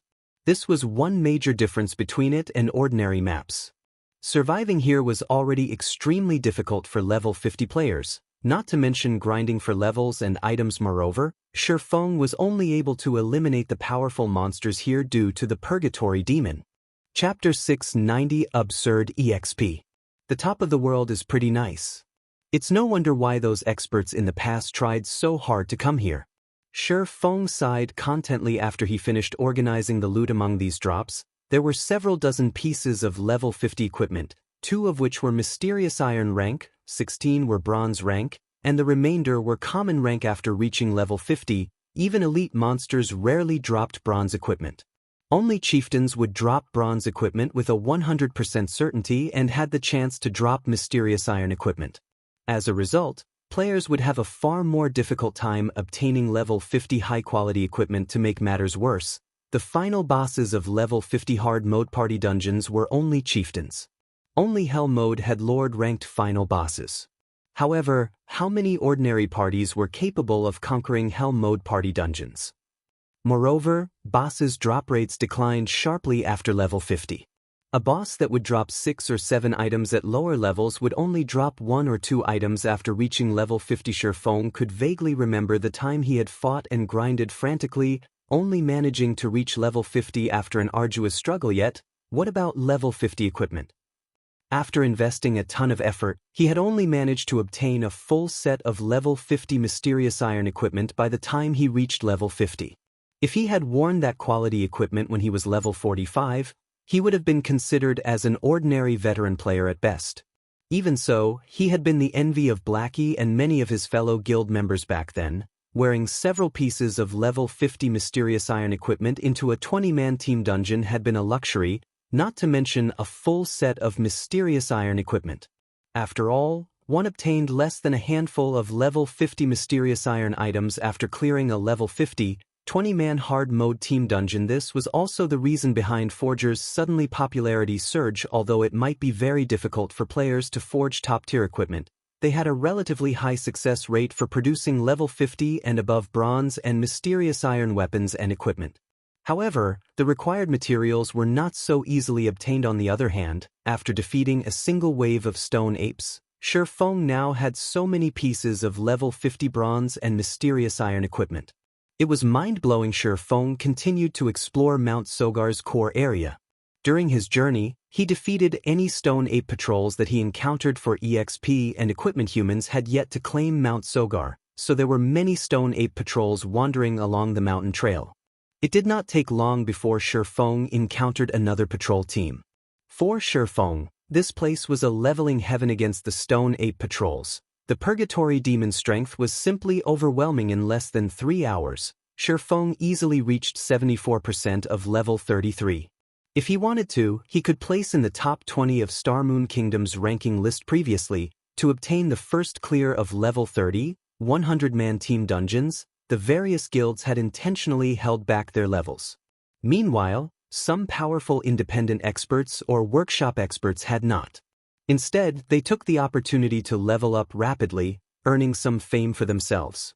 Hence, the current average level on Star Moon Kingdom's ranking list was quite high, with the top 3 players at level 34. Meanwhile, the top 20 on Star Moon Kingdom's ranking list were all level 33 and above. If not for the Purgatory Demon helping him grind on Mount Sogar, he might have struggled to catch up to the top 20 players. Mount Sogar was massive.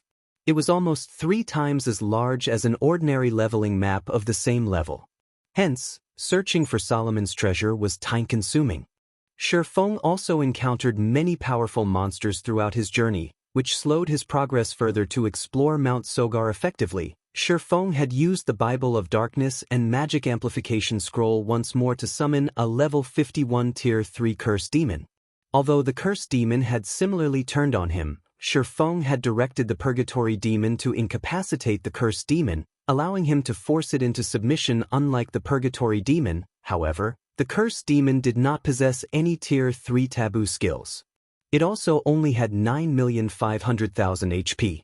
However, as it was a magic-type demon, its AoE capabilities were much stronger than the Purgatory demon. With 2 Tier 3 demons under his control, Feng could explore the area far more efficiently.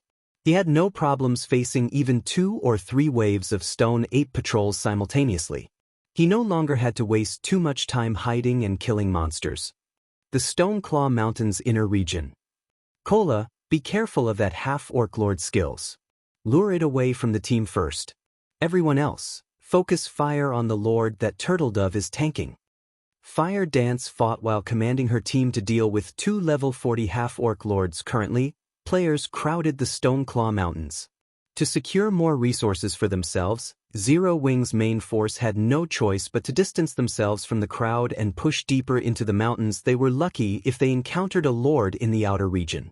However, after reaching the inner region, the number of lords wandering about had increased significantly. From time to time, players would have to face 2 lords simultaneously. This was a huge challenge for teams. Hence, the various guild teams avoided this area to Zero Wing's main force. However, this area was just difficult enough. Zero Wing's lead MT Kola wore a complete Tier 1 set equipment. He also had the blue fire shield. He had no problems handling a single level 40 lord by himself. As for Turtledove, she had recently obtained the epic-ranked Divine Frost armor, so she, too, could tank a lord without assistance. In addition, Yi Wumian similarly wore a complete Tier 1 set equipment for shield warriors. He was constantly ready to jump in when necessary. If the MTs had no issues, there was no need to mention the team's DPS. Whether it was Fire Dance, Rampant Blade, Shadow Sword, Minor Wind, or Violet Cloud, every one of them possessed superb attack power. They also wore equipment that allowed them to ignore more than 10 of monsters' levels. Without any level suppression, their damage against level 40 lords would not be affected in the slightest. Hence, the team was more than capable of taking down 2 level 40 lords simultaneously. Currently, the members of Zero Wing's main force were all at level 32, leveling with impressive speed. There were a few reasons for their leveling rate. First, everyone's experience bars had been frozen around 90% of level 30 throughout their raid of the Frost Prison. After obtaining the first clear of the Hell Mode Frost Prison, everyone promptly turned their attention to grinding in the Stoneclaw Mountains. They also managed to accumulate the double EXP buff by resting in the guild residence's private rooms while they had been offline. While they had focused on raiding the Frost Prison, they had accumulated more than 1 level's worth of the double EXP buff. Thus, the moment they returned to leveling, they rapidly climbed to level 32 inches less than 20 minutes. The team had dealt with their latest half-orc enemies, resulting in everyone's experience bars rising significantly. Fire Dance. Our guild members have been ambushed in the Stoneclaw Mountains. Be careful. Aqua Rose suddenly contacted Fire Dance to warn her someone's ambushed our guild members. Fire Dance was slightly surprised. Which guild is it? Stone Forest Town was Zero Wing's territory now. For someone to dare target Zero Wing's members in the Stoneclaw Mountains, they were simply asking to be banned from the town. I don't think that it's a guild. The ambushed members reported that their attackers had not worn any guild emblems. After watching the videos they recorded, the ambushers didn't seem like any guild experts I've encountered. However, the enemy is moving in relatively large groups. The smaller groups have around a dozen or so players, while the largest one is a 50-man team. I've researched that team already. They do not belong to any guild. Rather, the team belongs to a workshop. Aqua Rose was similarly surprised when she received the report on these assailants. After all, every player currently grinding in the Stoneclaw Mountains should know Zero Wing's reputation. Yet there were still people who dared to ambush their members.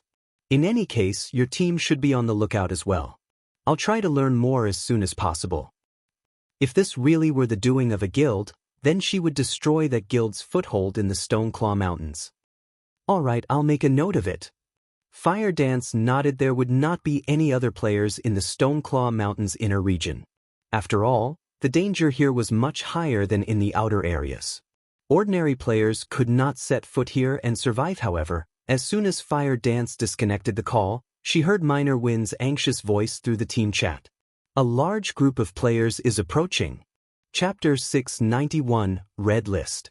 In God's domain, not only did Rangers possess both melee and ranged combat capabilities, but their perception and scouting abilities were also superior to other classes, particularly out in the dangerous fields. If a party had a ranger among its members, the party could avoid many potential dangers as the number 1 ranger of Zero Wing. Not only did Minor Wind wear excellent equipment, but he had also learned some rare skills thanks to Feng's guidance, particularly scouting and perception. Skills. Some of these skills could strengthen a player's 5 senses, even allowing them to see a blade of grass that was over 100 yards away. If they could detect a powerful monster approaching, they could avoid unnecessary battles. As a ranger expert, Minor Wind could reach even greater heights with these skills. If an enemy did not possess skills like the assassin stealth, Minor Wind would easily discover them as they shifted through the grass, even from 150 yards away. Are they guild players? Fire Dance asked. This was the Stoneclaw Mountains inner region. Not only were the monsters very high-leveled, but they were also much stronger than ordinary monsters of the same level. Generally, only large guilds' main forces were capable of grinding here. None of them are wearing any guild emblems. Moreover, they all are red names, Minor Wind reported and shook his head after observing them carefully with eagle eyes. Based on how they're moving, it is clear that they are coming straight for us. They're charging at us? Kola could not help but laugh. Do these red names think that we are easy targets? The others also began laughing. With their team skills and equipment, even an army of 1,000 elite players would not be a problem, much less a small team. Other players should celebrate their peaceful coexistence. Yet now, an unknown group of players intentionally sought them out to cause trouble. These people did not understand the difference between life and death. Enough. Everyone get ready, Fire Dance commanded. She felt that this matter was not as simple as it seemed. She then directed a question to Minor Wind, asking, roughly how many of them are there? There should be around 300 people. Among them, there's one person I've seen before. He's an expert ranked on Star Moon Kingdom's red list. Minor Wind could not help his surprise after he could observe more details about the approaching enemies. The main god system had not comprised nor did it handle the red list. Rather, players had established it to keep a record of powerful red names. Star Moon Kingdom's red list only kept a record of the top 100 red names in the kingdom. Every one of these red names was an expert. Among these red list experts, there were even a few that guilds would not casually provoke. Fortunately, however, these experts also avoided provoking the various large guilds. Hence, the relationship between them had always been relatively peaceful, each minding their own businesses. Yet, now, an expert on the red list had actually come to challenge them. This was certainly unexpected since they want to target Zero Wing. Make sure their visit is a one-way trip. Fire Dance glowered. She felt there was more to this than what appeared on the surface. Although she did not know what it was, dealing with the approaching red names took priority over all else. Immediately, Fire Dance led the team to welcome their aggressors. Big Brother Traceless Blood, it seems that we've been discovered, a sharp-faced male ranger in tight, gray leather clothes hurriedly reported to the male assassin beside him.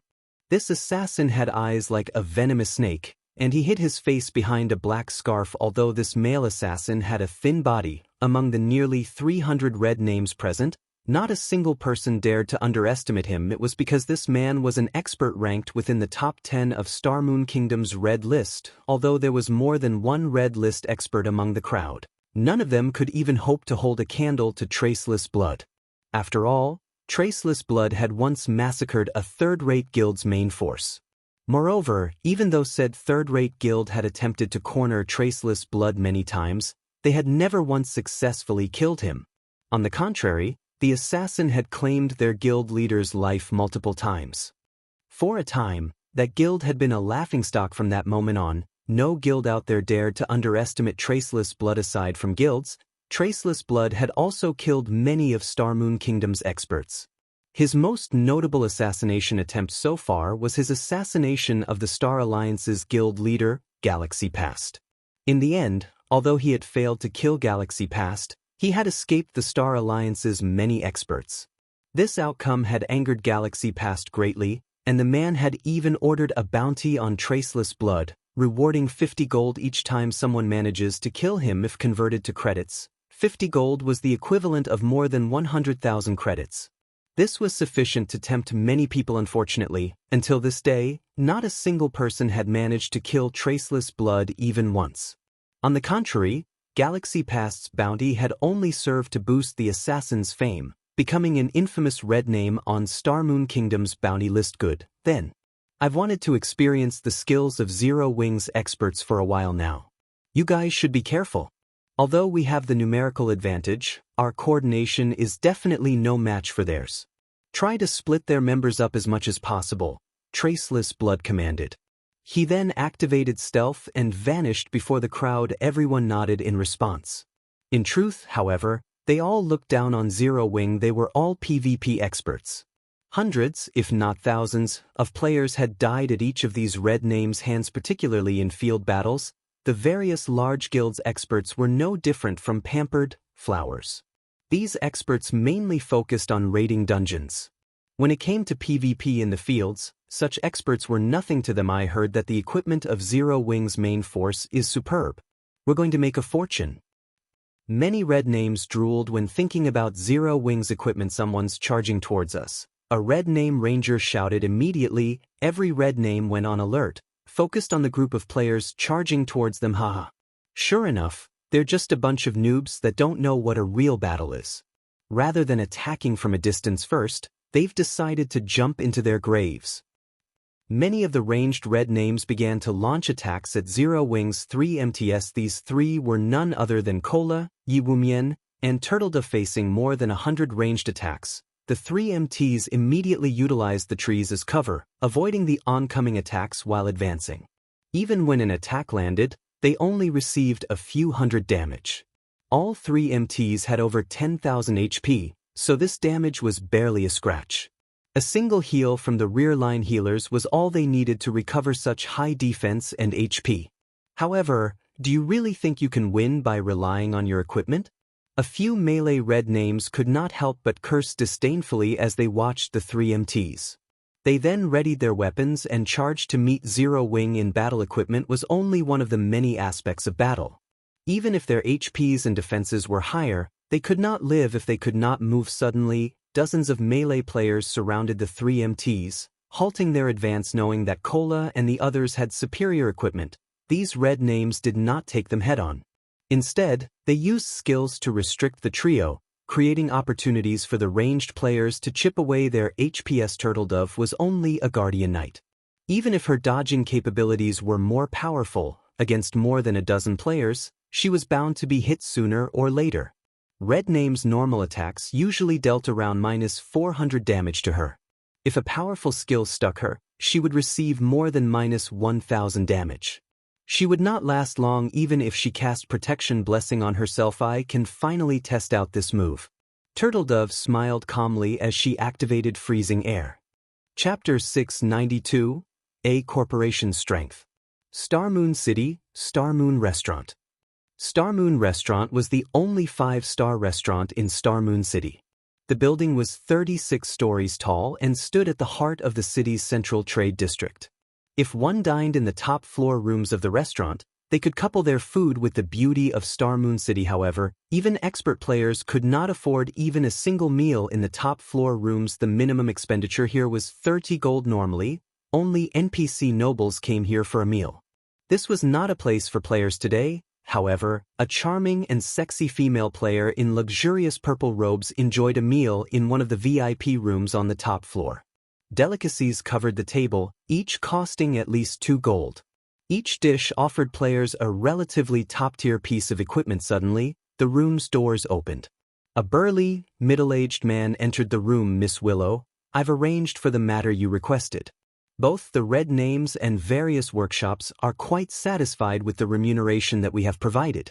Now, all we need to do is watch as Zero Wing is slowly ground to dust. The burly man reported coldly as he approached the purple-robed female respectfully. This man was none other than Twilight Echo's guild leader, Glorious Echo. After Feng had angered Exemplary Willow, the latter had ordered Glorious Echo to deal with Zero Wing.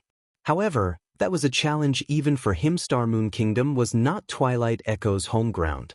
Moreover, even if it were, Twilight Echo couldn't do anything about Stone Forest Town, hence he had decided to hire the various workshops and red names in Star Moon Kingdom to deal with Zero Wing. A beggar doesn't fear going bankrupt. Unlike guilds, these players could afford to target Zero Wing as they had never particularly relied on Stone Forest Town or the Stoneclaw Mountains to strengthen themselves and level up. Even if Zero Wing tried to avenge their losses, locating these red names and workshops would not be easy. The resources and manpower required to do so would gradually wear Zero Wing down. It was especially true for those red names. Every one of them was an expert in field combat. It was easy for these red names to find an opportunity to kill a few of Zero Wing's core members. In addition, through repeated ambushes and harassment, they could restrict Zero Wing's activity. Moreover, Exemplary Willow was still arranging further punishment for Zero Wing. There was no need to worry about the guild surviving. What did the Star Alliance and Ouroboros say about our offer? Exemplary Willow asked softly. The Star Alliance has agreed to our conditions. Ouroboros, unfortunately, does not know how to appreciate kindness when offered. However, I've contacted Ouroboros' original guild leader.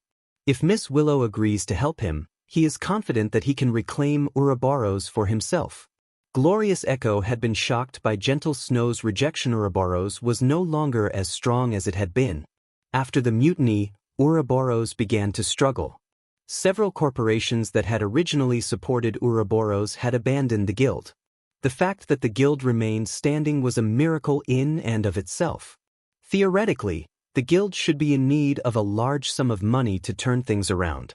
Yet, Gentle Snow had rejected the offer of open-source corporations' support. Exemplary Willow had offered no less than what she had given Twilight Echo.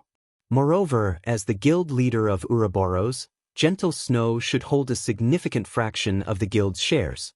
If she had accepted the offer, those shares would have easily become over 10 times more valuable. Exemplary Willow wanted to obtain the Stoneclaw Mountains at all cost. If they could not obtain Starmoon City's 2 first-rate guilds, it would be nearly impossible to claim the regional dungeon for themselves. Hence, Glorious Echo had sought out Ouroboros' original guild leader, Chao Qinghua. Chao Qinghua's influence was still entwined with Ouroboros. He was only helpless about his situation because Gentle Snow had gained the support of several important guild elders. If Chao Qinghua had the support of OSC, however, there was a large possibility that he could regain control over Ouroboros. Since that is the case, agree to his conditions. I don't want to waste too much of my time on Star Moon Kingdom. Exemplary Willow nodded indifferently. When she thought about Feng's previous arrogance, her lips unconsciously twisted into a cold sneer against a boorish fellow like Feng. She had decided to show him just what kind of beast he had provoked. Meanwhile, in the Stoneclaw Mountains inner region, the battle between Zero Wing's main force and the army of red names was in full swing. After Turtledove activated freezing air, the temperature within 15 yards of her fell sharply, cold air filling the area. The movement speeds of the dozen or so red names surrounding Turtledove instantly dropped by 40%. Meanwhile, the damage Turtledove received decreased to around -100 points. These red names were no fools. The moment they noticed the change to their movement speeds, they began to distance themselves from Turtledove. In the next second, however, their movement speeds decreased by another 40%. Even if they fast, they could not outrun the Guardian Knight. 3 seconds later, all of the melee red names surrounding Turtledove and the other 2 MTs were frozen. What kind of skill is this?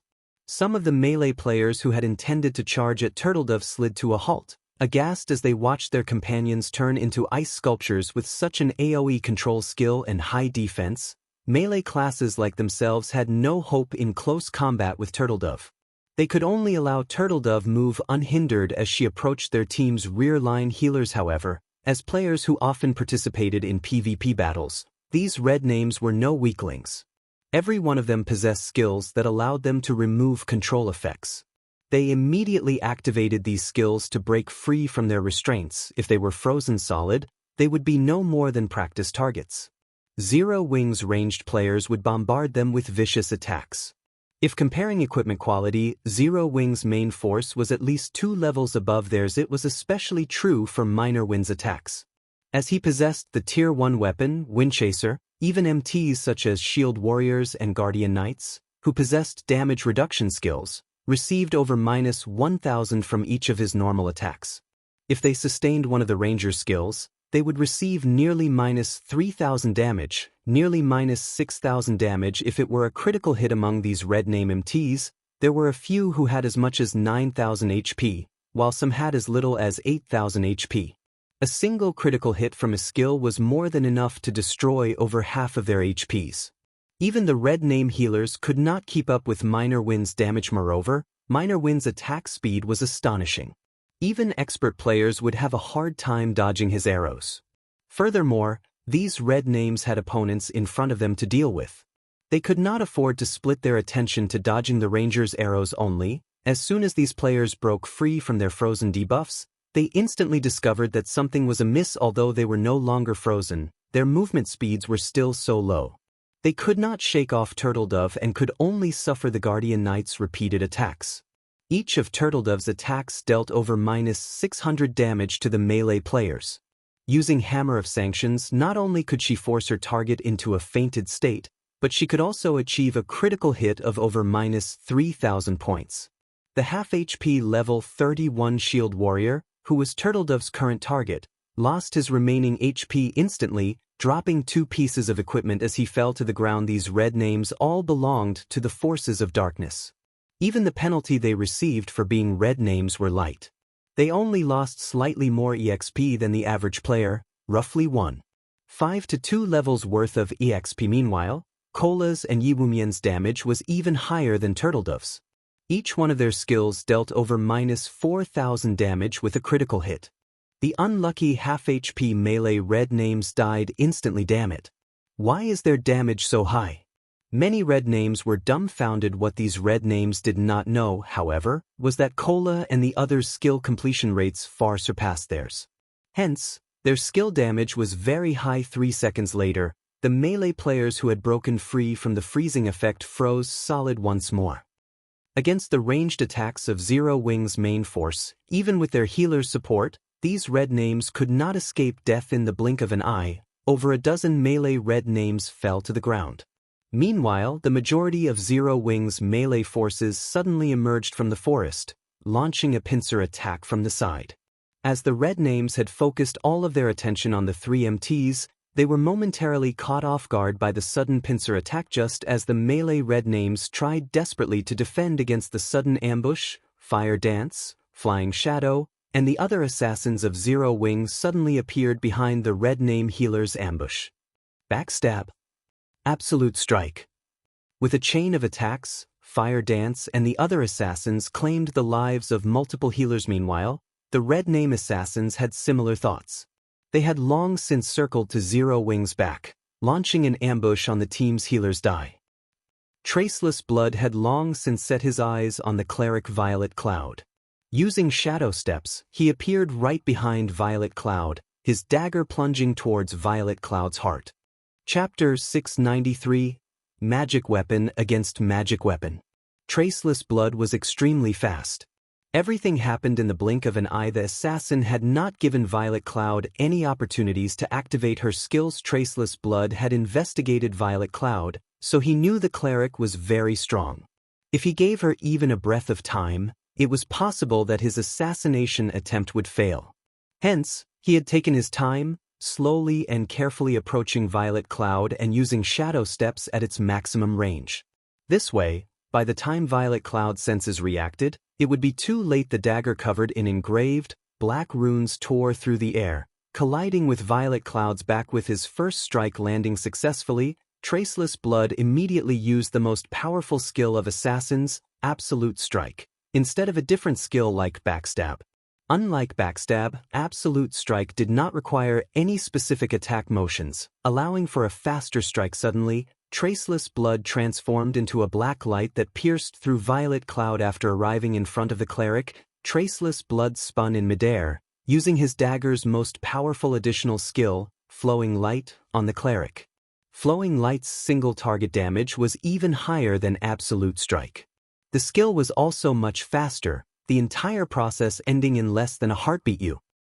Traceless Blood's eyes widened as he looked at his dagger in disbelief. No matter how much strength he put into his arm, his dagger could not pierce Violet Cloud's pale golden robes. It was as if her robes were made of adamantine. You are quite impressive. If I hadn't activated absolute space at the first sign of danger, I would have most likely been dead by now, Violet Cloud said as she looked at the dagger with black runes. Those black runes looked very familiar to her. They were very similar to the runes unique to magic weapons.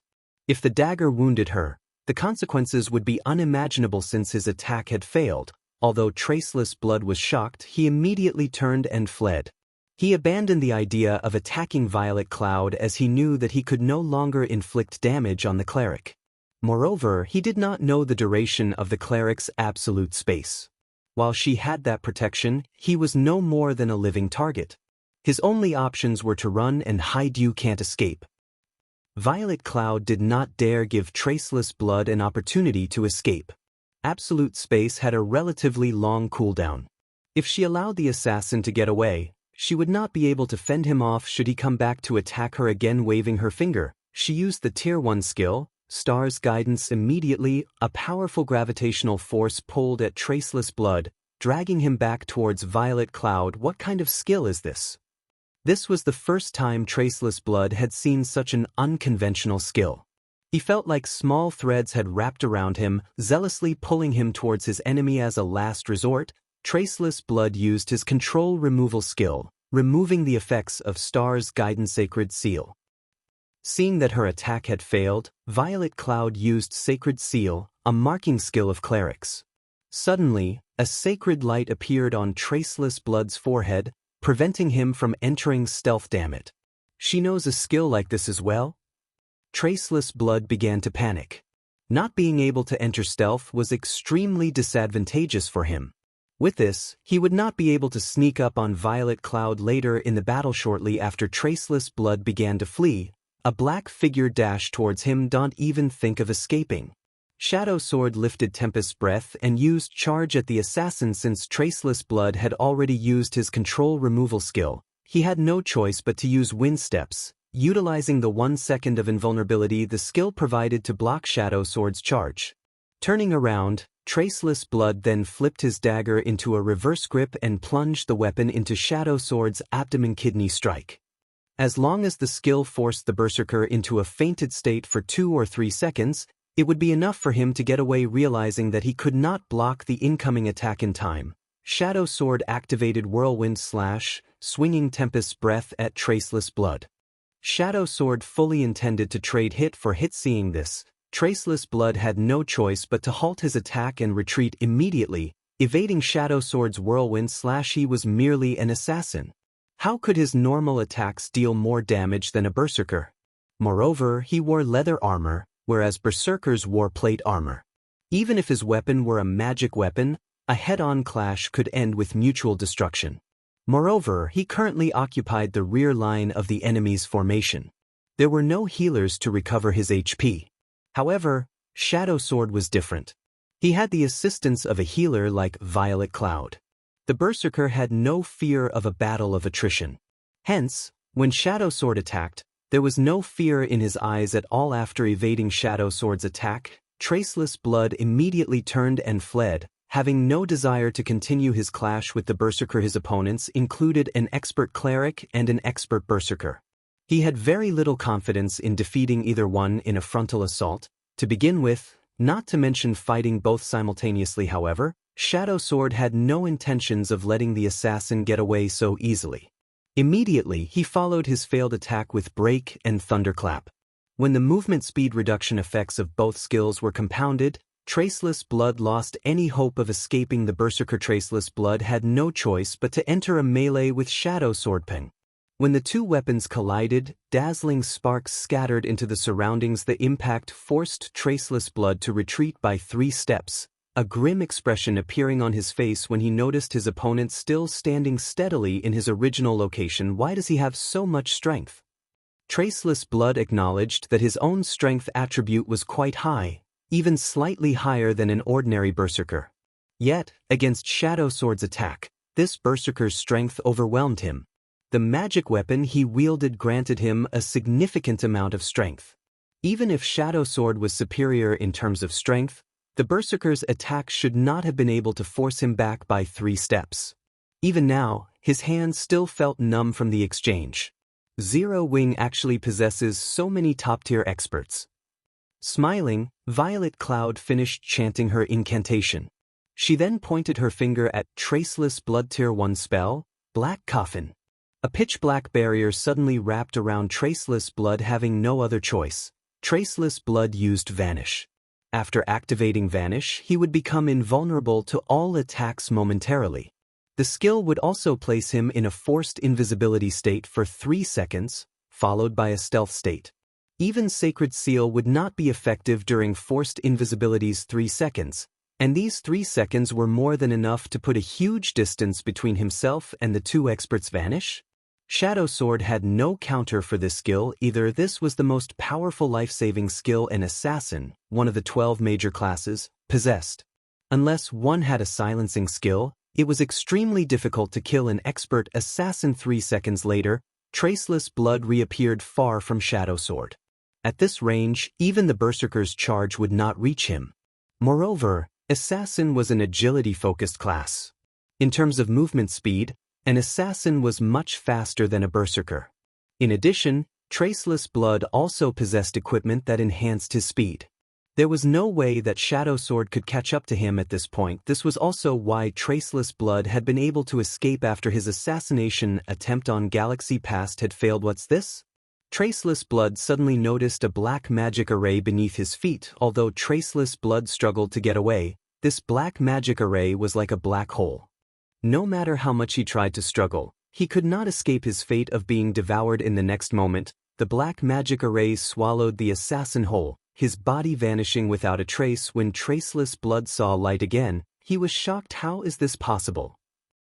He appeared a short distance from Violet Cloud once more. This time, however, he was surrounded by mana balls and barriers of light. The Berserker, Shadow Sword, also stood nearby. He had no options to flee the enclosement of the barriers of light. I already told you that you can't escape. Wielding a pitch-black key in her hand, Violet Cloud smiled at Traceless Blood and said calmly, "You have a magic weapon. I, too, have a magic weapon." To resolve a serious threat like Traceless Blood, Violet Cloud utilized her final trump card, Star's Reminiscence. The skill was also an Astromancer's main weapon. One of the skill's effects was spatial imprisonment. When activated, Star's Reminiscence would lock a target in the specified space indefinitely. If the target wished to escape their imprisonment, their only option was to shatter the spatial barrier or have the user dispel the skill. Meanwhile, the user's mana determined how much damage the spatial barrier could absorb. It was a skill with terrifying effects.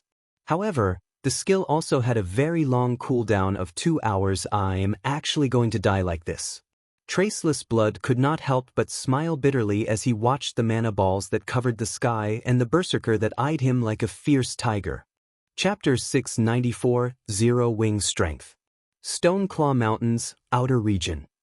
Currently, over 400 finely equipped red names push deeper into the Stoneclaw Mountains inner region. However, as they approached the area, not only were the monsters they encountered stronger, but the number of monsters they encountered also increased.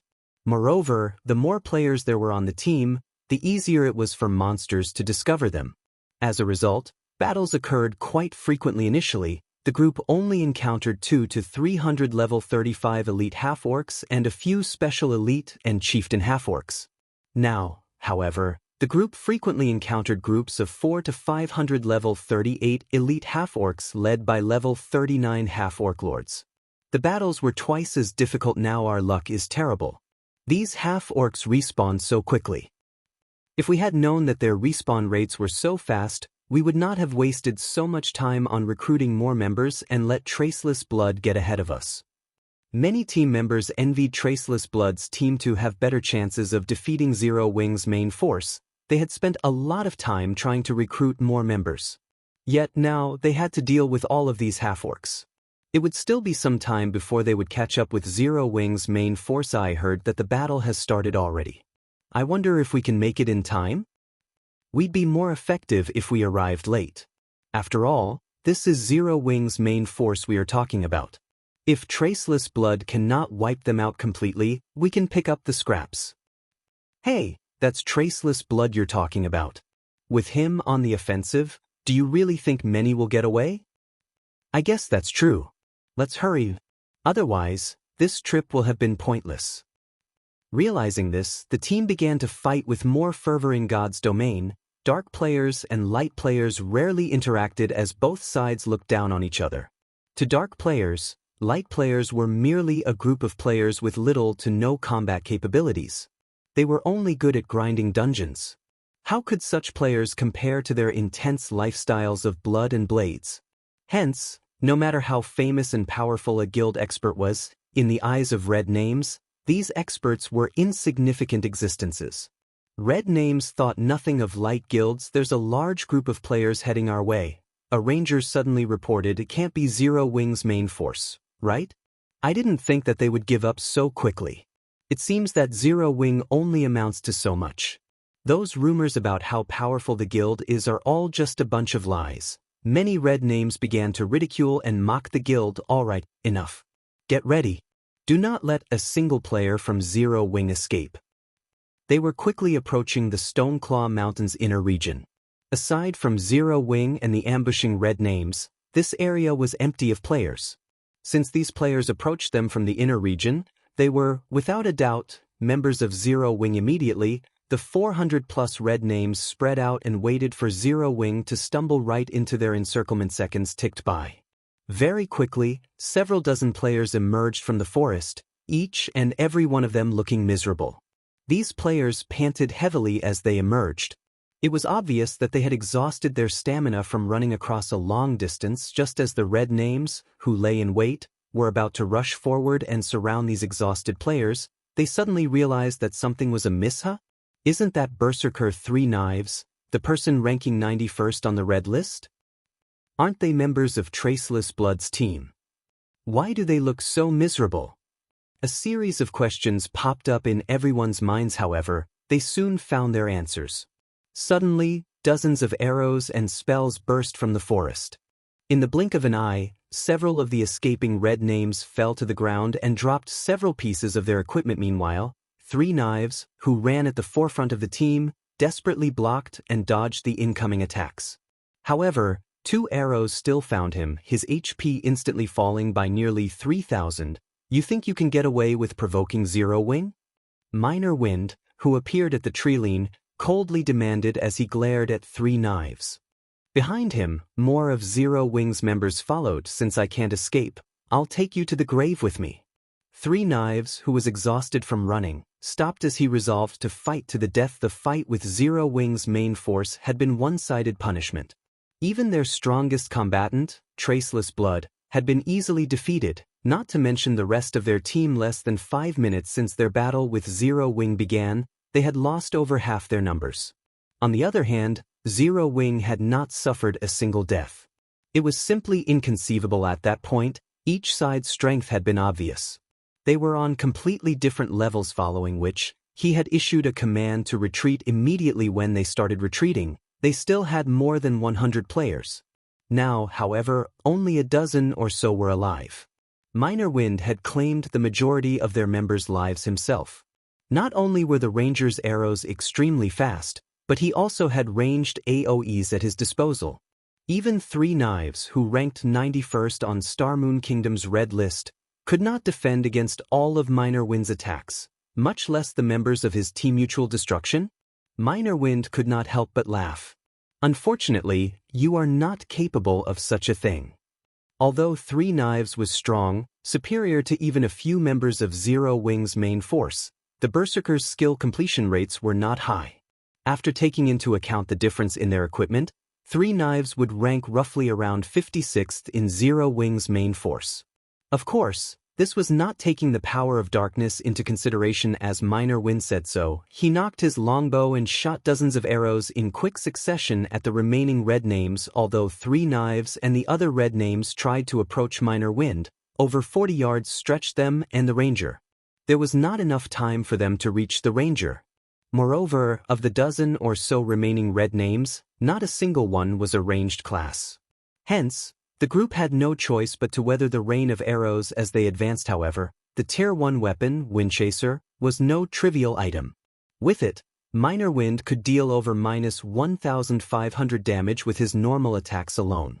3 knives and the others had, at most, a little over 7,000 HP.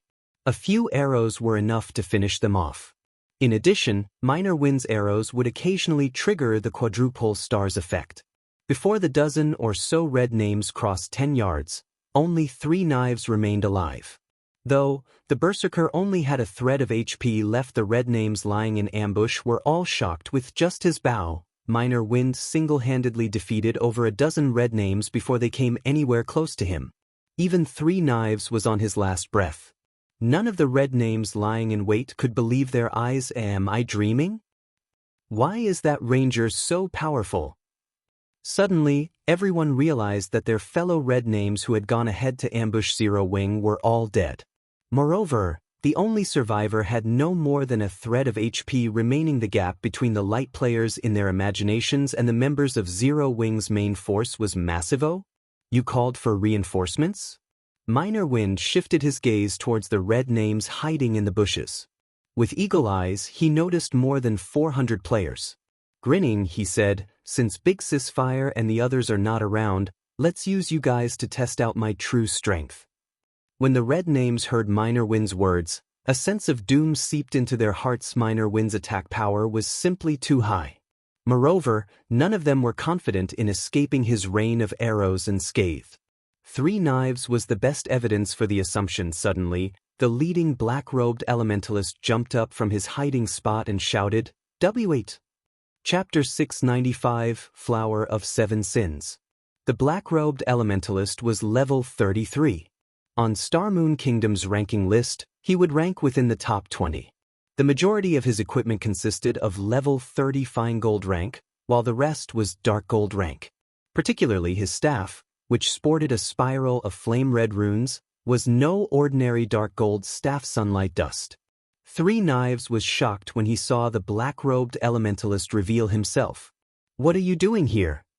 Among the top 10 experts on Star Moon Kingdom's red list, Traceless Blood ranked 7th. Meanwhile, Sunlight Dust stood above Traceless Blood, ranking 3rd on the red list. The red list was different from the ranking list. Rather than ranking players by their levels, players on the red list were judged by their strength. It was a far more accurate estimation than the God's Domain experts list the Secret Pavilion had created. So your Sunlight Dust, the person who defeated Red Feather, the Star Alliance's apex expert. Minor Wind grew serious as he watched Sunlight Dust. Coldly he asked, "Are you targeting Zero Wing as well?" Red Feather was one of the strongest combatants in the Star Alliance and was an expert who ranked on the God's Domain experts list. The fact that Sunlight Dust could defeat an apex expert like Red Feather showed that the Elementalist should also rank at the top of Star Moon Kingdom. Hence, even he could not afford to be careless around Sunlight Dust. Even the slightest mistake could result in his death. Initially, I had only planned to earn a quick buck. Now, however, it seems that won't be possible, Sunlight Dust said as he turned to an empty area near Minor Wind. Shaking his head, he said, "Zero Wing really has an abundance of experts. Its fame is not undeserved." Seeing Sunlight Dust's reaction, 3 Knives was very confused with Sunlight Dust's strength and that of his companions. They could make short work of Minor Wind.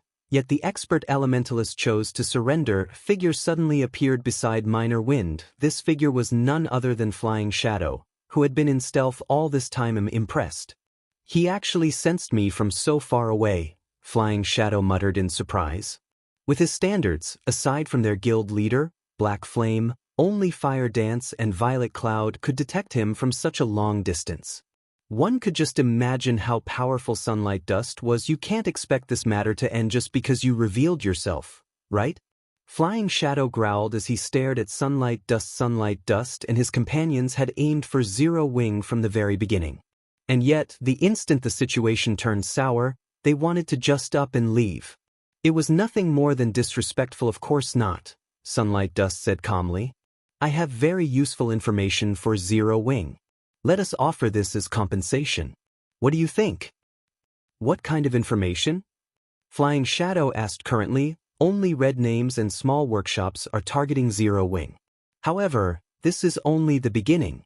I've heard that our employer is in the process of hiring the Flower of Seven Sins as well, Sunlight Dust said slowly at the mention of the name, Flower of Seven Sins. Everyone sucked in a breath of cold air. There were many powers in the virtual gaming world.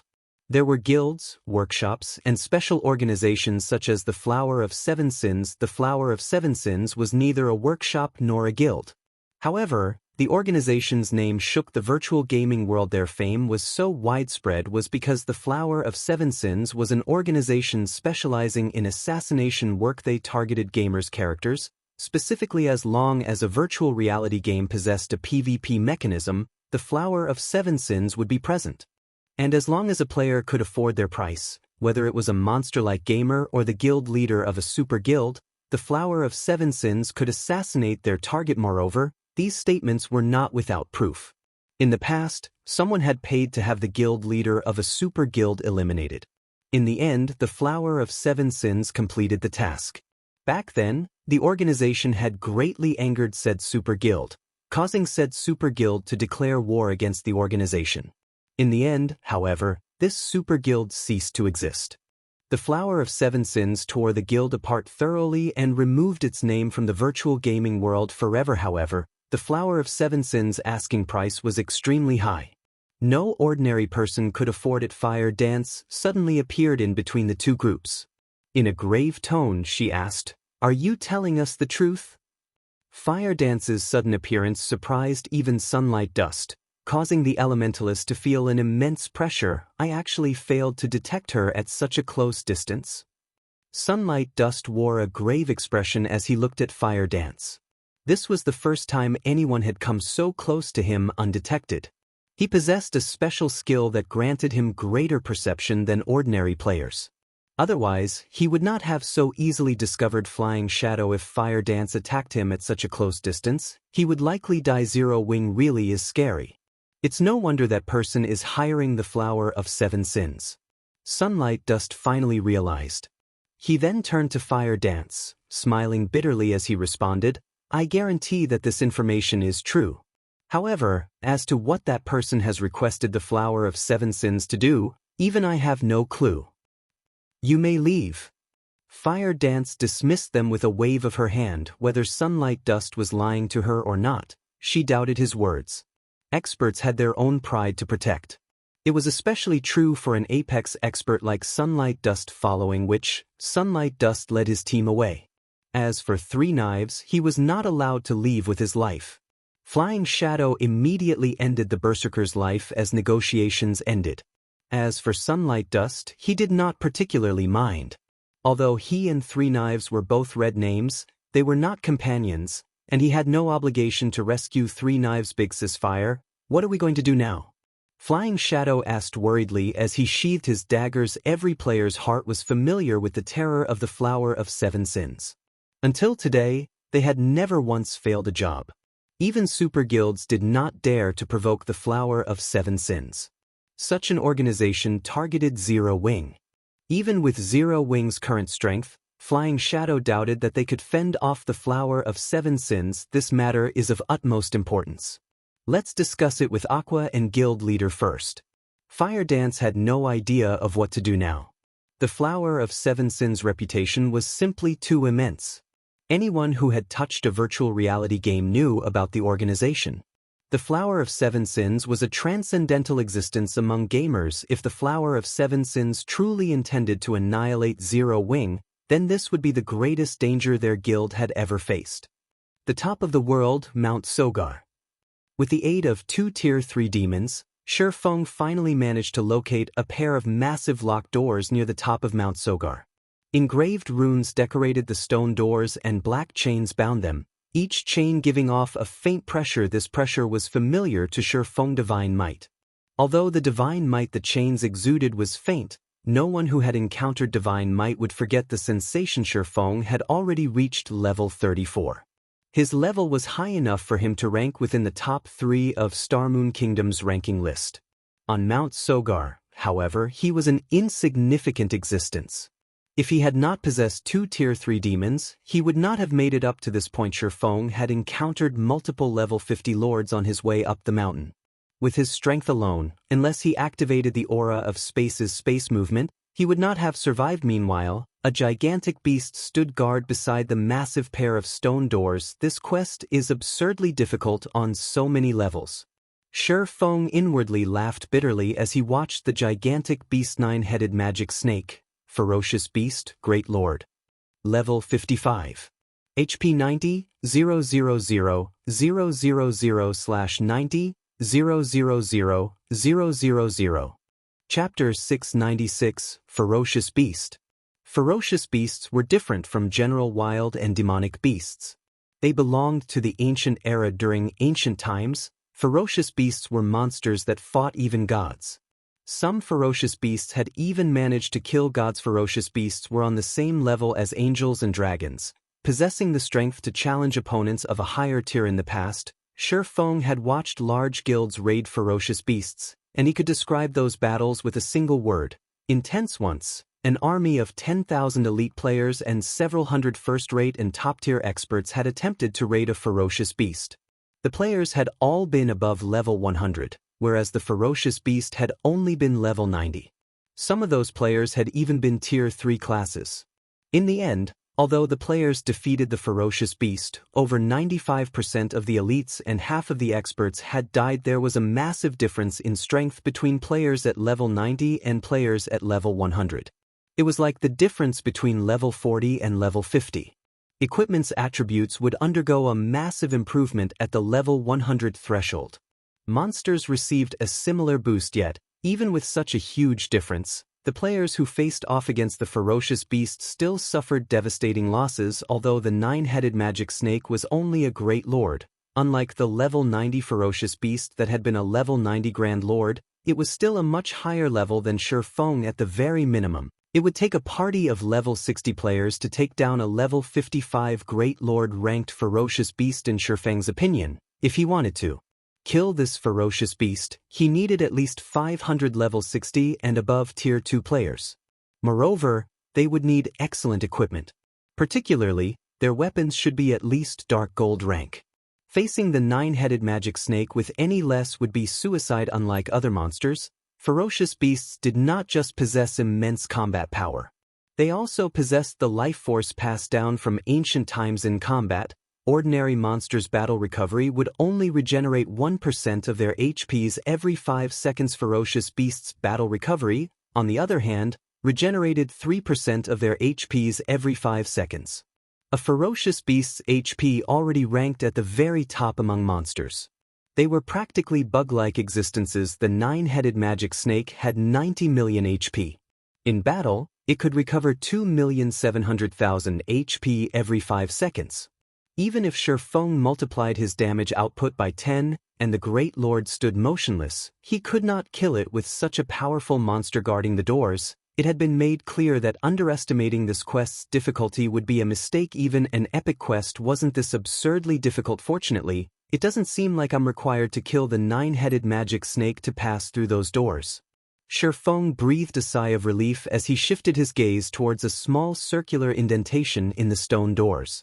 The indentation was the perfect size for the elemental core. Weissman had said that the elemental core was both a map and a key. Since there was a keyhole in the stone doors, he just needed to insert the elemental core to open them.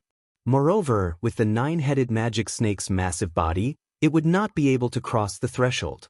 As long as Feng reached the other side of the doors, he should be safe from the ferocious beast. However, trying to open the doors under the snake's nose was not going to be easy. It seems like I'll have to sacrifice the purgatory demon.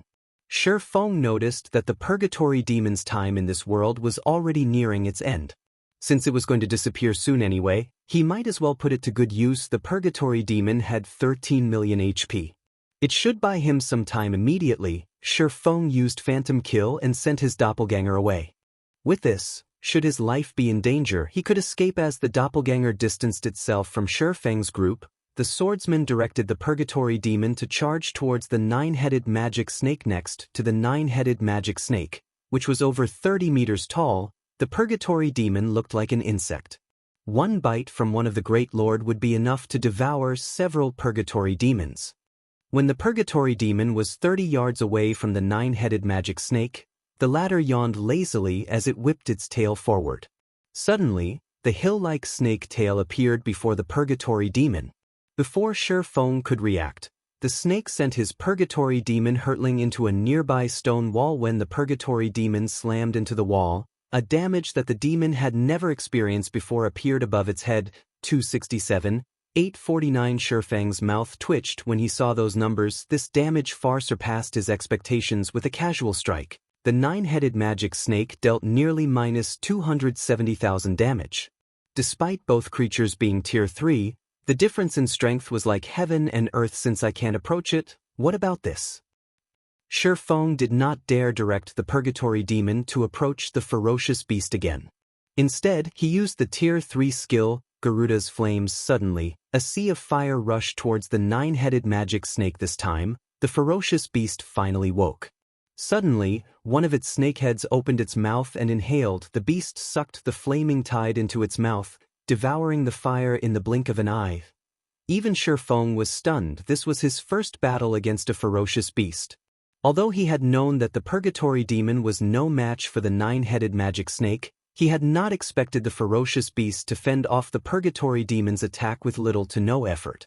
The difference between them was absurd. After devouring the sea of fire, that snakehead turned to stare at the purgatory demon. In the next moment, it widened its mouth and spat out a more powerful version of Garuda's Flames. The flames were extremely fast, and it took everything Feng had just to get the purgatory demon to dodge those flames. As for the sturdy stone walls that bore the brunt of the molten attack, not only did the flames effortlessly tear through the walls, but the stone also melted into glowing lava. In an instant, over 50 meters of the stone wall disappeared. Is this the strength of the nine-headed magic snake? Feng was utterly baffled at this point. He even began to doubt whether the nine-headed magic snake was just a great lord. Even several thousand tier 2 players would not be a match for the ferocious beast. Moreover, based on the magic snake's lazy attitude, it was obvious that the ferocious beast was simply toying with him. It had yet to utilize its true potential. Helpless, Feng could only use his final trump card, the purgatory demon's tier 3 taboo skill, Spatial Suppression. If he could not shift the nine-headed magic snake's attention towards the purgatory demon, he would not have a chance to open the stone doors. The power of a tier 3 taboo skill could rival even an ordinary tier 4 skill. As the nine-headed magic snake was both a great lord and a ferocious beast, its combat power should be equivalent to tier 4. In theory, a tier 3 taboo skill should deal damage to the nine-headed magic snake. Moreover, the damage should be relatively high. When the purgatory demon swung its war axe at the nine-headed magic snake, Feng silently prayed that the attack would wound the great lord. Even a small amount of damage would be fine. This time, the nine-headed magic snake finally raised all 9 of its heads, its eyes locked onto the purgatory demon's incoming war axe. Suddenly, a hint of gravity appeared in its amber eyes. Let this succeed. Feng tightened his grip around the elemental core, focused on the nine-headed magic snake's reaction. When spatial suppression activated, everything the space surrounding the nine-headed magic snake suddenly grew incomparably heavy. One could not move if they tried, yet the nine-headed magic snake still moved. Although it was extremely slow, it was still capable of moving under the spatial suppression. However, as its tail moved very slowly, Feng could easily control the purgatory demon to avoid the attack. The demon's war axe then struck one of the fierce beast's heads. Boom. The nine-headed magic snake instantly lost that head as it fell to the ground, forming a massive crater. Meanwhile, the other 8 heads simultaneously screamed in pain as a massive amount of damage appeared above them. 605, 791. Chapter 697, Super Large-Scale Destruction Spell. After suddenly losing one of its heads, the magic snake's 8 remaining heads glared at the purgatory demon, rage filling their amber eyes. Less than a second later, however, the dismembered head grew back. All 9 of the Great Lord's heads then abruptly opened their mouths and spat out a gray beam. Despite receiving a tier 3 taboo skill, the nine-headed magic snake's combat power had not decreased in the slightest. Not daring to be careless, Feng hurriedly directed the purgatory demon to evade the beams and distance itself from the ferocious beast. Anything the snake's beams touched turned into gray stone. However, as the beast had fired 9 gray beams, due to Feng's lack of control over the Purgatory Demon. He accidentally allowed one of the beams to strike on the demon instantly. The Purgatory Demon lost over 500,000 HP. Moreover, it was also afflicted with the petrified state, stealing more than 200,000 HP every 2 seconds and 60% of its movement speed for 30 seconds. I sent this petrification skill a little too strong. Feng used the Aura of Water skill, Life Bloom, on the Purgatory Demon the moment he saw the debuff's description. While petrified, not only would the Purgatory Demon lose massive amounts of HP, but the 9-headed magic snake could also easily catch up to it due to the movement speed reduction. If that happened, the Purgatory Demon would be a goner in less than 30 seconds with Life Bloom. However, the Purgatory Demon's HP recovered at an impressive rate. Life Bloom recovered 60% of its target's HP every second. With the Purgatory Demon's 13 million HP, even if the 9-headed magic snake were more powerful, it would not instantly kill the demon. Hence, for the next 40 seconds, the Purgatory Demon was nearly invulnerable. Immediately, Feng used the Purgatory Demon to lure the 9-headed magic snake away from the massive stone doors once the ferocious beast was 40 yards away, and Feng was sure that it focused on the Purgatory Demon fully. Feng activated Windwalk and dashed towards the stone doors. Time ticked by, second after second. As Feng approached the massive stone doors, his heart rate rose rapidly. If the 9-headed magic snake discovered him now, he would die without a doubt. Even if he relied on the temporarily immortal Purgatory Demon, he could not stop the ferocious beast from grinding him to a pulp. By the time Feng arrived at the stone doors, over 6 seconds had passed. Meanwhile, the Purgatory Demon had lured the 9-headed magic snake 100 yards away from the stone doors and desperately tried to pin it down, earning as much time for Feng as possible. To the 9-headed magic snake, the Purgatory Demon was practically a toy. Again and again, the ferocious beast smashed the Purgatory Demon into the ground, damages in the hundreds of thousands appearing above the demon's head. The Purgatory Demon had no power to resist. Without wasting any time, Feng immediately inserted the elemental core into the small hole in the door. Suddenly, the magic arrays on the elemental core and inside the circular hole shifted and aligned. They then released a faint, golden light. The runes covering the pair of stone doors lit up, releasing a dazzling golden glow. A moment later, the chains around the stone doors began to shatter faster. Hurry up! Feng's anxiety mounted as he watched the chains break. One after another, there were over 20 chains around the doors, yet each one took a full second to break. It would take more than 20 seconds for the stone doors to open. As the chains shattered, the initially weak divine might grew stronger. This is bad. Feng frowned as he turned to the 9-headed magic snake, which currently toyed with the Purgatory Demon. With the divine might growing stronger, even he could sense it clearly now, not to mention the ferocious beast that had guarded the doors all this time. Sure enough, the 9-headed magic snake sensed the increasing divine might, and it could not help but turn to look at the stone doors. Suddenly, it whipped its tail and sent the Purgatory Demon flying before turning and slithered towards Feng. Meanwhile, 10 chains remained on the doors. With the 9-headed magic snake's speed, it did not need that much time to reach him. With no other choice, Feng directed the cursed demon to use the Tier 3 skill, Spiritual Blade, to attack the ferocious beast. Spiritual Blade was not just a magical attack skill, it was also capable of forcing its target into a confused state for 15 seconds. The skill could earn him enough time for the doors to open. This time, due to the stone doors being unlocked, the 9-headed magic snake did not bother blocking the Spiritual Blade. Immediately, the ferocious beast received over -300,000 damage, releasing a pained cry as its massive body slid to a halt. Its eyes glazed over slightly. Good. Feng unconsciously sighed with relief. Although the 9-headed magic snake possessed relatively high magic resistance, in the end, it was still only a great lord. A Tier 3 skill should still be effective against it. As the chains continued to shatter, the ferocious beast's glazed eyes gradually regained clarity. By the time the last 3 chains remained, the 9-headed magic snake woke from its stupor. It then released an earth-shaking roar, its cold, amber eyes suddenly turning blood red. Widening its mouths, it fired multiple gray beams. Once more, the 9-headed magic snake had spat a total of 9 gray beams. Each one was more than enough to kill Feng instantly. Moreover, the 9 beams sealed off any path of retreat. Feng had nowhere to go immediately. Feng activated his replace skill in the next moment. Feng's doppelganger lost all of its HP as it transformed into a gray statue. Following which, the doppelganger shattered, becoming dust that scattered in the wind. It could not resist the beams in the slightest. Seeing Feng vanish completely, the 9-headed magic snake shifted its attention towards the cursed demon. Feng immediately directed the cursed demon to escape to the 9-headed magic snake. However, the cursed demon was simply too slow. After the demon had taken a few steps, the ferocious beast caught up to it. With a whip of its tail, the 9-headed magic snake sent the cursed demon into a stone wall, destroying over 400,000 HP instantly in less than 3 seconds. The cursed demon lost over 2 million HP. This is my chance. Feng realized that all of the chains had finally broken. He activated space movement and arrived before the doors once more.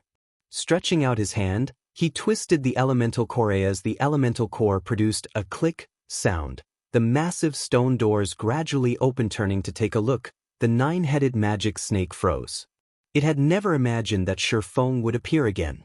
Thinking that its previous skill had been too weak, all 9 of the Great Lord's heads stretched open their jaws once more.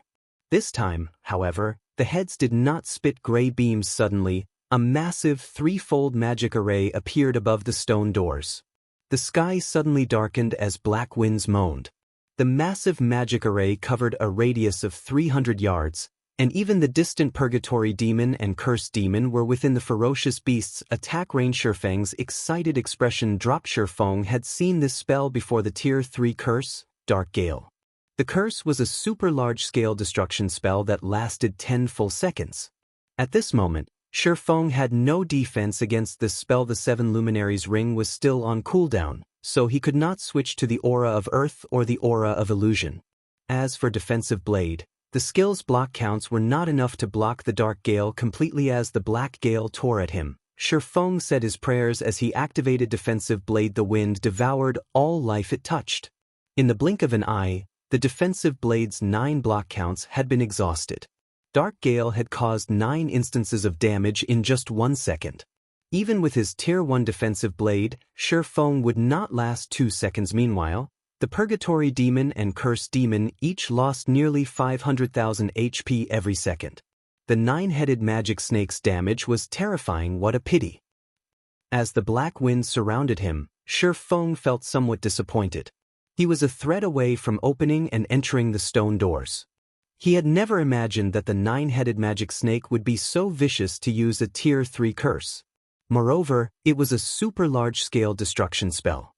The ferocious beast gave him no chance as the black winds swept in for a second attack. Suddenly, the 3-fold magic array in the sky began to disappear. The Dark Gale also dissipated into nothingness. Before Feng could figure out what was happening, the 9-headed magic snake cried painfully as its body rapidly turned into stone. It then shattered into dust and rubble. 3 shimmering items fell on top of the pile of rubble. The sound of a system notification suddenly reached Feng's ears. This is Chapter 698, Strengthening Device. By now, Feng was quite familiar with the 9-headed magic snake's strength. To current players, it was practically invincible. It didn't matter how many players came here to raid it. Meanwhile, in Feng's mind, he had never actually thought of killing the 9-headed magic beast.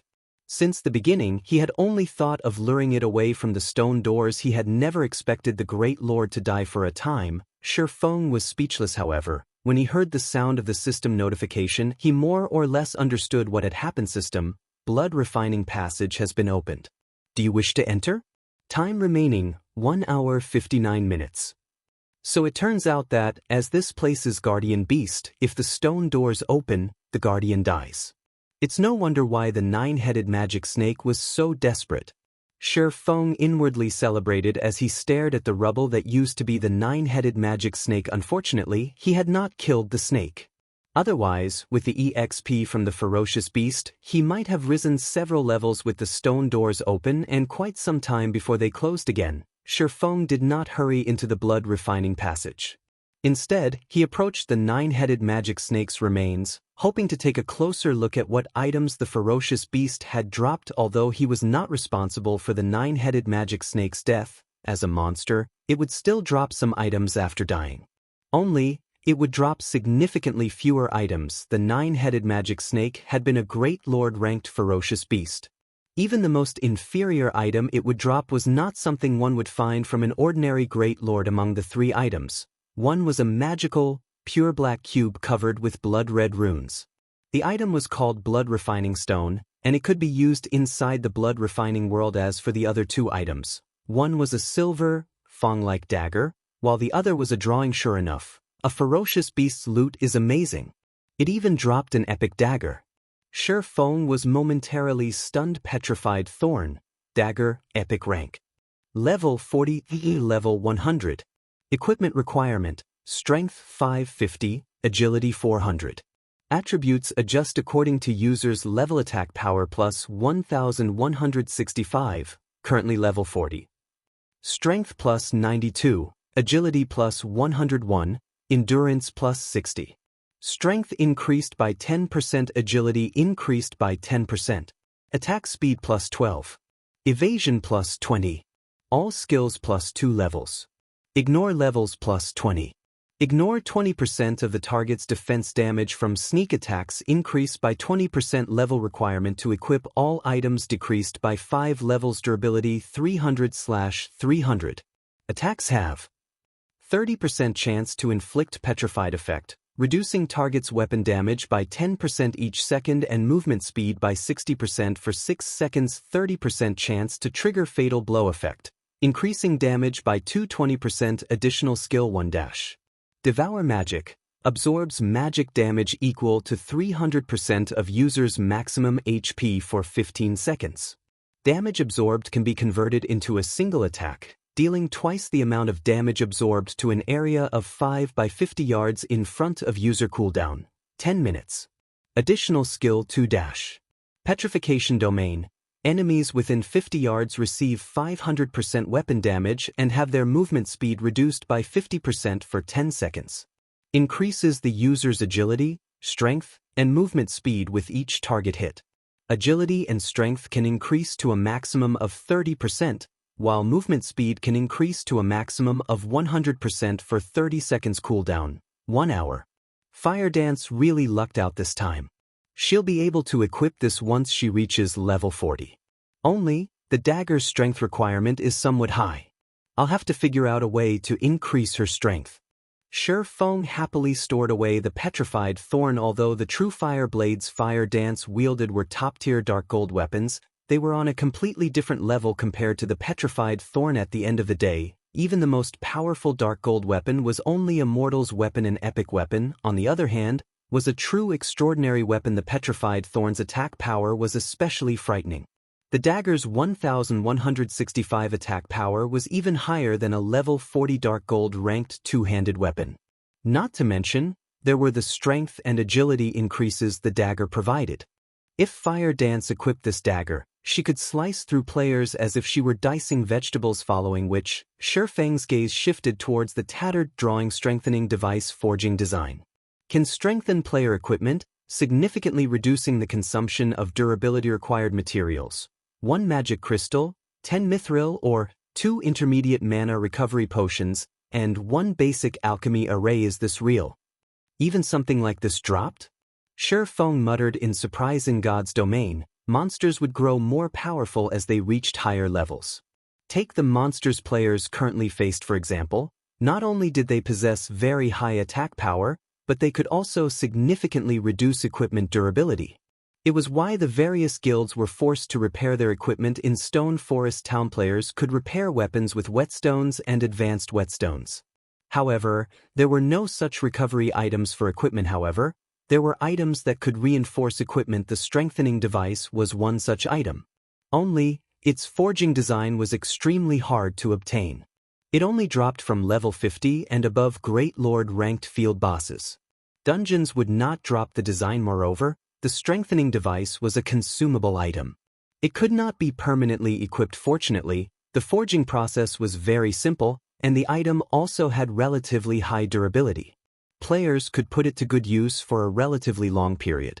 If they dodged attacks properly, they could extend the strengthening device's lifespan even further. However, one of the raw materials required was not that easy to obtain, while mithril or intermediate mana recovery potions and basic alchemy arrays were both cheap and easily available. It was a different story from magic crystals.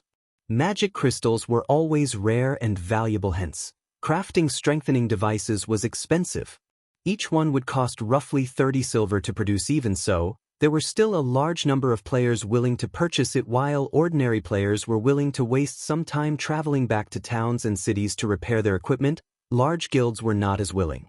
To them, time was money. In the past, a strengthening device's standard price was 2 gold. During its peak, however, the price soared to 4 gold due to high demand and low supply. Currently, the various large guilds of Starmoon Kingdom and several neighboring kingdoms had sent many of their members to the Stoneclaw Mountains. Obviously, the strengthening devices could offer some convenience. Just the amount of time and repair fees the strengthening devices could save them were worth more than 4 gold. It seems I'll have to find some opportunity to grind level 50 field Great Lords. With one strengthening device forging design, I won't even be able to produce enough for the guild members.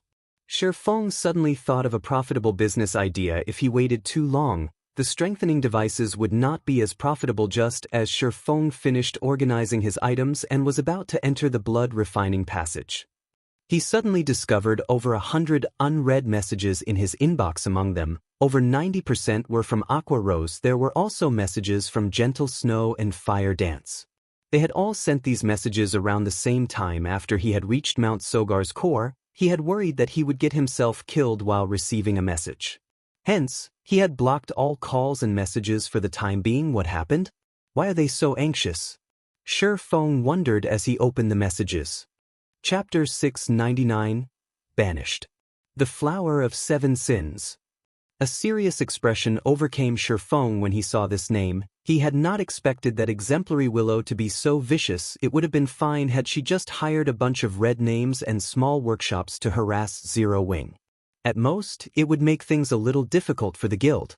However, it was a completely different story if she hired the Flower of 7 Sins as a mysterious assassin organization of the virtual gaming world. Nearly every virtual reality game contained traces of the Flower of 7 Sins. In the past, the Flower of 7 Sins had even developed itself into one of God's domain's peak powers. No guild could afford to offend the Flower of 7 Sins as long as one could afford the organization's price. These assassins could even take out a super guild's guild leader. Everyone was afraid of them. In the past, 5 super guilds had banded together to suppress the Flower of 7 Sins, threatening to retaliate if the organization accepted any assassination requests on their respective guilds' upper echelons. Unfortunately, those super guilds' efforts had been futile. In less than 10 days, all 5 super guilds gave up on suppressing the assassin organization. The Flower of 7 Sins had made a statement by killing their upper echelons once. There were even god-ranked experts among those who had died. From then on, the various super guilds in God's domain no longer bothered with the Flower of 7 Sins. Back then, the incident had shaken God's domain. The Flower of 7 Sins had become a power that no one would dare provoke. However, the organization's asking price was also extraordinarily high. Even open source corporations should feel a sting from the cost of hiring the organization. Exemplary Willow must have hired the Flower of 7 Sins to deal with Zero Wing's upper echelons. Even OSC can't afford to target the entire guild. Feng gave the situation some thought. The best method to deal with Zero Wing was to kill the guild's upper echelons to level 0. This would certainly collapse both Zero Wing's strength and reputation. As for the possibility of the Flower of 7 Sins failing to carry out their contract. Since its creation, the Flower of 7 Sins had never once failed a job. Their strength was practically endless. Even Feng was not confident of surviving an assassination attempt from the Flower of 7 Sins right now, not to mention the guild's other members. If I remember correctly, before the Flower of 7 Sins takes action, the organization usually invests some time to investigate their target before taking action. In the past, the Flower of 7 Sins would take anywhere from 5 to 10 days to collect information. If Exemplary Willow went directly to them and hired the organization after she returned from our meeting, I should still have roughly 4 days before the organization takes action. If their target is much stronger than their initial estimations, the Flower of Seven Sins will adjust their quote to their employer and will only take action after their employer agrees to the new price. Right now, the best way to avoid this mess is to increase the strength of the guild's upper echelons significantly within 4 days, forcing the Flower of Seven Sins to renew their price. If that happened, Exemplary Willow might not consider the price worth it and give up on the organization altogether. Feng had some understanding of the Flower of Seven Sins rules and pricing. Killing a system-recognized, third-rate expert cost 500,000 credits. The price increased depending on the expert's strength. Moreover, this was only the price for one death. As for system-recognized, second-rate experts, the minimum asking price was 3 million credits. The minimum price for first-rate experts was 10 million credits. Top-tier experts cost 100 million credits. At the very minimum above them would be apex experts, and the organization charged upwards of 500 million credits for each kill. Ordinary people could never afford the Flower of Seven Sins. Only those large guilds and corporations with significant financial strength could do so. However, rather than spend so much money to kill an opponent, it was more cost-effective to send their own men to get the job done. Hence, only when one had no other options would they employ the Flower of Seven Sins. This was precisely the case for Exemplary Willow right now. At this point, even the Star Alliance was helpless against Zero Wing in the Starmoon Kingdom, not to mention Twilight Echo, which did not have the home ground advantage. The cost of killing Zero Wing's upper echelons to level 0 was astronomical. Only a massive existence like the open source corporation could afford such a price. Currently, the Flower of Seven Sins had yet to determine the strength of Zero Wing's upper echelons. Based on Feng's estimates, killing a 5th-floor expert of the Trial Tower should cost at least 500,000 credits, a 6th-floor expert would cost at least 3 million credits, a 7th-floor expert would cost around 10 million credits, and an 8th-floor expert should cost at least 100 million credits. Currently, Zero Wing upper management consisted of more than 20 players, and the majority were 6th-floor experts. Only Fire Dance and Violet Cloud had reached the 7th floor. If everyone could improve their strength, the cost of killing them would increase exponentially. At that time, even OSC would have to reconsider, following which, Feng contacted Aqua Rose, instructing her to turn the guild's upper echelons' focus on improving their strength and progressing through the Trial Tower as much as possible. Feng would also go all out to supply everyone with the 100-berry wine. Although Aqua Rose did not understand Feng's intentions, since he had given the order, she had no choice but to do as he wished. For a time, Zero Wing's upper echelons ceased grinding monsters in the Stoneclaw Mountains. Instead, they focused on their progression in the Trial Tower. As for Gentle Snow's message, she wanted to inform Feng of OSC's investment into the Star Alliance, becoming one of the guild's major shareholders. She also stated that OSC intended to deal with Zero Wing, so he should be wary of the Star Alliance. Naturally, Feng had already taken appropriate measures to protect Zero Wing. Hence, not long after Feng read Gentle Snow's message, shocking news spread throughout Starmoon City. Stone Forest Town was no longer open to the Star Alliance. Any guild that was affiliated with the Star Alliance was also barred from Stone Forest Town. This incident instantly attracted the attention of every player in the capital city. Everyone was confused as to why Zero Wing would suddenly declare war against the Star Alliance. The Stoneclaw Mountains had long since become an iconic symbol of Starmoon City. Meanwhile, Stone Forest Town was an indispensable resting place for players grinding in the Stoneclaw Mountains. Without this resting place, the Star Alliance would fall far behind the other guilds. Of course, the Star Alliance could seek the aid of others to help them repair their equipment in Stone Forest Town. However, Feng had prepared for that as well. Feng had limited the amount of equipment players could repair. In other words, in addition to one's own equipment, players visiting Stone Forest Town could only help one other player repair a set of equipment once. Moreover, he also placed a limit on the players' levels. Only players who were level 30 or above were allowed to repair their equipment in the town. With this, he restricted the Star Alliance's options of repairing equipment in Stone Forest Town. Can someone tell me what is going on here? When Galaxy Past received this information, he nearly jumped out of his seat from anger. The situation had changed so suddenly that even Galaxy Past did not understand what had happened. Why had Zero Wing turned against them? the Star Alliance had only considered striking out against Zero Wing. The guild had yet to take such considerations seriously. Yet, Zero Wing chose to humiliate the Star Alliance publicly. The Star Alliance had already mobilized the majority of its combat power to the Stoneclaw Mountains.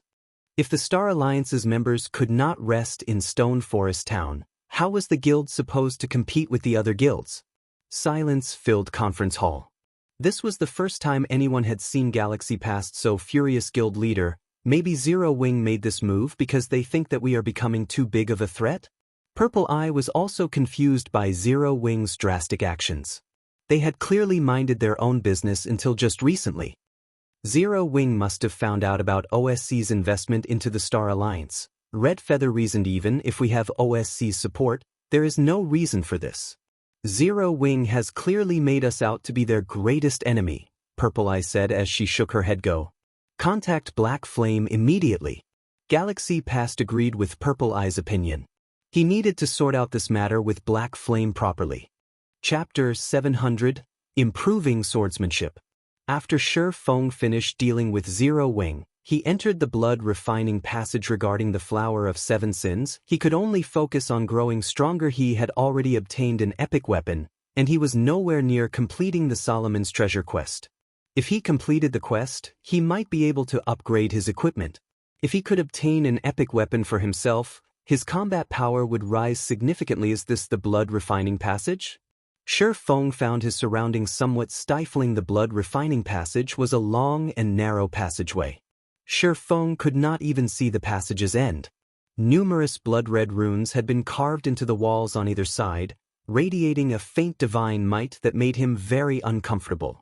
It felt as if he were submerged in water. Even walking down the passageway was difficult. If he had to fight in such an environment, he wouldn't be able to exert even half of his normal strength. The moment Feng entered the passageway, the large, stone doors had closed, preventing any retreat.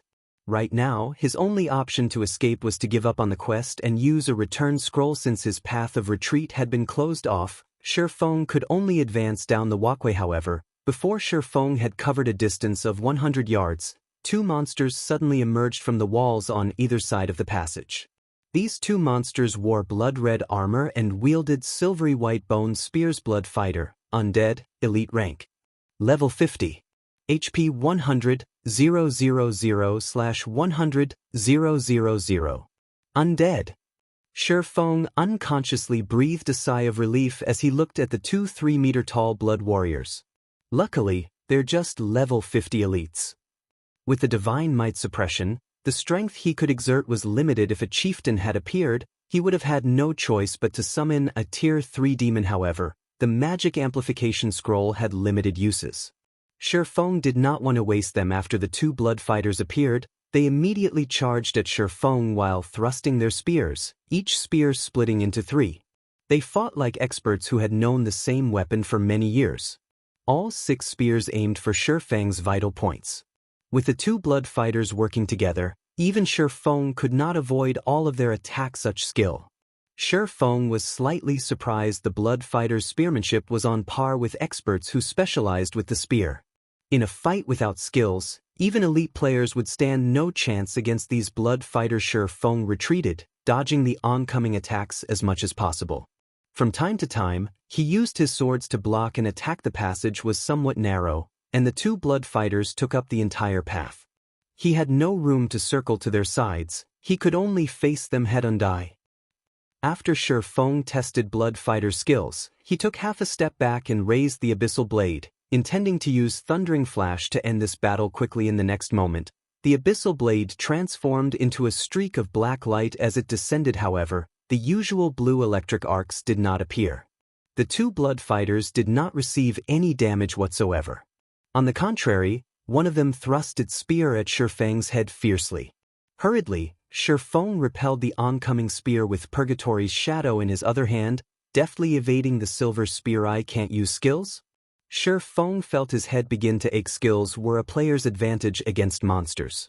If a player could not use any of their skills, then more than half of their advantage over monsters would be gone. However, Feng was not a greenhorn. During God's Domain's initial stages, players normally relied on skills in a battle. However, battles between experts were usually fought without any skills. Instead, they relied on their techniques against each other. The two blood fighters were indeed powerful. However, their attack patterns were overly monotonous and lacked flexibility. To a sword expert like Feng, a few exchanges were all he needed to find a gap to damage the two elites. When the Abyssal blade slashed at a gap in one of the blood fighter's crimson armor, that blood fighter immediately retreated by a step, a crack appearing on the white bone beneath the armor.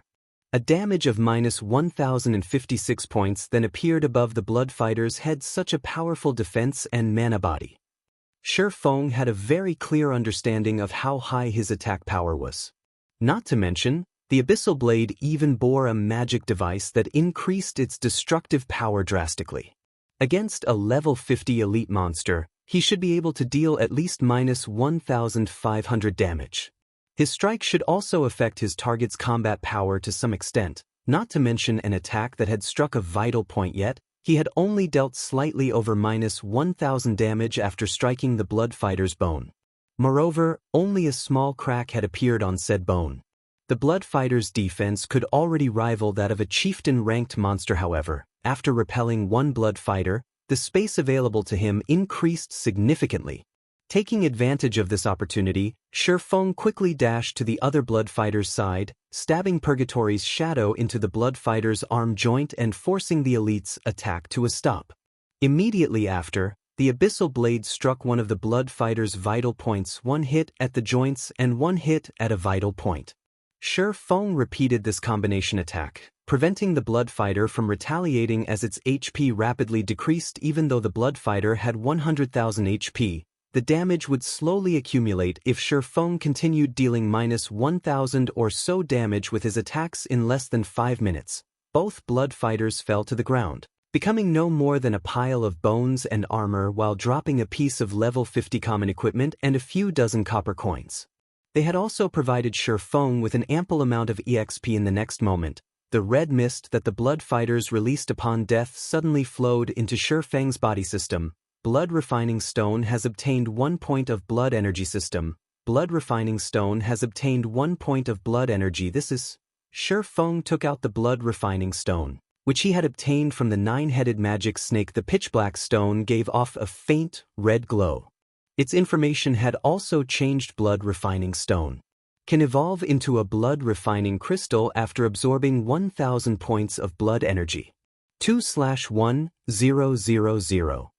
Although Feng did not know what use there was to upgrading the blood refining stone into a blood refining crystal, after giving it some thought, he realized that it might be a crucial key to completing his quest. Moreover, the blood fighters had provided an ample amount of EXP. It was roughly 3 times that of an ordinary level 50 elite. Hence, this wasn't a bad place to level up. Following which, Feng continued along the passageway. He would encounter blood fighters every so often. However, as he progressed down the passage, more blood fighters appeared with each ambush. From the initial 2, the number gradually increased to 3, then 4. However, this was still not the greatest change. As the number of blood fighters increased, their attacks became more accurate. By the time Feng faced 4 blood fighters at the same time, their spearmanship had also become far more flexible. Their attack patterns began to vary as well. Killing the blood fighters became more of a challenge, and the time it took for him to end each battle increased significantly. After 3 to 4 hours of intense, non-stop combat, even an elite player would feel mentally exhausted. Fortunately, Feng had long since adapted to God's domain's battles. Rather than feeling tired, he felt elated when fighting these blood fighters. It was not very often that he could fight in a life-or-death battle purely involving techniques without being able to use his skills. Feng gradually noticed the deficiencies in his own swordsmanship. While he possessed plenty of attack methods, he lacked methods to defend himself with his swords, and he would often make up for this gap by relying on movement. Hence, Feng began to use his swordsmanship for both attacking and defending, no longer relying on his agility to evade oncoming attacks. As Feng engaged in more battles, his defensive swordsmanship improved. Initially, he still had to evade attacks every so often against 2 blood fighters simultaneously. After a few hours, however, Feng no longer needed to evade the attacks. He could fend off all of the attacks with his 2 swords. Another change has occurred? Just as Feng prepared to deal with the next batch of blood fighters, the elites stopped appearing. Instead, a skeleton wielding a two-handed saber and wearing exquisite armor pulled away from one of the walls. Life filled the skeleton's flashing, red eyes. It was completely different from the robotic blood fighters. Chapter 701, Blood Warrior. Hua. The skeleton in black-spiked armor suddenly brandished its two-handed saber, creating a powerful gale that engulfed Feng. Its blade work is so fast. I didn't see the weapon move at all. Feng unconsciously tightened his grip on the abyssal blade. He felt an immense pressure as he stared at the flashing red flames in the skeleton's eye sockets. Blood Warrior, Undead, Special Elite. Level 50. HP 240, 000/240, 000. Although the Blood Warrior's HP was not high, its attack speed and strength were on a whole different level compared to the Blood Fighters. Suddenly, the Blood Warrior stomped its foot. Feng only heard the sound of a sonic boom before the Blood Warrior appeared right in front of him, its massive saber transforming into a streak of silver light as it descended towards his head. In terms of strength and speed, the Blood Warrior was simply overwhelming. Although Feng had stretched his perception to its very limit, the Blood Warrior's explosive power still caught him unprepared. Boom. When the Blood Warrior swung its saber, the saber light extended over 10 yards. If the walkway had not been indestructible, the undead's attack would have gouged the ground. Meanwhile, the attack had sent Feng flying over 20 yards, a damage of more than -1,000 points appearing above his head in the blink of an eye. Feng lost 1/10 of his HP. So powerful. Feng gaped at the Blood Warrior with a face. His entire arm was numb. It was not surprising that the Special Elite was stronger and faster than he was. What was surprising was the fact that the Blood Warrior had an expert's techniques as well. Neither its movement nor attacks contained any excess movement whatsoever. This allowed the undead to exert astonishing speed and destructive power. Even Feng had only barely blocked the attack with his sword. Suddenly, Feng was no longer as complacent as he had been against the Blood Fighters. Players had two main advantages against monsters. The first was their skills, while the second was combat techniques. However, inside the Blood Refining Passage, players could not use any of their skills and could only rely on their combat techniques in a fight. As for the Blood Warrior before Feng, not only did it possess superior attributes, but its techniques surpassed even ordinary expert players. If an ordinary expert stood in Feng's place right now, they would have no strength to resist the Blood Warrior. Just as Feng pondered ways to deal with the Blood Warrior, the latter charged for Feng once more, giving him no time to catch his breath. The Blood Warrior slashed its two-handed saber at Feng in quick succession, every one of its attacks faster than Feng's visual perception. Feng could only rely on his intuition to block or dodge the attacks. He did not even have time to breathe. 1 slash, 2 slashes, 3 slashes. Countless saber lights intertwined, generating dazzling sparks as they collided with Feng's swords. Each time Feng blocked the Blood Warrior's saber, he was sent flying. Even while Feng soared through the air, the Blood Warrior showed no signs of stopping its assault. As long as Feng erred in his judgment, he would be executed on the spot. Feng was thrown over 100 yards in quick succession, his body slamming into the ground. The difference between their strengths was obvious at first glance. Is this really a level 50 Special Elite? Feng looked at his own HP. He had less than 3,000 HP remaining. At most, he could receive 3 more hits before his life ended. Before Feng could even consider his options, the Blood Warrior appeared before him. Attacking with its saber, it sent Feng flying once more. Since Feng had rejoined God's domain, he had suppressed his opponents with his strength.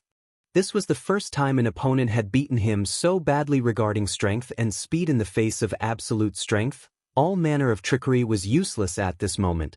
Feng was reminded of the fact that attributes were the basics of combat in God's domain. Even if Feng could perceive the Blood Warrior's attack trajectories, he simply could not keep up with the Special Elite speed. If he could not even dodge the Blood Warrior's attacks, there was no point in considering a counterattack. If Feng received the Blood Warrior's saber a few more times, Feng's HP would be no more. Feng suddenly realized that the Blood Warrior had stopped attacking him. Instead, it turned around and walked back to where it came from, no longer interested in Feng. What's going on here? Despite needing only 2 more hits to end the battle, the Blood Warrior had stopped attacking him. Did I move out of its field of activity? Feng accepted this conclusion after giving it some thought. Otherwise, the Blood Warrior had no reason to spare him. It seems that I need to defeat the Blood Warrior if I wish to continue forward. However, with his current strength, it was utterly impossible to defeat the Blood Warrior. It would be easier without the Divine Might suppression. Feng thought as he glared at the passage walls. The Divine Might radiating from the walls had limited his strength significantly. Otherwise, he would not have been so helpless against the Blood Warrior's attacks. If I wish to pass the Blood Warrior, I only have 3 options. I can reduce the Divine Might suppression, improve my combat techniques, or improve my attributes without any of my skills. Weakening the Divine Might will be impossible. As for techniques, that is not something I can improve significantly in a short time. It seems that my only choice is to raise my attribute. Feng then looked at his current level. At this point, he was at 61% of level 34. He was very close to reaching level 35. He currently wore a tier 1 set equipment. As his level increased, the set's attributes would improve as well. Level 35 was considered a small milestone for equipment. Moreover, he also possessed epic and fragmented legendary ranked items. Once he reached level 35, those attributes would also increase. Let's level up, then. Feng halted his advance. Instead, he retraced his steps. Feng had mostly grasped the blood refining passage's rules. He would encounter different monsters depending on where he was. Since he had entered the field belonging to the Blood Warrior, if he retreated to the previous field, his would return to the 4 Blood Fighters. Fortunately, the Blood Fighters provided a lot of EXP, so Feng did not level slowly.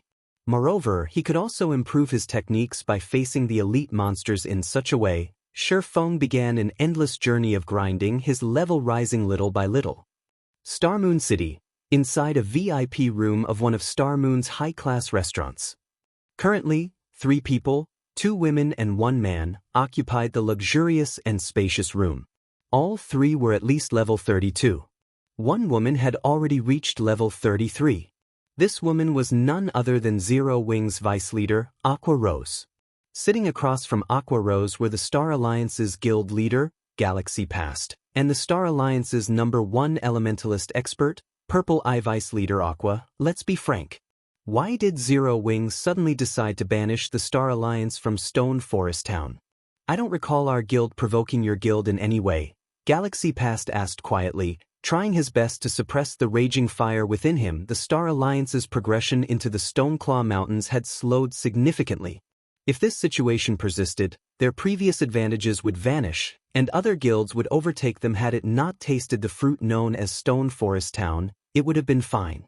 However, after experiencing the benefits that Stone Forest Town offered, it was impossible for the Star Alliance to endure losing access to the town guild leader Galaxy. Don't tell me that you've agreed to Open Source Corporation's investment without knowing what was happening? Aqua Rose countered calmly. Or does guild leader Galaxy not know what kind of people have been harassing Zero Wing recently? After Aqua Rose's reminder, Galaxy Past quickly came to a realization. He had received some information mentioning a small conflict between Zero Wing and Open Source Corporation. However, he had never imagined that this enmity was so severe. Guild leader Galaxy, I believe that you should have a general understanding of the situation. Today, I've come here to pass on a message from our guild leader. Narrowing her eyes, Aqua Rose coldly declared, if the Star Alliance doesn't enter an alliance with Zero Wing now, then it will be our enemy. What is your decision? Chapter 702, Swift and Ruthless. Become your enemy? Galaxy Past let out a laugh as he raised an eyebrow, a flame of anger igniting in his eyes. However, he quickly suppressed the emotion. Chuckling softly, he said, Guild leader Black Flame really hasn't changed. Although he had known about Black Flame's arrogance, he could not help his anger when it turned on him. However, he had to admit that, up until this point, not one guild had managed to do anything to Zero Wing. Aqua, you're saying that Zero Wing intends to go to war if the Star Alliance refuses to become its ally? Purple Eye asked, a hint of cold surfacing on her white, delicate cheeks. The killing intent she radiated even dropped the surrounding temperature by several degrees. The Star Alliance was a first-rate guild. Its survival until now spoke volumes to its strength. Why would it possibly cower due to an upstart guild? Besides, the Star Alliance currently had OSC's support. Star Moon City was the Star Alliance's home ground. If an all-out war broke out between their two guilds, Zero Wing would suffer tremendous losses. If not for Stone Forest Town, the Star Alliance would have lashed out against Zero Wing in the Stoneclaw Mountains long ago. You can interpret it as such. Aqua Rose nodded in acknowledgement. Feng's method was indeed crazy. Dealing with Open Source Corporation was already a huge headache. Now, he planned to tear away all pretenses with the Star Alliance. This decision would only place Zero Wing in even greater danger. Currently, Zero Wing was not in particularly advantageous position. Aside from Overwhelming Smile, Heaven's Burial, and the other White River City guilds eyeing Zero Wing covetously, now, they needed to deal with Open Source Corporation and the Star Alliance. If Zero Wing declared war on the Star Alliance, it went without saying that Overwhelming Smile and Heaven's Burial would also take action. At that time, Zero Wing would be exposed to attacks from the front and the rear. However, when dealing with a problem, one must be both swift and ruthless. Since they already knew that the Star Alliance had fallen under OSC's control, there was no doubt that the first-rate guild would become Zero Wing's enemy in the future. If they maintained the current peace, they would only prolong the inevitable. Zero Wing would eventually be at risk. Moreover, by declaring war on the Star Alliance, it would deter the other guilds. They would have to think twice before plotting against Zero Wing. Currently, as the Star Alliance had the home ground advantage, even without Stone Forest Town, the guild could continue their development in the Stoneclaw Mountains. However, the other guilds did not have that advantage. So what if we don't become allies? Galaxy Pass sneered. In a low growl, he asked, "Do you think the Star Alliance needs a rest stop like Stone Forest Town?" Once the 15-day protection period is over and Zero Wing loses their NPC guards, the Star Alliance will be able to occupy the town at any given moment. Moreover, I believe that the other large guilds will also be very interested in the town. Guild Leader Galaxy is correct. However, might I remind you that Zero Wing has not yet started a war with the Star Alliance. Our guilds have not had any conflicts with each other in the Stoneclaw Mountains. If we go to war, however, Zero Wing cannot guarantee the safety of the Star Alliance members in the Stoneclaw Mountains. Guild Leader Galaxy, you know that Star Moon City doesn't have only one first-rate guild. Aqua Rose paid no attention whatsoever to Galaxy Pass' threat. Zero Wing had the support of Stone Forest Town. Even if its members died, they could simply revive in the town. Ouroboros's members, Zero Wing's allies, could also revive in Stone Forest Town. Hence, Ouroboros could quickly send reinforcements into the Stoneclaw Mountains. Aside from Stone Forest Town, the nearest town players could revive and was over 10 hours away. If a fight broke out in the Stoneclaw Mountains, the Star Alliance's members would have to waste a lot of time to return. Aqua Rose refused to think about the resources and manpower that would go to waste. If the war persisted, it would definitely wear down the Star Alliance. Galaxy passed and Purple Eye's expressions grew serious upon hearing Aqua Rose's words. Yet, if they allied with Zero Wing, Open Source Corporation would not be pleased. How could the guild elders ever agree to an alliance that would anger a god of fortune like Open Source Corporation? Even his position as the Star Alliance's guild leader would be at risk. However, Galaxy Pass did not wish to start a full-blown war with Zero Wing right now. Seeing Galaxy Pass's troubled expression, Aqua Rose stifled a sigh. Heavy with emotion, Zero Wing had only recently established, yet with no backing whatsoever, it had become an existence that could even trouble the guild leader of a first-rate guild. Nothing like this had ever occurred during the virtual gaming world's long history. If the Star Alliance allies Zero Wing, our guild leader has promised to let the Star Alliance repair its equipment in Stone Forest Town at market price. Its members will also be able to revive in Stone Forest Town. In addition, the Star Alliance will be allowed to construct a guild residence in Stone Forest Town, allowing its guild members to transfer to the town swiftly and save on travel time. Aqua Rose said, her bright, charming lips curling into an alluring smile. What did you say? Galaxy Pass's composure shattered.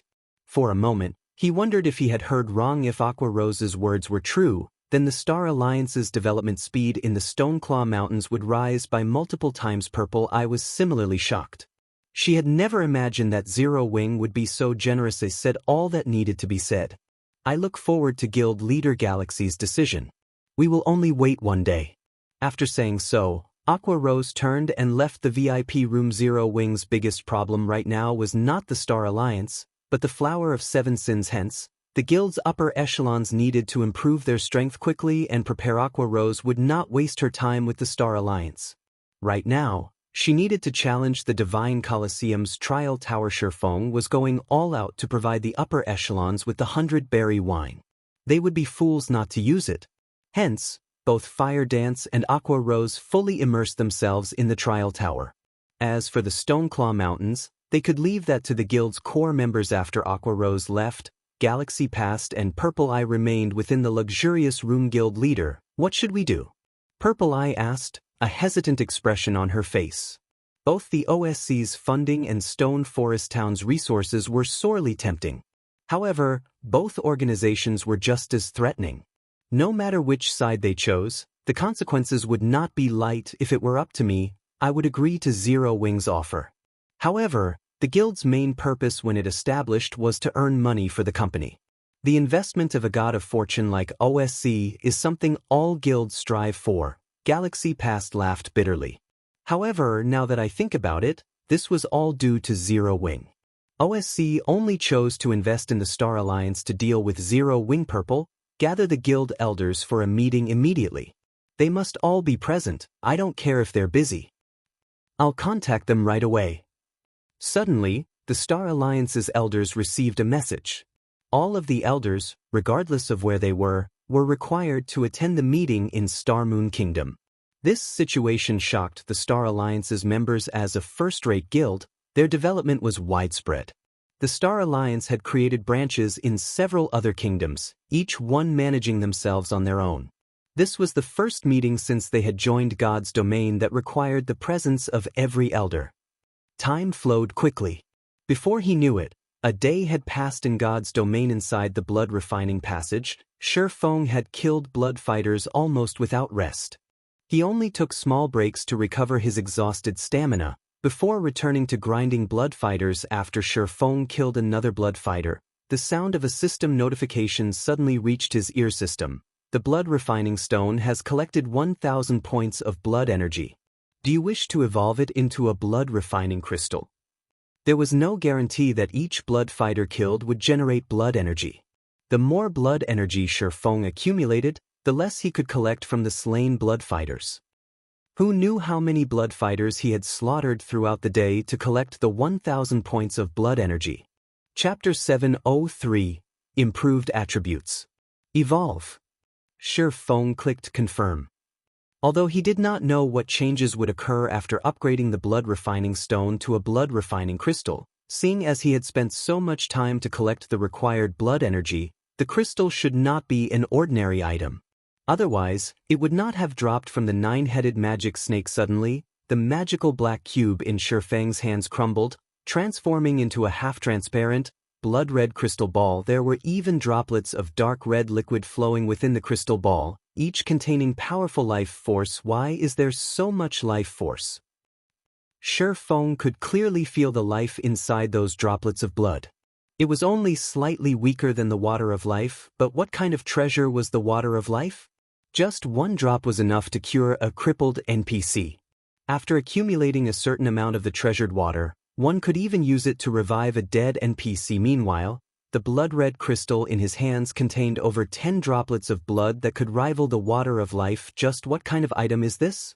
Unable to hold back his curiosity, Feng clicked to check the blood refining crystal statistics. Blood refining crystal, dark gold rank item. Can absorb the life force of powerful monsters the wielder kills. After accumulating 100 points of blood energy, player can produce a drop of life essence. Can accumulate a maximum of 1,000 drops of life essence. Each drop can increase a player's stamina and concentration recovery speed for 2 hours. Current drops of life essences, 12/1,000. Is this the true power of the blood refining crystal? Feng was shocked when he read the statistics in God's domain. It was common knowledge that players required rest to recover their stamina and concentration. Hence, players could not grind for long periods. They had to take breaks. Although there were some tools that sped recovery, such as food and field tents, those items could only be used outside of combat. Feng also knew of a few items that could recover stamina and concentration during combat. However, these items were extraordinarily difficult to obtain. The Water of Life was one such item. However, using the Water of Life to grind for longer periods was no less than extravagant. Not a single guild in God's domain could afford such a waste. The other tools were similar to the Water of Life, in which they were extraordinarily valuable and exceedingly difficult to obtain. Even if a large guild mobilized its forces, it would barely obtain enough items to supply for a handful of experts. Feng had never expected the nine-headed magic snake to drop such a valuable item. With the blood refining crystal, he could recover stamina and concentration without having to stop his slaughter. With this, he could grind far longer than other players. Unfortunately, accumulating life essence was a slow process. At most, 2 or 3 players could use the crystal continuously. With the blood refining crystal, I can save plenty of time. Due to Feng's reliance on techniques to kill the blood fighters, he consumed far more stamina and concentration than usual. Moreover, the blood fighters in the blood refining passage were not easy opponents. In an intense battle, a player's stamina and concentration consumption rate increased by several folds. Hence, the blood refining crystal was a convenient item for Feng right now. Following which, Feng poured a drop of life essence into his hand and drank it. Suddenly, Feng felt his body relax, the fatigue he had accumulated from constant battle vanishing instantly. His mind also cleared. This really is a great item. Originally, Feng had intended to take a break after fighting for a little while longer. Now, it seemed that he no longer needed rest. After fighting the blood fighters for over a day, Feng was very familiar with their attack patterns. His swordsmanship had also become far more precise. During battle, Feng would try to discard extra attacks, pursuing efficiency. As a result, his swordplay became much faster, and he could now defeat the blood fighters with minimal effort. Feng had never considered these techniques before. He had only focused on ending the monsters he fought regardless of how much power he had to expend. After reaching the blood refining passage, however, he had to improve his attack efficiency if he wanted to kill his opponents quickly. Due to his inability to use skills, it was as if a new world had opened up to Feng. Initially, when facing 4 blood fighters simultaneously, Feng had needed over 150 moves to finish off just one of the undead. Among these 150 moves, more than 50 were used to defend himself against incoming attacks. He had to defend himself because he was unfamiliar with his surrounding, and as a result, this allowed the blood fighters to launch counterattacks. However, as the number of fights against the elites increased, he began to require fewer movements to defend himself. Now, he could defeat a blood fighter with roughly 130 attacks. For a time, Feng's leveling efficiency increased significantly. As time passed, Feng had become completely immersed in his swordsmanship. He no longer needed to think about how to streamline his attacks. Once he ran out of stamina, he just needed to drink a drop of life essence before returning to battle. Only after Feng reached level 35, and a golden glow illuminated his body, did he finally regain his senses. After training for so long, I should be at my limit. It's time to challenge the Blood Warrior again. Feng smiled faintly as he looked at his newly improved attributes. When he reached level 35, the Golden Stigmata increased all of his basic attributes by 5 points and provided 10 free attribute points. Meanwhile, as a Tier 1 player, he received 8 free attribute points every time he leveled. The Abyssal Blade also provided a bonus of 2 free attribute points. After reaching level 35, Feng received 20 free attribute points in total and 5 points into all of his basic attributes. Furthermore, his Tier 1 set equipment, the 7 Luminaries Ring, and the Heavenly Dragon's Breath had also received a significant boost to their attributes. During Feng's previous fight with the Blood Warrior, it was obvious that he lacked sufficient speed.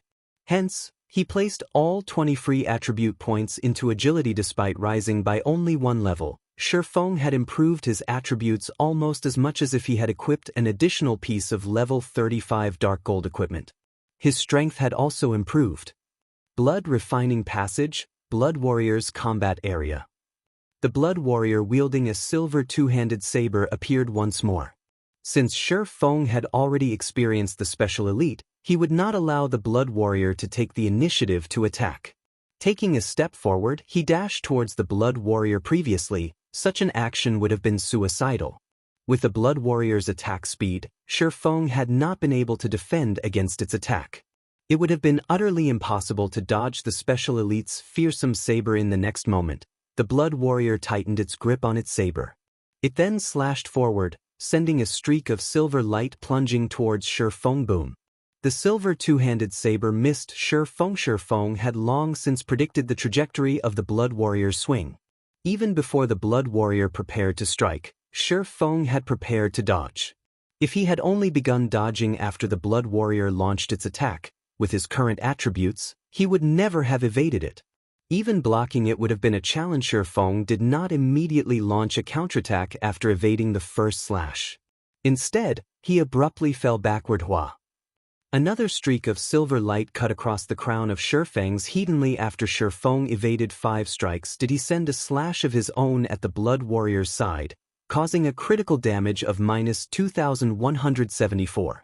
Although the strike had forced the special elite to retreat by half a step, it had not affected its combat power in the slightest. Even so, this result excited Feng. In his previous battle against the Blood Warrior, he had not been able to resist the undead in the least. Now, however, he managed to damage to the special elite. At this point, grinding away the Blood Warrior's 240,000 HP was only a matter of time. Chapter 704, Final Trump Card. The Blood Warrior launched one violent attack after the other, whereas Feng desperately dodged and blocked the special elite's attacks. As they exchanged more attacks, Feng refined his own actions, thinking of ways to deal faster damage. 1-042-2, 108-1, 071. One damage after another appeared above the Blood Warrior's head, its HP decreasing at a rate visible to the naked eye. Initially, Feng had to dodge 5 attacks before finding the opportunity to strike. However, as he refined his movements and gained a firmer grasp on his situation, he was soon able to attack after dodging every 4 attacks in less than 5 minutes. The Blood Warrior's HP fell to 30%. In contrast, Feng had yet to receive any damage. Just as the Blood Warrior's HP fell below the 30% threshold, the crimson flames burning inside the skeleton's eye sockets turned dark green. The two-handed saber in its hands disappeared, and in its place, 2 long swords appeared in each hand. Damn it. Feng scowled at the change. There was a qualitative difference between avoiding a two-handed weapon and 2 one-handed weapons. While the Blood Warrior had used a two-handed weapon, it signified that its attacks carried absolute power. A single strike was capable of sending him flying. However, as long as he managed to evade its attacks, victory would be within his grasp. Now that the Blood Warrior used 2 one-handed weapons, however, the situation had changed. Although the power of attacks would lessen, it could double the number of attacks it dished out. To Feng, who had relied on evasion to survive until now, this was an extremely disadvantageous situation. The Blood Warrior's sudden transformation had caught Feng off guard. When the Blood Warrior launched its first attack, its blade moved as fast as the two-handed sword had, as fast as lightning. If he had not predicted the attack by the movements of the Blood Warrior's joints, it would have struck him against this first strike. Feng abruptly turned sideways, allowing the silver longsword to brush past his chest. Just as Feng thought of taking a step backward, the Blood Warrior's other sword arrived before him. Sparks scattered their abyssal blade in Feng's hand, barely blocked the Blood Warrior's fatal strike in time. As a result, however, Feng was forced to retreat by 4 steps before he could stabilize his body.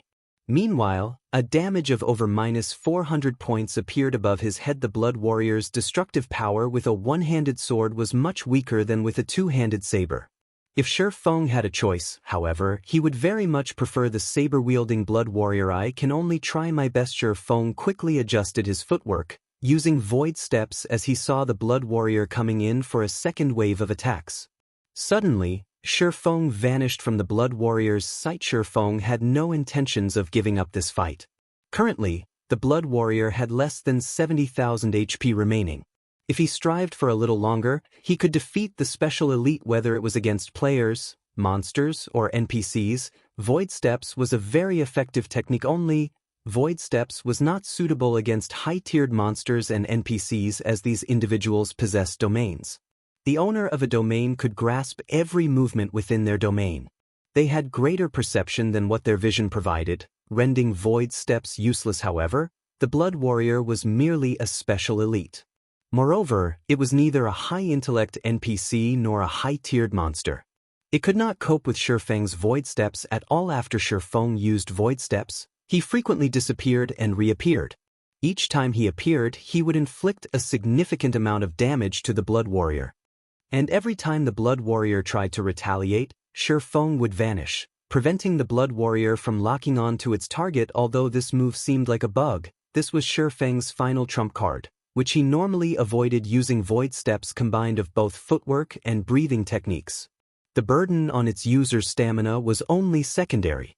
Its main downfall was the massive stress it placed on its user's concentration. Even though Feng's brain activity had improved significantly, utilizing Void Steps frequently was a double-edged sword.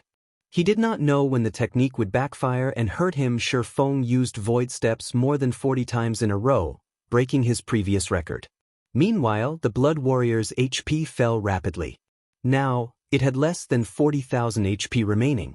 Feng was also dizzy after using the advanced footwork so many times. He felt indescribable fatigue. However, if that were all, he could force himself through it. Fortunately, before the battle began, Feng had drunk a drop of life essence. Hence, both his stamina and concentration recovered rapidly right now. Otherwise, he would not have been able to stay conscious. 1 hit, 2 hits, 3 hits.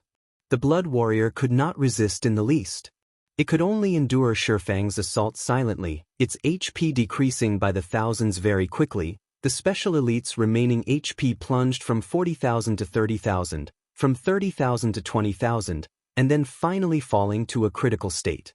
In the end, Feng suddenly appeared behind the Blood Warrior and thrust his sword through its back, destroying its final strand of HP. Really pushed myself to the limit this time.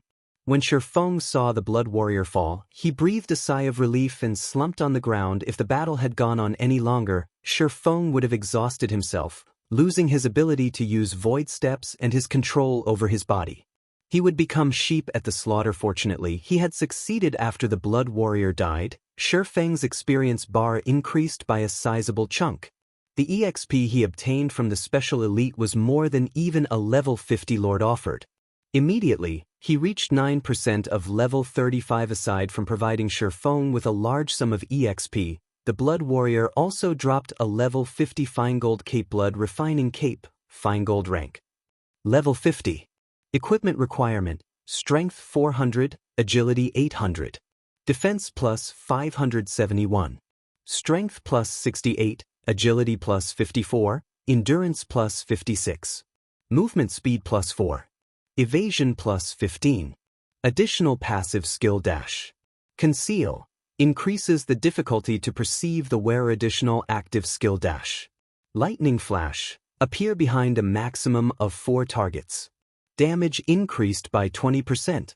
Duration of 5 seconds. Cooldown, 2 minutes. What a good item. Feng's eyes shone as he examined the Blood Refining Cloak. Capes were extremely rare in God's domain. They were even rarer than rings and ornaments. Even now, the only other cape Feng had found since joining God's domain in this life, and still used, was the Dark Pursuer's Cape. Although the Dark Pursuer's Cape provided very minor buffs to his attributes, the skill, Silent Steps, that the cape offered was very powerful. It could even rival an assassin's Shadow Steps. Only, the skill's cooldown was somewhat long. However, if used appropriately, it could set one up for an instant kill. In combat, such a skill was far more valuable than attributes. However, now that he had the Blood Refining Cape, as soon as he fulfilled the equipment requirements, he would immediately replace the Dark Pursuer's Cape. The requirement of level 50 was not a problem to Feng as he had the Heavenly Dragon's Breath, which reduced items' level requirements by 10 levels. In other words, he could equip the Blood Refining Cape once he reached level 40. Although the 7 Luminaries ring also decreased the level requirement of all items by 5 levels, In God's domain, this effect was not stackable. The highest effect would apply aside from dropping the blood refining cape. The Blood Warrior also dropped an ancient gold-rimmed book. The pressure this ancient book radiated even caused Feng to shudder with fear. Two large words graced the book's cover: Solomon's Treasure. Chapter 705. Whereabouts of a legendary item. This is Solomon's treasure? Feng could not help his surprise. Originally, he had thought Solomon's treasure would be a mountain of gold or an ocean of silver. It should at least be a high-ranking treasure chest. However, he had never expected Solomon's treasure to be a book. Could it be an epic item? Thinking so, Feng picked up the ancient book. The pressure the book radiated instilled fear into anyone who neared it. This was a power that only an epic ranked or above item possessed in God's domain. Although epic weapons and equipment were precious, epic tools were far more rare. Take the Bible of Darkness for example. Even without occupying an equipment slot, it increased a player's strength significantly. This was a benefit that no weapon or piece of equipment could provide. After Feng picked up the book, he was suddenly alerted of a system notification system. You have obtained the ancient document, Solomon's Treasure. Do you wish to activate the ancient document? So, it's an ancient document. Excitement appeared on Feng's face upon hearing that the book was actually an ancient document. No wonder it's called a treasure. There were many kinds of books in God's domain. Some were meant for reading, some could be used to learn skills, and some offered their own abilities. The Bible of Darkness belonged to the third category. In addition to these three, there was another category that was extremely rare and special. The ancient document. Ancient documents held records of God's domain. However, players that obtained an ancient document had only one chance to activate it. Upon activation, players could obtain one of God's domain's secrets. Although this seemed trivial, in the past, players in God's domain had gone crazy over a single ancient document. In the past, ancient documents sold in the Blackwing auction house at much higher prices than even fragmented legendary items. Why were they worth so much money? They were so valued because an ancient document could unlock the whereabouts of a legendary item, offering players a high chance of obtaining one for themselves. Of course, aside from legendary items, one could also learn the whereabouts of powerful super skills or tools. However, with the goal of growing stronger, a legendary item was undeniably the best choice. Legendary items in God's domain were extremely limited. One had to expend unimaginable effort to claim one. One needed luck and strength. Every legendary item was extremely difficult to obtain. Moreover, the game would never reveal a legendary item's exact location to players, only clues. Unfortunately, clues were never 100% accurate, and most of the clues relating to legendary items were likely traps. Even after a long search, one might find nothing but a dead end, realizing that all their effort had been for naught. In the past, to obtain a single legendary item, many large guilds had mobilized every available guild force, spending a large amount of time to gain some clue. With the many clues they obtained, they would search for the location of said legendary item. One could just imagine the manpower and resources that the search required.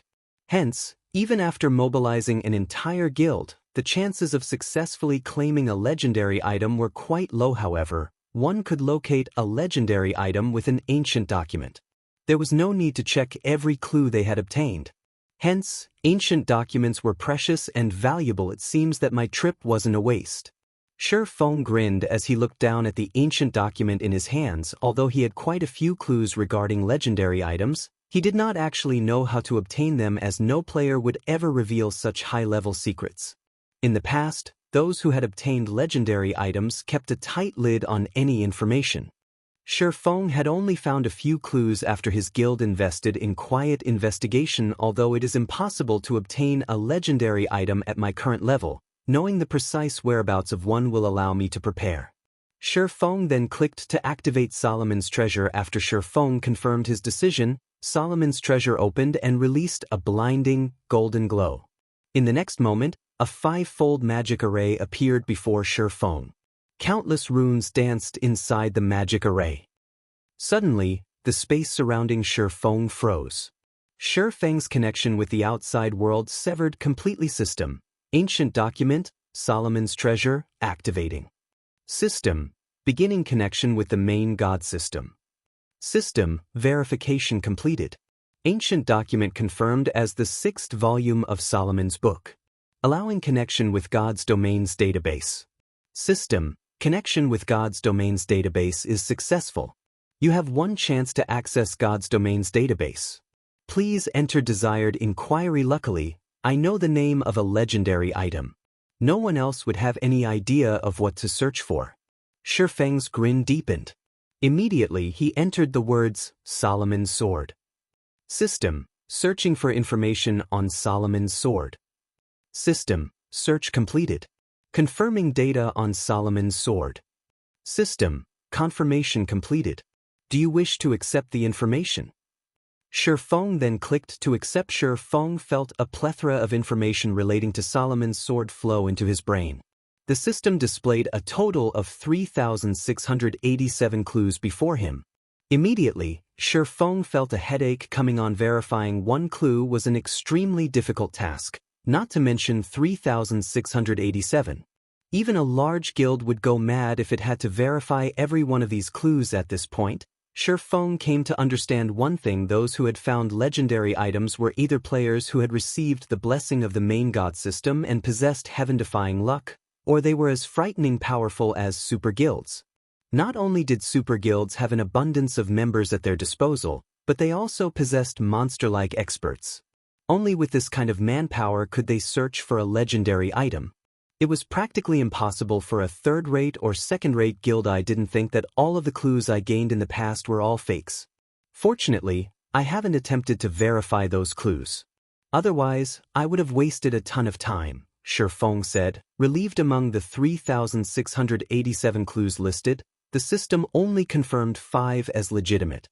In other words, only these 5 clues could lead him to Solomon's Sword, one of the 10 great legendary weapons. If Feng had not obtained the ancient document, he would never find Solomon's Sword. Of the 3,687 clues, every clue required a long time to verify. The easiest clue required one to spend 2 or 3 days' time, while the more difficult clues required up to half a month to verify. Moreover, due to level restrictions, Feng would not be able to visit many of these places yet. Even if he only needed to spend 1 day verifying each clue, it would still take 10 years to plow through them all. Without the ancient document, obtaining Solomon's Sword was a dream. After receiving the information, Feng grew somewhat dizzy. Suddenly, the sound of another system notification reached his ears. Chapter 706, Disaster Treasure Chest. White River City, Divine Colosseum.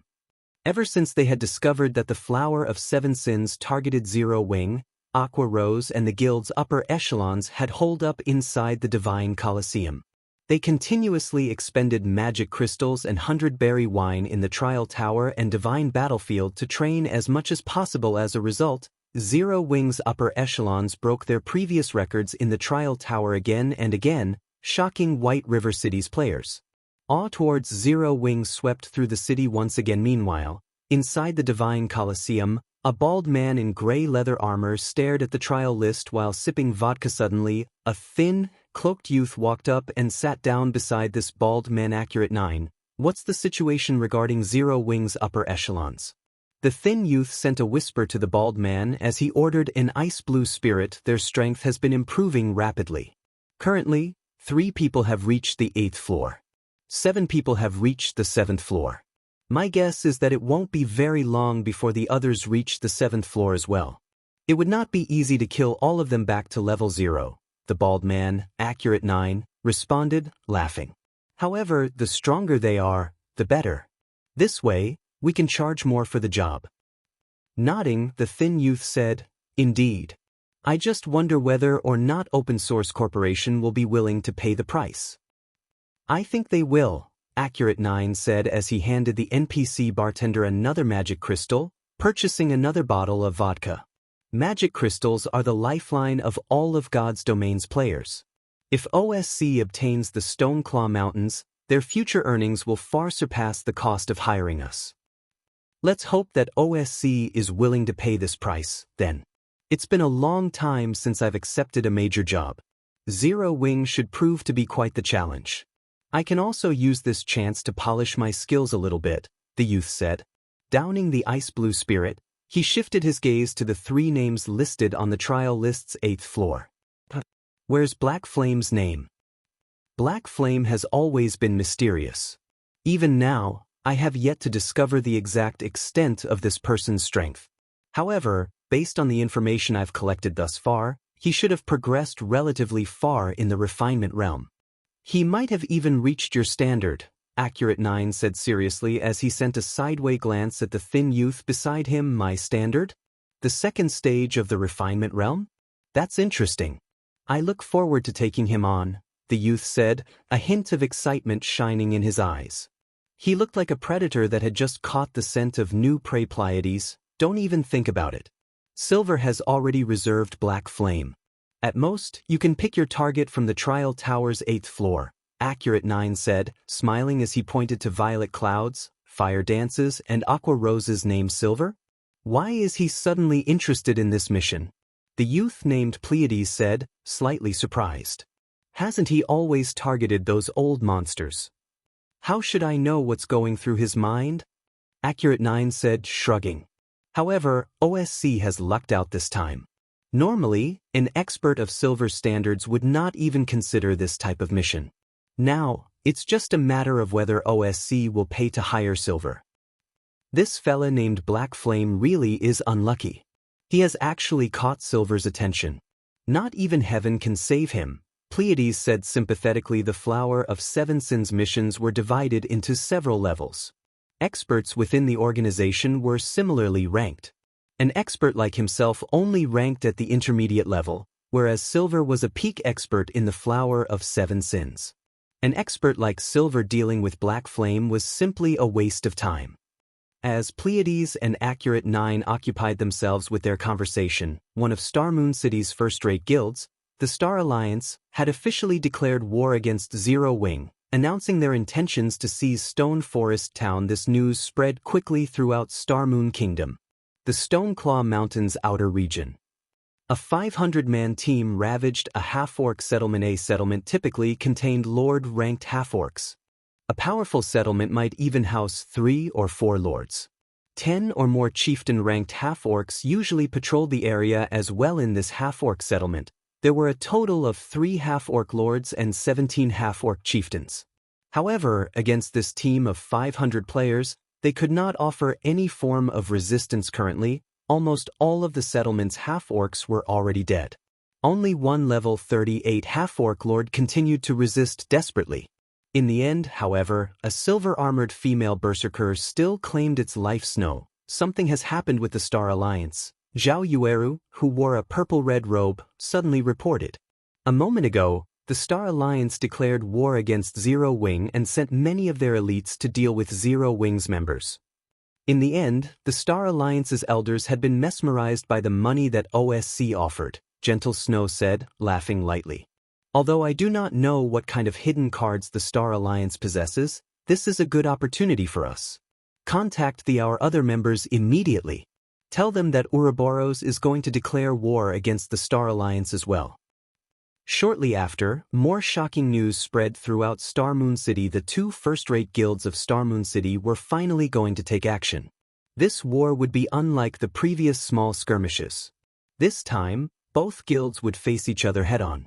In the future, whenever the members of either guild encounter each other, only one would walk away. Despite a storm currently brewing in Starmoon City, Feng was oblivious. System, quest, Solomon's Treasure, completed quest rewards, 10 million EXP, 20 free mastery points, and 1 completely random treasure chest. After the system notification faded, Feng's experience bar increased by a small chunk. A wooden treasure chest emitting a purple glow appeared inside his back. Completely random treasure chest. May contain a reward or a punishment. Disappears after 5 uses. I sent this the disaster treasure chest? Feng was suddenly speechless as he stared at the dazzling treasure chest inside his back. Completely random treasure chest was the name the system gave. The players who were familiar with the treasure chest, however, had another name for it, the disaster treasure chest. 9 out of 10 times, opening the completely random treasure chest resulted in a punishment. Moreover, the punishments were relatively severe. The punishments ranged from losing one or more levels to losing some attributes permanently. Some punishments even prevented players from gaining any EXP or reduced their attack power for many days. Hence, it gained the name Disaster Treasure Chest. Of course, if players obtained a reward, they deserved a celebration. In the past, many players had bragged on the forums about the rewards they had obtained. There were players who had actually gained an epic item from the random treasure chest, while some had obtained a complete dark gold set equipment. Others had been rewarded a top-tier mount. To put it simply, the rewards the treasure chest provided were extremely tempting. Reward and punishment. It was up to players to decide if the risk was worth it. Feng, however, the potential benefits were greater than the risks. Say players' luck attribute greatly affected the outcome of their draws. Even if Feng opened a punishment, due to his luck attribute, it was possible that the punishment would be light. Currently, Zero Wing faced the threat of the Flower of Seven Sins. Hence, it was of utmost importance that he grow stronger. Naturally, Feng would not let go of this perfect opportunity to improve his strength. Not to mention his chances of obtaining a reward were much higher than others. Hopefully, I'll draw something good. Feng then activated Divine Providence and stretched out his hand to open the Disaster Treasure Chest. Chapter 707, God's Sword. As Feng gradually opened the treasure chest, a golden ray of light escaped from the wooden boxwa. The golden light merged with Feng's body. Feng immediately felt a renewed and improved strength, his accumulated fatigue weakening significantly. System. Completely random treasure chest has been activated. Rewarding 10 points to hidden attribute. Fortitude. A hidden attribute as a reward. I've lucked out this time, Feng muttered as he clenched his fists. He could feel his fatigue lessening. Fortitude was the most important attribute among the 4 great hidden attributes. Hidden attributes would not increase a player's damage. Similarly, it would not decrease the damage a player received. However, they were far more useful than basic attributes. Unfortunately, hidden attributes would not increase with a player's level. They would only increase through special means. Meanwhile, Fortitude was somewhat similar to a monster's mana body. First, it decreased the impact external injuries had on a player's combat power. The second effect was to decrease stamina and concentration consumption during battle, allowing players to fight for longer periods. Third, it reduced the impact stamina and concentration depletion had on a player's combat power. Due to these 3 major effects, players thirsted for the Fortitude attribute. It was especially true for experts. Expert players normally incorporated certain combat techniques during battle. These combat techniques placed a heavy burden on their stamina and concentration. Take Void Steps for example. Although the burden on Feng's stamina was minimal, it was a massive burden on his concentration. Hence, Feng had to limit how often he used the technique in his fights. If a player's fortitude was sufficiently high, they could use such combat techniques far more often. In turn, this would improve their chances of victory. In addition, against high-tiered monsters such as a Grand Lord or monsters that possessed special skills that could reduce a person's stamina and concentration, Fortitude was a severe advantage. In the past, there had been a Tier 5 player that had become famous due his monstrously high fortitude. Berserker Saint Broken Flow. Due to his extraordinarily high fortitude, he opted to fight battles of mutual destruction. With such tactics, Broken Flow had even defeated those whose strength and techniques were superior to his. As a result, Broken Flow had become one of the 12 sacred berserkers. As God's domain was still in its initial stages, it was extremely difficult to obtain the Fortitude attribute with players' low levels. Even Feng did not know of any good methods to gain the hidden attribute at his level. Normally, players would only begin to encounter the hidden attribute after level 50. Moreover, of the methods and quests Feng knew, the majority only rewarded 1 or 2 points of fortitude. The fact that he had managed to obtain 10 points now had saved him plenty of time and effort. Hence, Feng was quite satisfied with how he had profited from opening the Disaster Treasure Chest for the first time. Feng quickly proceeded to open it a second time. The second time he opened the treasure chest, he obtained the Tier 3 magic scroll, Thunder's Wrath. It was a Tier 3 large-scale destruction spell and covered an area of 100 yards. The third time Feng opened the treasure chest, a black beam struck him, and his agility attribute permanently decreased by 25 points to ordinary players. A 25 agility point loss was massive. Even after obtaining their Tier 1 classes, they would have to level up 3 times to make up lost points. To Feng, however, the loss was acceptable. The Abyssal Blade already provided with an additional 2 free attribute points each time he leveled up. In addition to the Golden Stigmata, a loss of 25 agility would not affect him too badly when players reached Tier 2. The amount of free attribute points they obtained with each level up increased to 20. At that time, it would be easy to make up for this loss. There were also plenty of tools that could permanently increase a player's attributes. In fact, Feng knew of a few that were relatively easy to obtain. Moreover, he had already obtained 10 Fortitude and a Tier 3 large-scale destruction spell. Those two were more than enough to make up for this meager setback. When Feng opened the completely random treasure chest for the 4th time, he was struck by a purple beam system. You have been cursed. EXP gained from killing monsters decreased by 70% for 10 days. Fortunately, I still have plenty of options to level up. Feng frowned slightly as he saw his new punishment. Very quickly, however, he dispelled the disappointment from his mind as he muttered, "With 2 punishments in a row, let the last be a reward."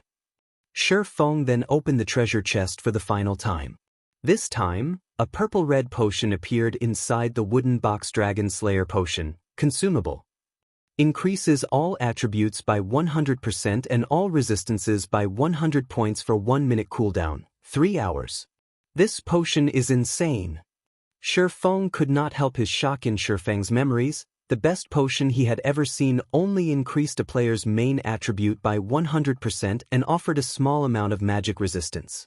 The Dragon Slayer Potion, however, actually increased all attributes by 100%.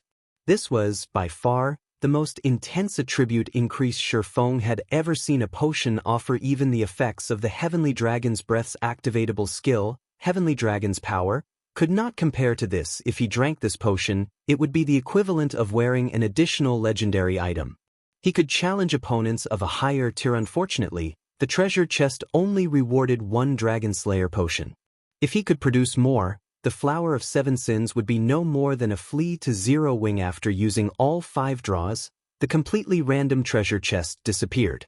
Feng then stored the Dragon Slayer potion away and took out Solomon's treasure to begin sorting through the information he had gained regarding Solomon's sword. After using an ancient document, the information that flowed into the user's mind only offered a general summary, whereas the detailed information was recorded inside the ancient document. After Feng studied the information for several hours, he finally understood how he could obtain one of God's domain's 10 great legendary weapons.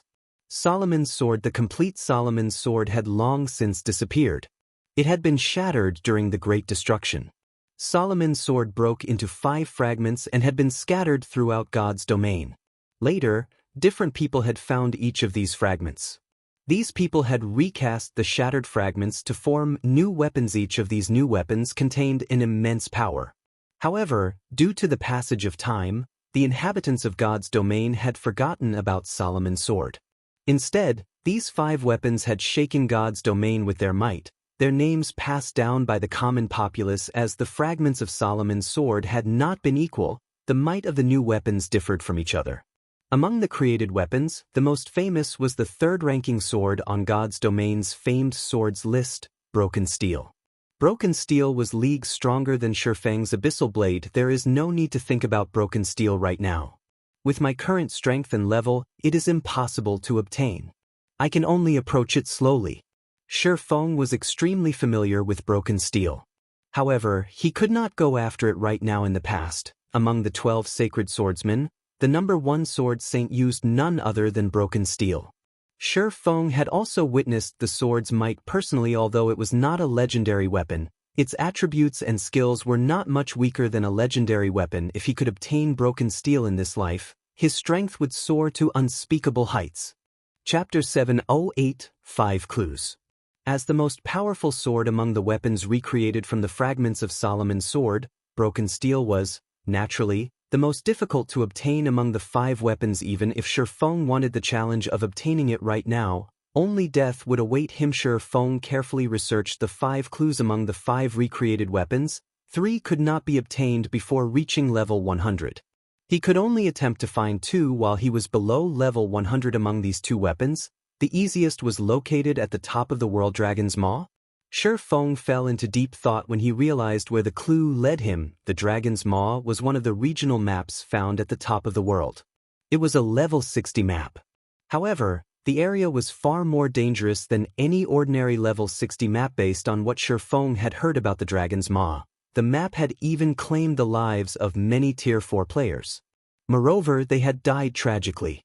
Not only had they lost some EXP and a piece of equipment, but they also permanently lost basic attributes upon death. Even Feng wasn't sure how much they had lost exactly. However, the fact that a level 60 map had even caused the deaths of Tier 4 players was more than a little intimidating. The Dragon's Maw was only a short distance from Mount Sogar.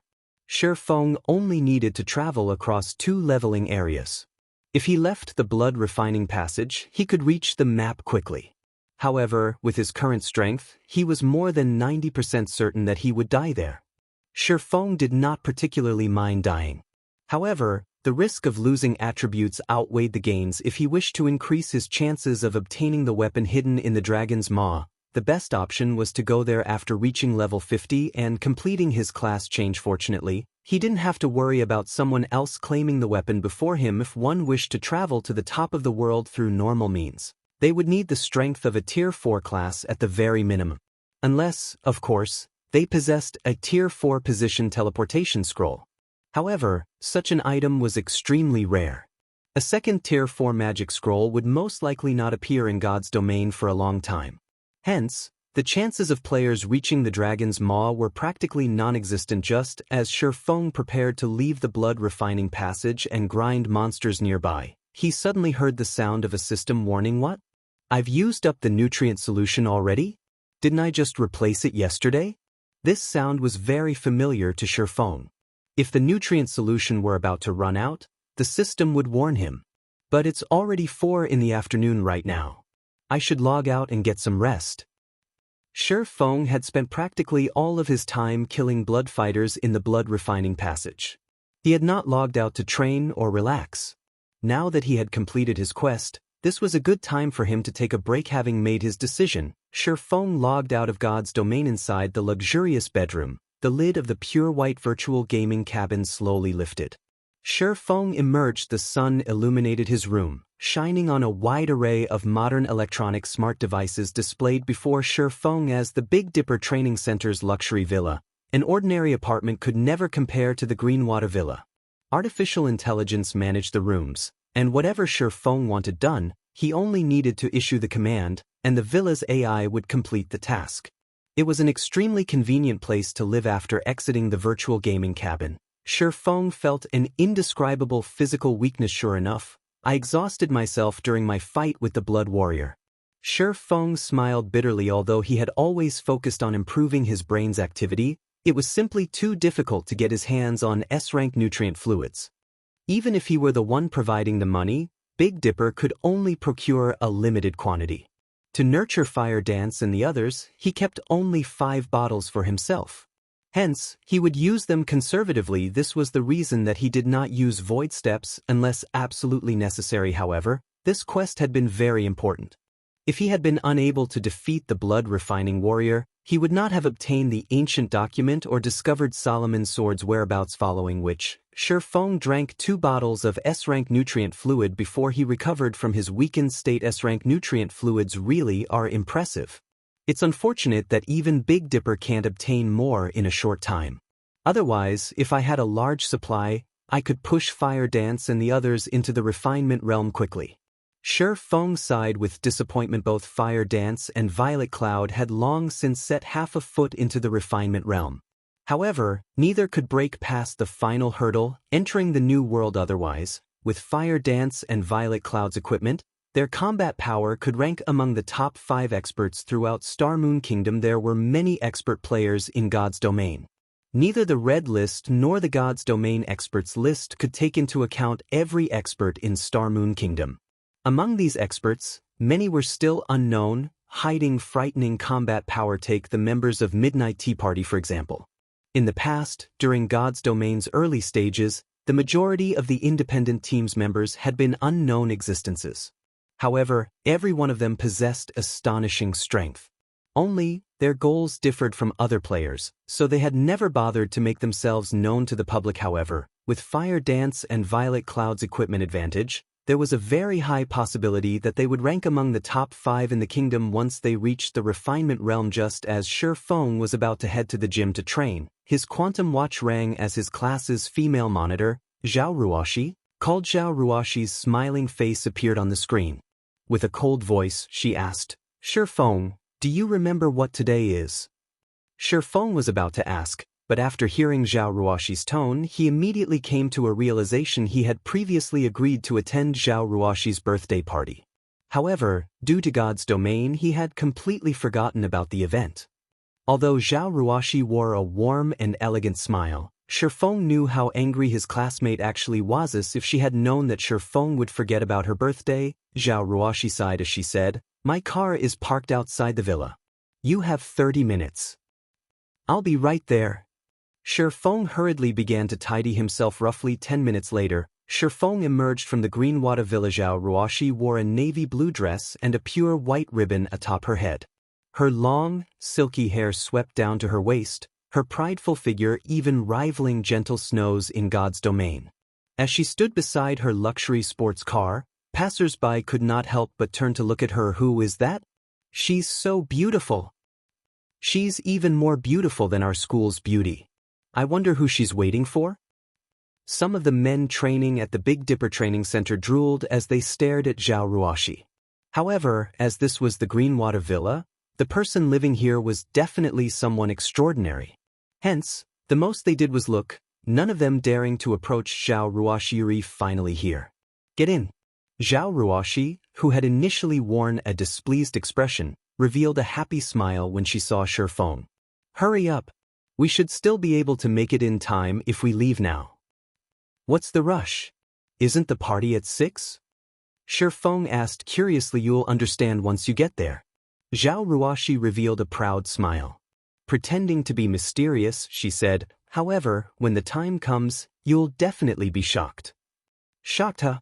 Feng simply smiled in response, no longer probing the matter as he slid into the car. Zhao Ruoshi then stomped on the accelerator, her sports car rolling up a cloud of smoke as it left the Greenwater Villa. Chapter 709, Birthday Party. High-rise buildings loomed over the bustling, downtown streets. However, there were 2 buildings that stood out from the rest, a pair of twin towers that were over 300 stories tall. The twin towers shone like the city's emperors, overlooking all life inside the city limits. These towers had long since become one of the symbols of Jinhai City. At the same time, the Twin Towers were also Jinhai City's famous 6-star hotel, the Blue Ocean Horizon. Having a meal or staying a night in this hotel cost more than a month's salary for an ordinary office worker. Normally, only Jinhai City's big shots could afford to dine or rest here. Ordinary people could only watch from far away. Zhao Ruoshi was the Zhao Group's princess. The Zhao Group's influence in Jinhai City was massive. Their yearly income was astounding. Furthermore, they were one of the Blue Ocean Horizon's major shareholders. Zhao Ruoshi stopped her car in front of the Blue Ocean Horizon's entrance. Immediately, 4 valets came up and opened the driver's door respectfully. When Zhao Ruoshi exited her car, the 4 valets were momentarily mesmerized. However, they very quickly snapped out of their daze. Not only was Zhao Ruoshi an absolute beauty, but she also arrived in an impressively luxurious car. There was no doubt that her identity was extraordinary. She also exuded a noble aura. She was definitely out of their lowly reach. Meanwhile, Feng, who emerged from the other side of the car, similarly shocked the 4 valets, though in an entirely different way as the Blue Ocean Horizon's valets. They had seen all sorts of people. Hence, they were quite confident of their judgment, particularly of a person's attire. Although Feng wore a very fitting suit, based on the suit's design and fabric, they could immediately tell that it was nothing special. The suit was far below the Blue Ocean Horizon standards. Is he a bodyguard? The 4 valets wondered. However, they were surprised when Zhao Ruoshi slid her arm into Feng's as they made their way into the hotel. The valets' eyes nearly popped out of their sockets. All 4 were utterly dumbfounded. After entering the Blue Ocean Horizon, Zhao Ruoshi led Feng to the hotel's top floor. There one could view Jinhai City in its entirety. The sight was breathtaking. Many people already mingled inside the large, magnificent banquet hall. They were all famous figures and held influential positions within the city. Normally, it would be difficult to meet even one of them. Today, however, so many of these powerful figures had gathered here. One could just imagine how much influence the Zhao group possessed. Is that the young lady of the Zhao group? A handsome young man in a white suit could not help but shift his gaze towards Zhao Ruoshi, who had just entered the hall. Unconsciously, he muttered, "If I can marry her, I won't have to lift a finger for the next 100 years. You." Lan Hailong, who was dressed in a black, high-class suit, shook his head. Smirking, he said, "Duan Xianglin, you don't recognize the man beside the young lady, do you? Looking at how he's dressed and his peasant-like temperament, do you think he could be a challenge for a prince of a major financial group like myself?" The youth named Duan Xianglin asked disdainfully. Although the Duan group could not compare to the Zhao group, it was still one of the top-ranking financial firms in Jinhai City. If he wanted to, a group of beautiful women would flock to him with a wave of his hand. How could a lucky peasant possibly be a match for him? Moreover, even if Zhao Ruoshi had taken a liking to the brat, the Zhao group would never agree to the match. I guess it's expected that you don't know. After all, you only recently returned to the city. The man beside Miss Zhao is Feng. He is the martial arts master who is currently in charge of the Big Dipper Training Center. Duan Xianglin suddenly fell silent. Although he doubted the claim, Lan Hailong was a good friend of his. He had no reason to lie to him. Moreover, there was no point to such a lie, as the truth would come to light with a little investigation. If Feng had become an internal force expert at such a young age, it would not be surprising if he became a top-level international fighter in the future. They were currently living in the age of combat. The reputation and status an international fighter possessed were immense, and even an existence like the Zhao group want to fawn over them, not to mention a small financial group. Lan Hailong had a complex look in his eyes as he watched Feng enter the banquet hall. Not too long ago, Feng had merely been a minor character, yet the youth had become someone who even he looked up to. However, Lan Hailong did not look up to Feng due to his title as a martial arts master, but due to Zero Wing. Among everyone present, only Lan Hailong truly knew how amazing Feng was currently. God's Domain's popularity grew by the day, with major corporations investing in the game with fervor. One could already imagine what kind of future the game would offer its experts. Although the Shadow Guild under his control had developed fairly well so far, compared to Zero Wing, Shadow was a joke. Shadow was just one of the many guilds in White River City. However, Zero Wing had become the city's absolute overlord. Even Stone Forest Town, which every guild in Starmoon Kingdom lusted after, had fallen under Zero Wing's control. The Stoneclaw Mountains were Zero Wing's backyard. If Zero Wing continued developing at this rate, it might even be possible for the upstart guild to become Starmoon Kingdom's overlord. The guild's influence at that time could easily be surmised with one word: frightening. Meanwhile, Lan Hailong had heard that Feng had become one of Zero Wing's upper echelons. Hence, how could he possibly not be impressed? It would have been awesome had I managed to form a close relationship with him. It is all that foolish Ling Feilong's fault. He made me lose such a perfect opportunity. Even now, Lan Hailong grew angry whenever he thought about Ling Feilong. However, he had long since banished Ling Feilong from Shadow Workshop, severing all ties with the foolish bastard. Otherwise, in the off chance Ling Feilong managed to provoke Feng, he would cry himself to death if Feng mobilized Zero Wing to deal with Shadow.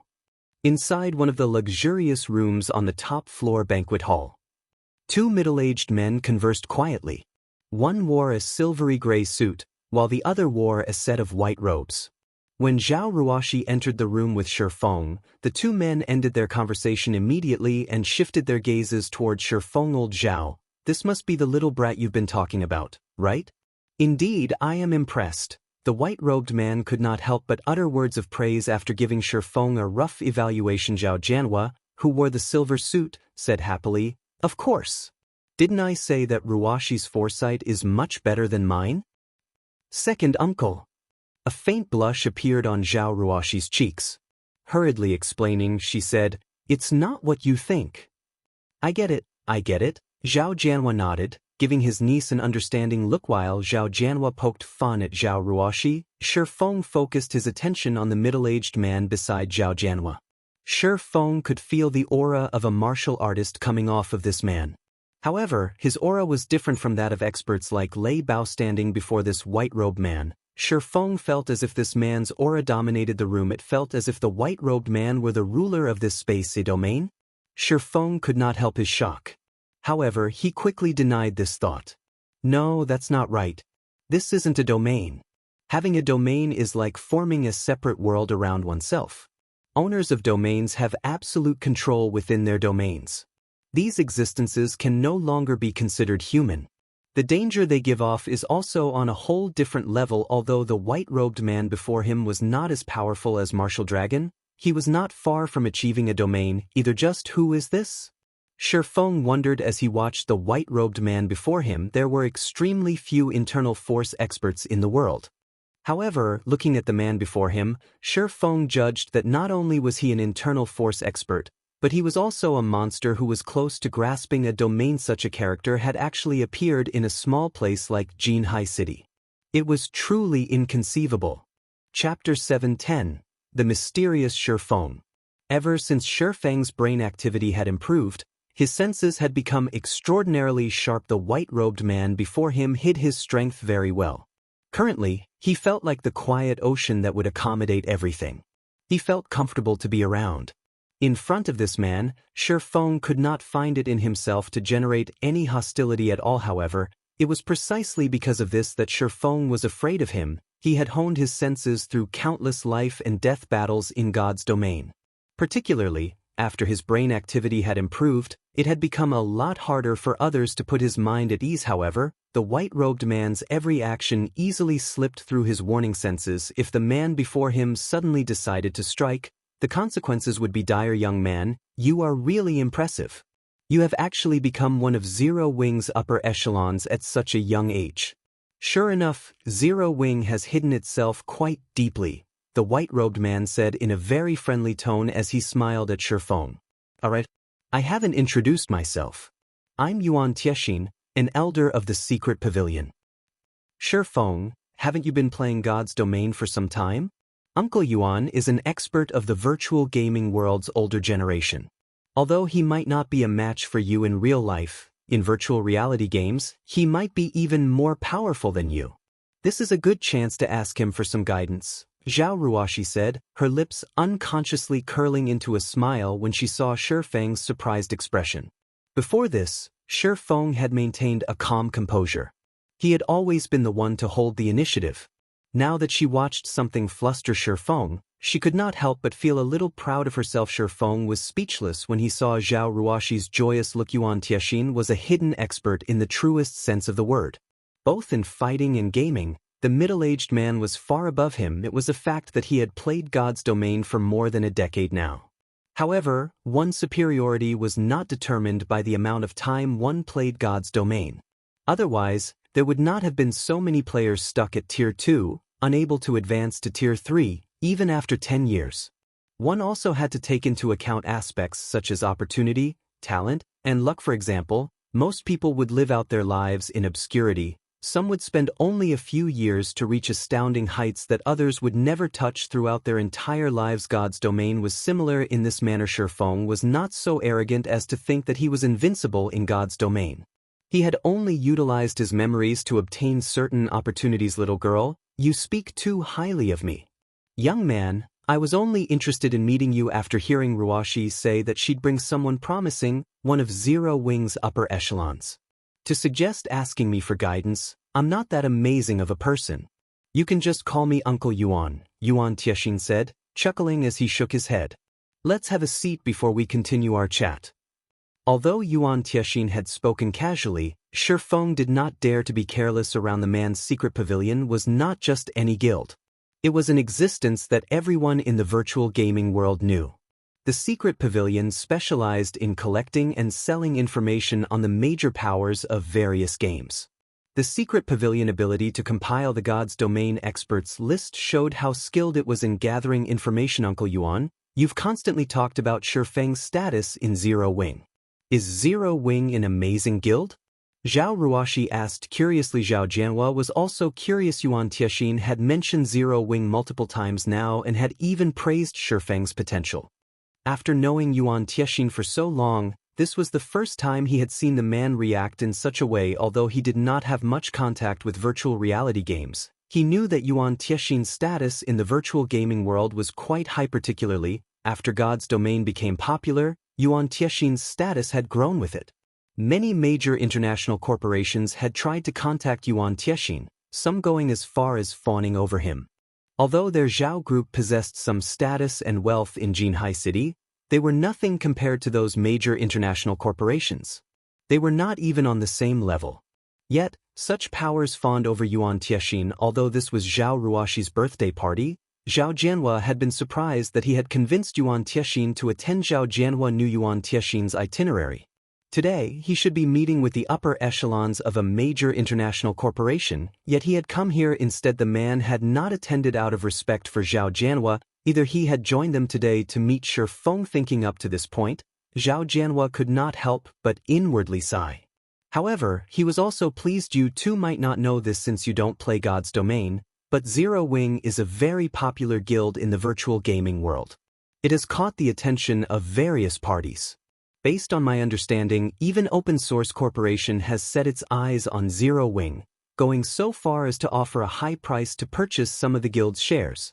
However, Zero Wing had rejected OSC. Yuan Tiexin exclaimed. Open Source Corporation? The Open Source Corporation which focuses on trading new energy? Zhao Jianhua did not dare believe it to be true.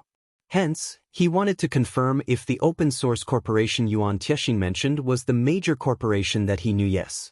I was quite shocked when I received the news. I never thought that the youngsters these days would act so impulsively. There are countless guilds hoping to gain OSC's financial support. This is my first time hearing of someone actually refusing OSC's offer. Yuan Tiexin nodded. Chuckling, he said, I've come here for two reasons. First, I wanted to see Ruoxi. Second, I wanted to meet this upper echelon of Zero Wing that I've heard so much about, in the hopes that I can arrange a meeting with the incomparably mysterious guild leader, Black Flame. I wonder if I can have the honor? Zhao Jianhua and Zhao Ruoxi were dumbfounded when they heard Yuan Tiexin's words. They shifted their gaze towards Feng. Rejecting Open Source Corporation's investment was shocking enough. They had never imagined that Yuan Tiexin had actually come here in person to obtain Feng's help. For a moment, both Zhao Jianhua and Zhao Ruoxi's minds were blank. However, as the person of interest, Feng wore a calm expression as he said, Since Uncle Yuan wishes to meet my guild leader, I will try my best to get in touch with him for you. However, the guild leader has always been a busy man. I cannot guarantee that he will be willing to meet with you. I hope that Uncle Yuan can forgive me. Certainly. I also hope you will pass on a message to guild leader Black Flame for me. The Flower of Seven Sins has begun to act, Yuan Tiexin said very confidently. I believe that once guild leader Black Flame receives this information, he will accept my request. When Feng heard the news of the Flower of Seven Sins taking action, his heart involuntarily shuddered, a serious expression appearing on his face. The secret pavilion had obtained this information. There was no need to question its authenticity since Yuan Tiexin had reported that the Flower of Seven Sins was on the move. It meant that Exemplary Willow was willing to pay the Flower of Seven Sins price. Aqua Rose had already told him that the guild's upper echelons were rapidly growing stronger. At this moment, 3 of them had reached the 8th floor, and 7 people had reached the 7th floor. As for everyone else, they were all at the late stage of the 6th floor. The Flower of Seven Sins price was undoubtedly astronomical. Has that woman lost her mind? No matter how Feng thought about it, this was not a worthy trade-off. Chapter 7:11, Violent Dragon Set. After the birthday party ended, Feng immediately returned to the Greenwater Villa and logged back into God's Domain. Yuan Tiexin had already made himself very clear with his words. If Feng wished to find out more about the Flower of Seven Sins, then it would be best if he contacted the man. Since the Flower of Seven Sins had already started taking action, then what he needed to do right now was prepare for the upcoming battle. If he had information on the exact movements of the organization, at the very least, he would not be caught off guard. The Flower of Seven Sins had yet to fail at a job. If the organization truly managed to annihilate Zero Wing's upper echelon, it would deal an irrecoverable blow to the guild, especially now that the Star Alliance had declared all-out war on Zero Wing. In fact, during the time Feng was at the party, many battles between the two guilds had occurred both inside and outside the Stoneclaw Mountains. Fortunately, though both sides had suffered losses, Zero Wing had the upper hand since it also had help from Ouroboros. Even so, the situation was not looking too good, as the Star Alliance also had many red names and workshops on its side. This situation prevented the members of Zero Wing from focusing on grinding at the Stoneclaw Mountains on the sidelines. Other guilds were quietly eyeing Zero Wing as well. If this situation dragged on, it would be extremely detrimental towards the level and equipment of Zero Wing's members. On top of that, if Zero Wing's upper echelon were to suffer a complete annihilation, the blow to the guild would be fatal. Then, the various guilds grinding at the Stoneclaw Mountains would definitely have designs on Stone Forest Town. At that time, if these guilds were to band together with the Star Alliance to deal with Zero Wing, Feng did not wish to see such a situation take place. When Feng logged back into God's domain once more, he had already been teleported out of the blood refining passage. Appearing at the foot of Mount Sogar, he immediately opened his friends list and chose to add a friend. Feng had set his friends list so that it was shielded, which prevented others from adding him as a friend. As for messages and calls, his settings automatically rejected those from strangers. Hence, other than his friends, nobody had any way of contacting him. Yuan Tiexin had told Feng that his God's domain ID was Grilled Ironheart. Currently, Feng was using his identity as Black Flame to add Yuan Tiexin as a friend.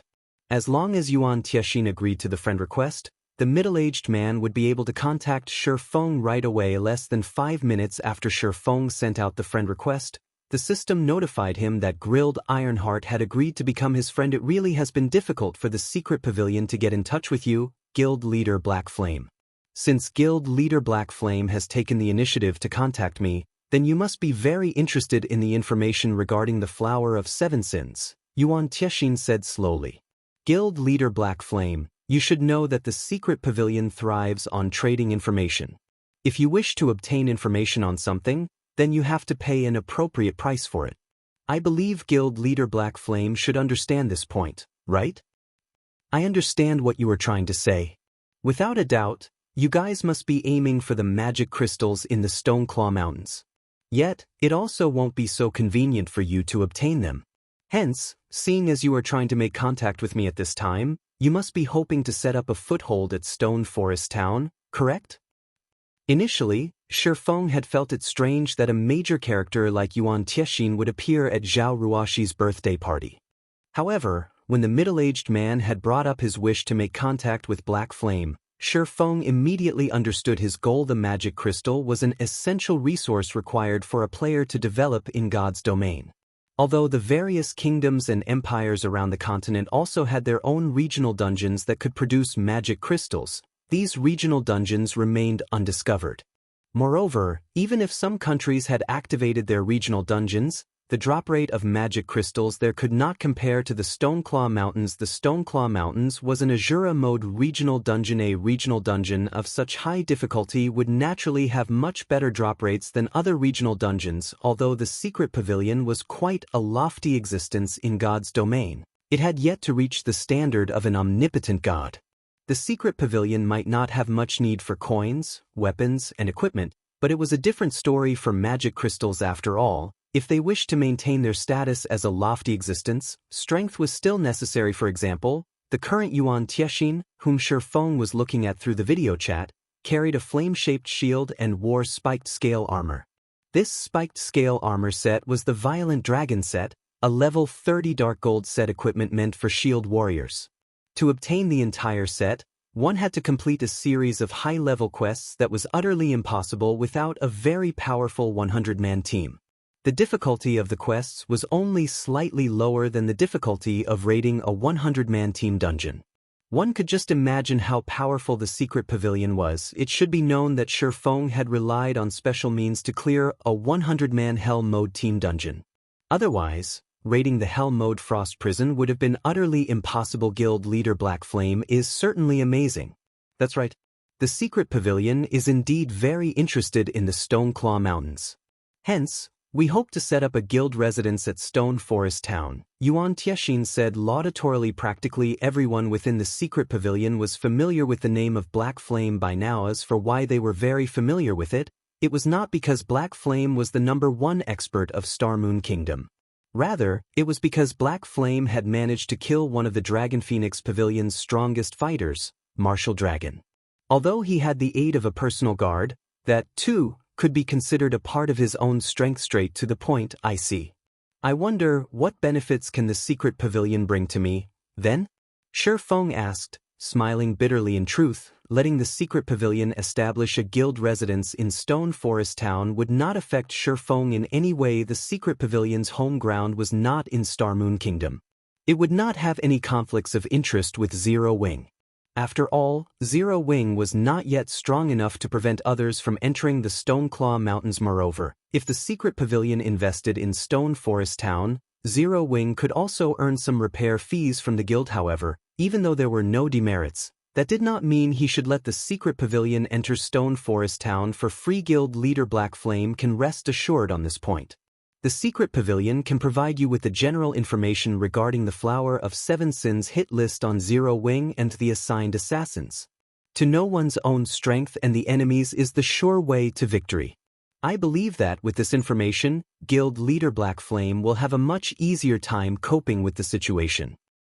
Although Yuan Tiexin had said these words very casually, Feng's heart was already beating madly at this moment. Feng had never imagined that the secret pavilion was such a frightening existence. The Flower of Seven Sins was a very mysterious organization in the virtual gaming world. Its movements were kept even more of a secret from others.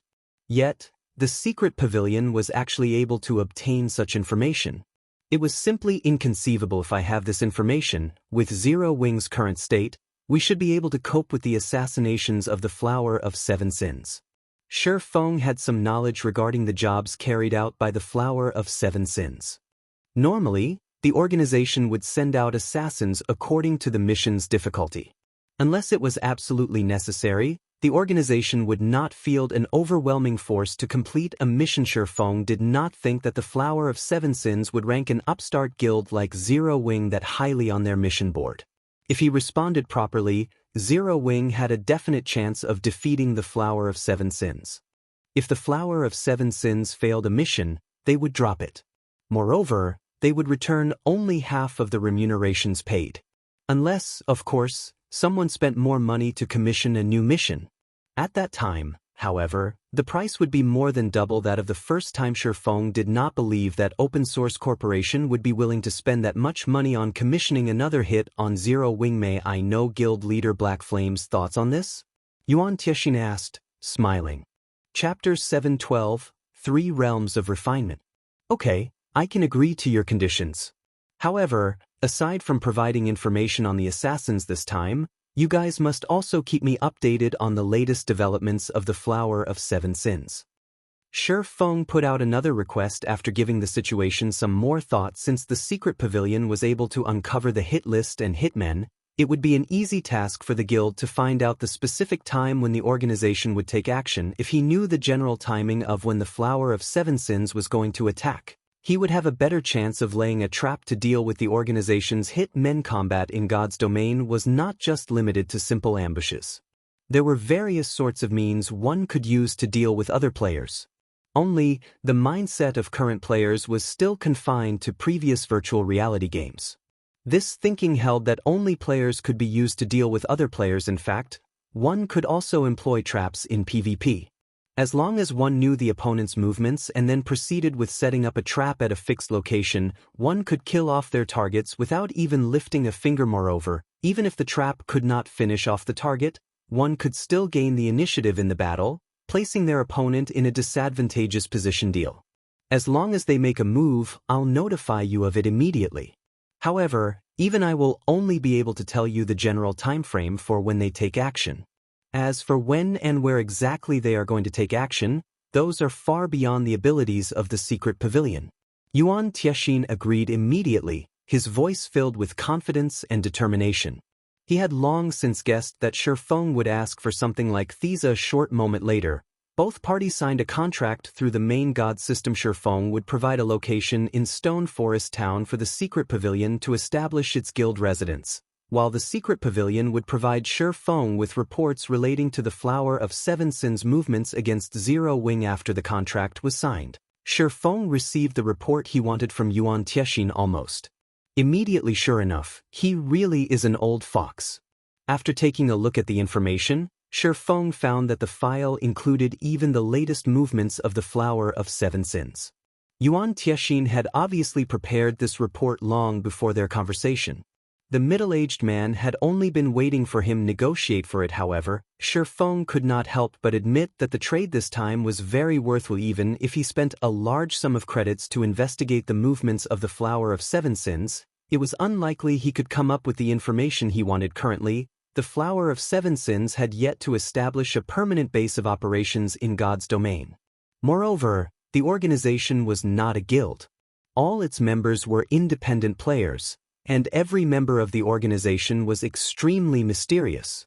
Just investigating one member would be an extremely complicated task, not to mention carrying out an investigation on the movements and strengths of the majority of the organization's members. Only a force like the Secret Pavilion could achieve such a feat if not for the Secret Pavilion's interest in the Stoneclaw Mountains this time. Feng did not believe the Secret Pavilion would sell him this information even if he asked for it.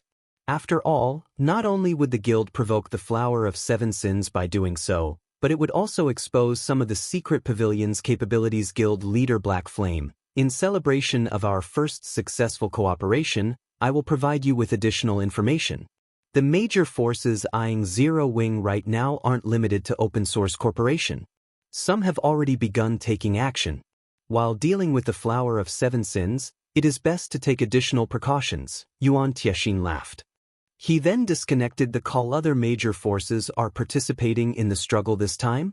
Feng's expression suddenly grew serious. In the past, the Star Alliance had been the one that managed to obtain the Stoneclaw Mountains in the end.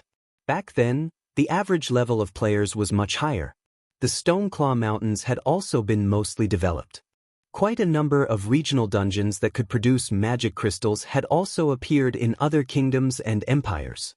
Hence, the various major forces of God's domain naturally would not bother going out of their way to lay claim to the Stoneclaw Mountains. However, things were different in this life. He had managed to obtain Stone Forest Town a lot earlier thanks to the special means he had employed. However, this had also resulted in a situation where obtaining Stone Forest Town was equivalent to claiming the Stoneclaw Mountains. It seems that I've gone a little overboard this time. Feng could not help laughing bitterly as he shook his head.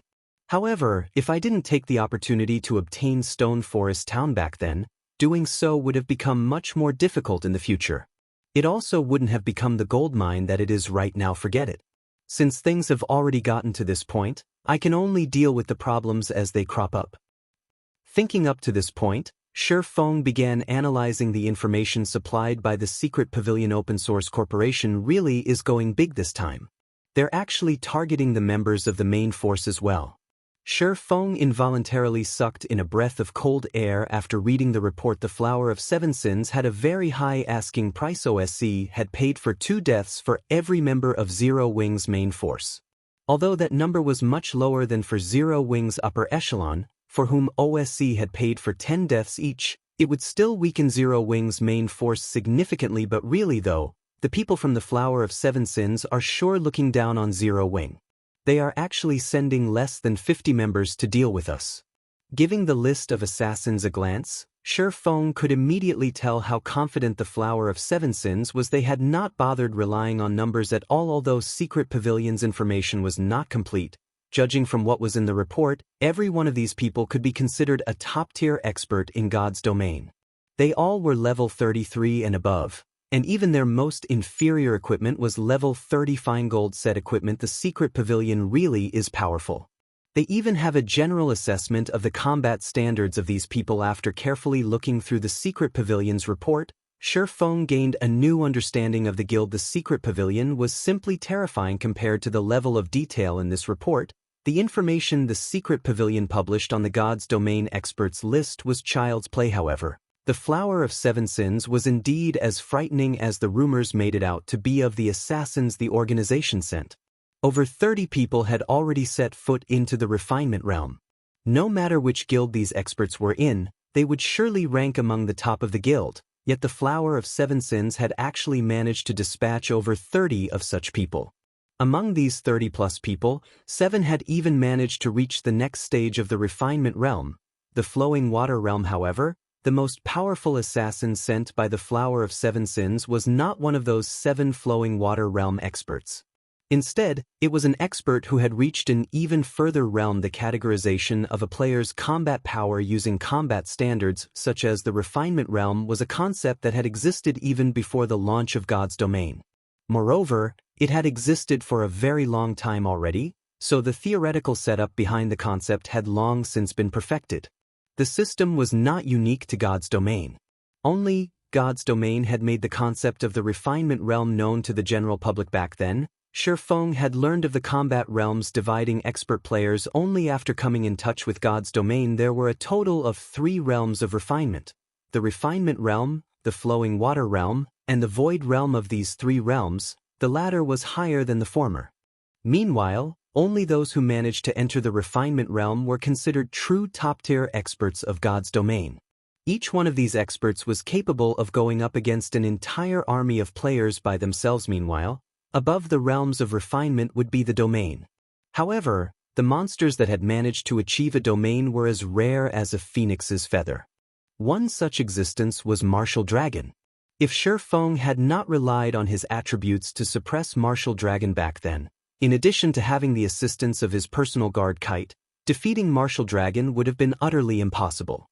Had the fight dragged on, Feng would have been the loser. Instead, currently, although Feng still had the advantage in equipment, this advantage was continuously shrinking. It seems that this Void Realm expert has been prepared to deal with me?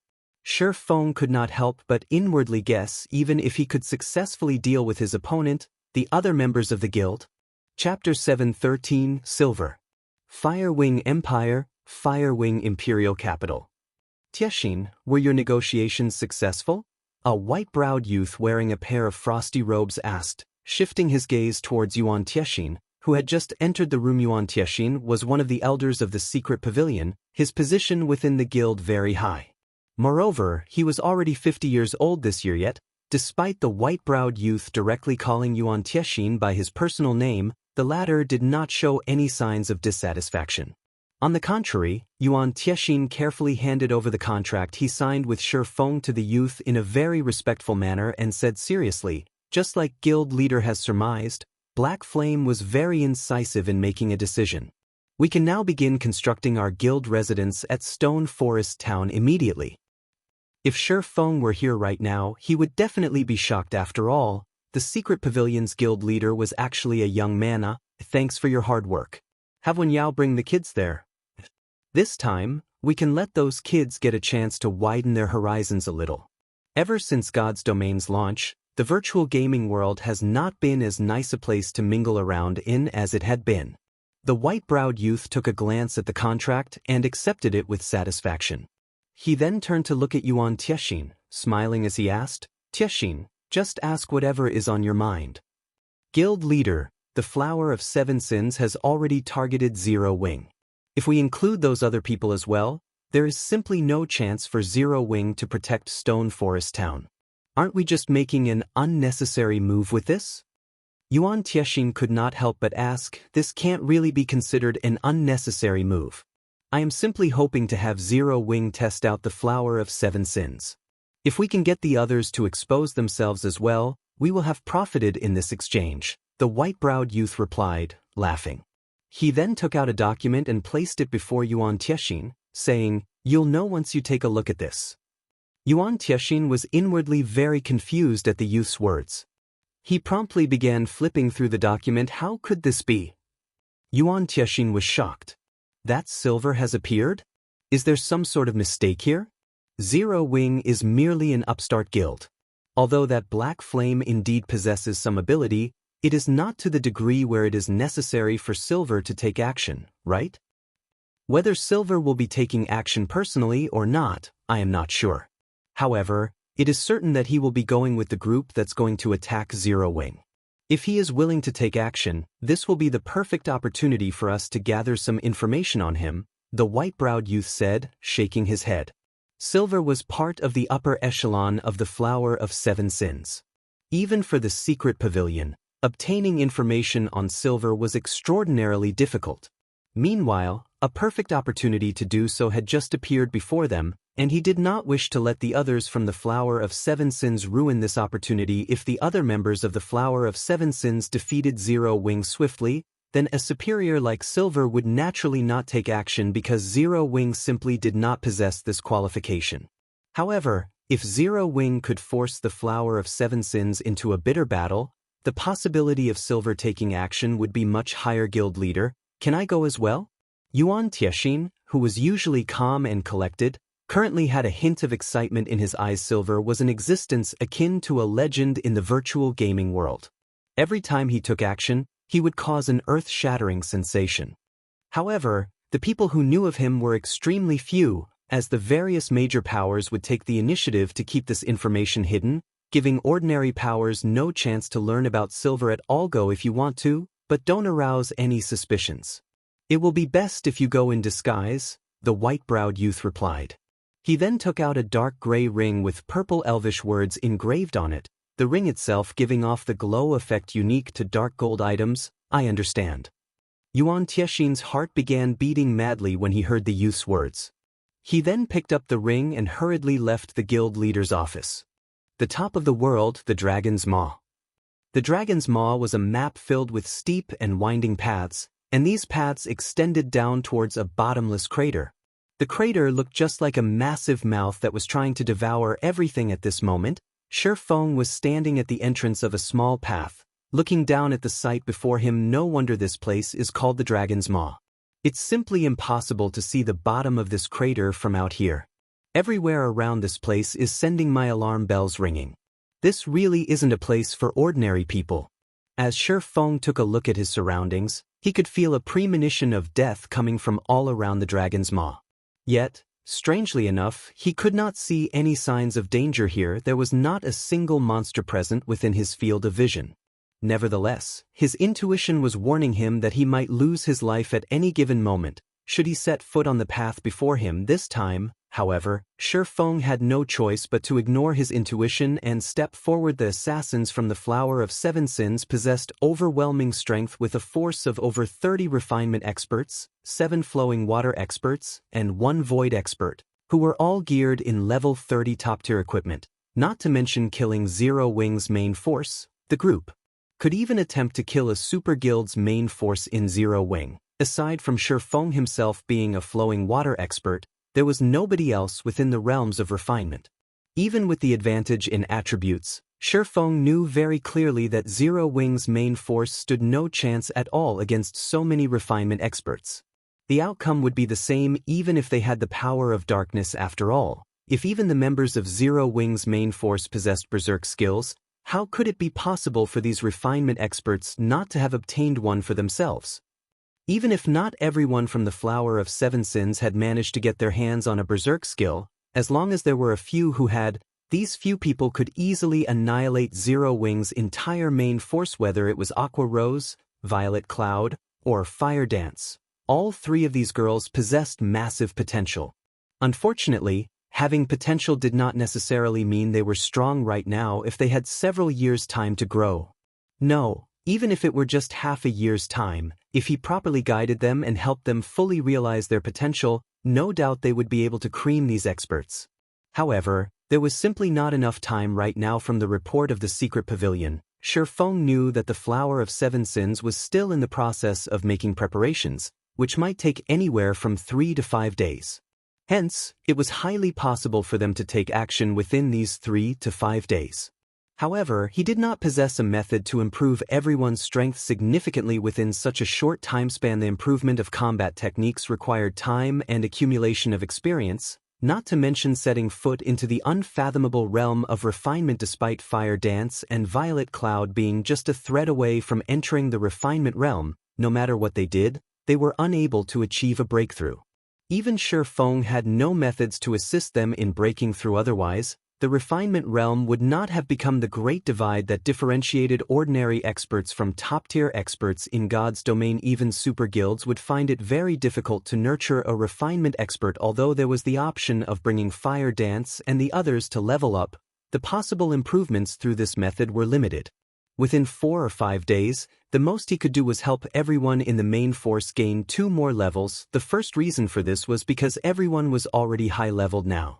The amount of EXP they required to level up was a lot. The other reason was that, while he was capable of killing monsters that were many levels higher than himself, the others could not. At most, they could only serve as support.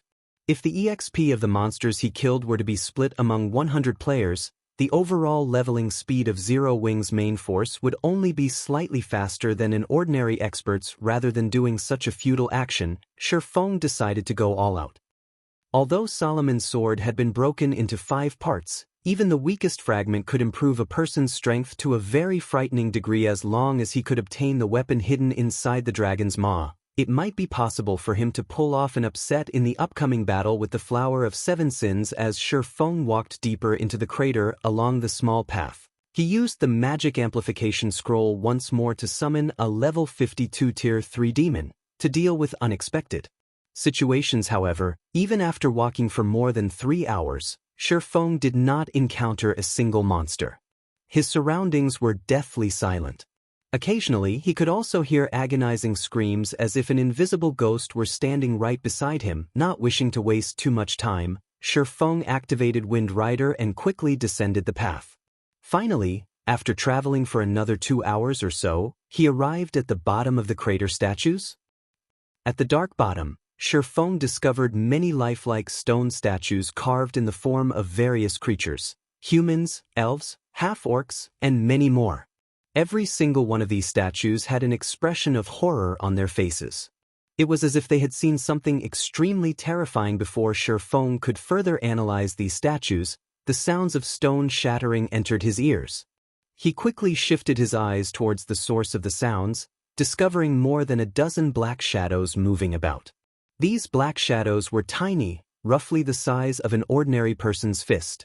However, their speed was horrifying. It was practically impossible for the naked eye to keep up with them. Most importantly, every single one of these shadows gave Feng a heavy sense of dread. Meanwhile, these black shadows were currently approaching Feng at lightning speed. Chapter 7:14, Engineering Tool. The floor of the crater was very dark. As a result, Feng was caught completely by surprise when the dozen or so shadows suddenly appeared. He did not have time to direct the Tier 3 demon to protect him. Seeing 3 fist-sized shadows fly straight at him, Feng immediately switched the 7 luminaries' rings aura of wind to the aura of earth and activated absolute defense. Suddenly, a pale yellow glow surrounded Feng's body. The black shadows created massive tremors when they crashed into the golden barrier. The powerful impact Feng sent flying more than 10 yards away. After receiving the bombardment, Feng managed to uncover the black shadow's true identity. Quartz Worm, Special Elite. Level 60. HP 420, 000/420, 000. These quartz worms were made of black quartz crystals. In addition to their small bodies and astounding speed, they were extremely difficult to detect in this darkness. Although these special elites had low HP, their attack power was frighteningly high. So many quartz worms would even kill a Tier 2 player instantly. Fortunately, Feng had absolute defense. Even though these quartz worms were level 60 special elites, they could not break through the aura of Earth's activatable skill. However, as the seconds ticked by, more quartz worms started to appear in the blink of an eye. Nearly 60 quartz worms had surrounded Feng. He could not help but shiver as he felt the numerous beady, bright red eyes on him. These quartz worms gave Feng no opportunities to escape as they surrounded him and barraged him with a stream of attacks. As each second passed, Feng could hear several dozen crashes. It felt as if someone were firing an automatic rifle at him. Feng had no resistance to offer whatsoever. When absolute defense's duration came to an end, Feng would die. The quartz worms here could drown a player to death. Feng was relieved that he possessed a skill such as absolute defense. Otherwise, even if he came here after reaching level 50 and obtaining his Tier 2 class, death would be the only outcome awaiting him. With only 2 seconds remaining before absolute defense vanished, the Tier 3 demon standing a distance away began to chant an incantation, casting the Tier 3 spell, Oblivion Storm, over the area where Feng stood. Oblivion Storm was a Tier 3, large-scale destruction spell that had an effective area of 50 yards. It could easily envelop Feng and the quartz worms. Suddenly, a massive blue magic array appeared in the air. A massive tornado then descended from the magic array. They were all, Feng and the quartz worms, sucked into the tornado and assaulted by countless wind blades from every direction. Immediately, the quartz worms' HP decreased at a rate visible to the naked eye. Meanwhile, the tornado sent Feng flying into the sky. The moment absolute defense's duration was about to end, Feng immediately stopped the Tier 3 demon from channeling its spell. Suddenly, the tornado vanished. Glancing at the quartz worms that were over 100 meters in the air, Feng realized that the special elites only had a small amount of HP remaining. The lower HP ones had around 10,000 to 20,000, while the higher HP worms had around 30,000 to 50,000. If Feng had not stopped the demon spell, these quartz worms would have died. However, if Feng had not stopped the spell, he too would have died. Hovering in midair, both player and monsters, neither of which could fly, began to descend. Feng quickly activated gravity liberation, slowing his descent to less than 1/10 of his initial speed.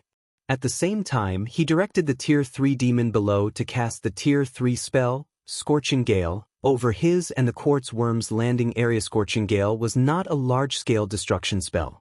Rather, it was a cone AoE spell with a range of 20 yards. Not only had Oblivion Storm sent its targets into the air, but it also gathered them into a single area. Hence, Scorching Gale could easily envelop the landing zone. However, due to the difference in their speed of descent, the quartz worms had landed while Feng still floated down. Suddenly, the Tier 3 demon fired countless flame blades from its hands, the burning attack devouring the quartz worms. 104, 189-110, 467. Damages over -100,000 appeared above the quartz worms. The low HP special elites could not endure the flaming assault. Only after Scorching Gale finished did Feng land. Loot and quartz worm corpses littered the ground. Meanwhile, Feng's experience bar rose rapidly. The quartz worms were level 60 special elites. Although the EXP they rewarded was less than what ordinary level 60 special elites offered, it was still a lot more than level 60 elites. Moreover, Feng was only level 35 right now. The bonus EXP he obtained from fighting monsters that were 25 levels higher than him was impressive. However, the bonus EXP one could obtain through killing monsters of a higher level was not without limit, capping at 20 levels. Hence, players' EXP would, at most, increase by 20 times. Even so, an increase of 20 times would still provide Feng with an exaggerated amount of EXP. After this brief battle, Feng had gone from 9% of level 35 to 98% of level 35. He was only 2% away from reaching level 36. At this level, he could rank at the top of Star Moon Kingdom's ranking list. Currently, the number 1 player on Star Moon Kingdom's ranking list only approached level 35. They still needed to grind for half a day before crossing the threshold to level 35. This method of leveling isn't bad at all. Feng could not help his grin as he looked at the EXP he had obtained. Unfortunately, special elites were not easily discovered. Even in the Stoneclaw Mountains, an Azura mode regional dungeon, so many special elites would not appear at a single time. In a group of 100 elite monsters or so, roughly 8 or 9 special elites might tag along. Hence, it was nearly impossible to find large groups of special elites such as the quartz worms to grind on. Moreover, the Tier 3 demon's Tier 3 spell, Oblivion Storm, had a relatively long cooldown of 70 minutes. Unfortunately, the demon did not have any other combination attack that could kill a group of level 60 special elites instantly. Most importantly, it would be very difficult for Feng to locate so many quartz worms again. After Feng had wiped out the wave of quartz worms, silence returned to the area. The only quartz worms in the area were the corpses on the ground. Although the quartz worms had not provided much EXP, the loot they dropped was relatively good. Moreover, Feng had the luck increasing Icarus's heart. The 60-plus quartz worms had dropped quite a bit of level 50 or above bronze and mysterious ion equipment. The special elites had even dropped an engineering design glare bomb. Feng was delighted one could produce many interesting items with engineering. However, very few engineering items could be used in combat. Take the frost grenade for example. Not only could it cause damage, but it also possessed a control effect. Sadly, only master engineers could produce such items. Moreover, the designs were extremely difficult to obtain. Yet, if one tried to purchase these items, their prices were extraordinarily high. Ordinary players could not afford to use them. The glare bomb was not as advanced as the frost grenade. It could not inflict any damage. However, it was very easy to produce. The materials required were not particularly rare. Hence, it was one of the most common tools in field battles. The glare bomb could temporarily blind all creatures within its range, though its effect on players was reduced after Feng finished arranging the loot and was about to leave the area. For some reason, the external layer of stone on the statues began to fade, revealing these statues' original appearance. Every one of these restored individuals radiated a frightening aura. Feng felt an immense pressure from these creatures and was overcome by a desire to flee. However, these unpetrified individuals had noticed Feng. Chapter 7:15, Thunder Emperor. With the eyes of these revived individuals on him, Feng did not dare to make any sudden movements. Every one of these NPCs, be it human, elf, or half-orc, had an astounding and intimidating level 150. Even a common monster at this level could kill Feng effortlessly, not to mention the humans and elves, both of which were tier 3 classes. Young man, was it you who saved us? A middle-aged human male asked as he turned to Feng, his previous aura vanishing suddenly. This middle-aged man was a tier 3 great mage. Even in White River City, he would be considered an incredibly powerful individual. Players would find it difficult to gain an audience with such a character. I'm not really sure. I merely cleared out the quartz worms residing here, Feng said truthfully, calming after seeing no evil intent among these NPCs. Hearing Feng mention the quartz worms, these level 150 NPCs examined their surroundings, bewilderment appearing on their faces.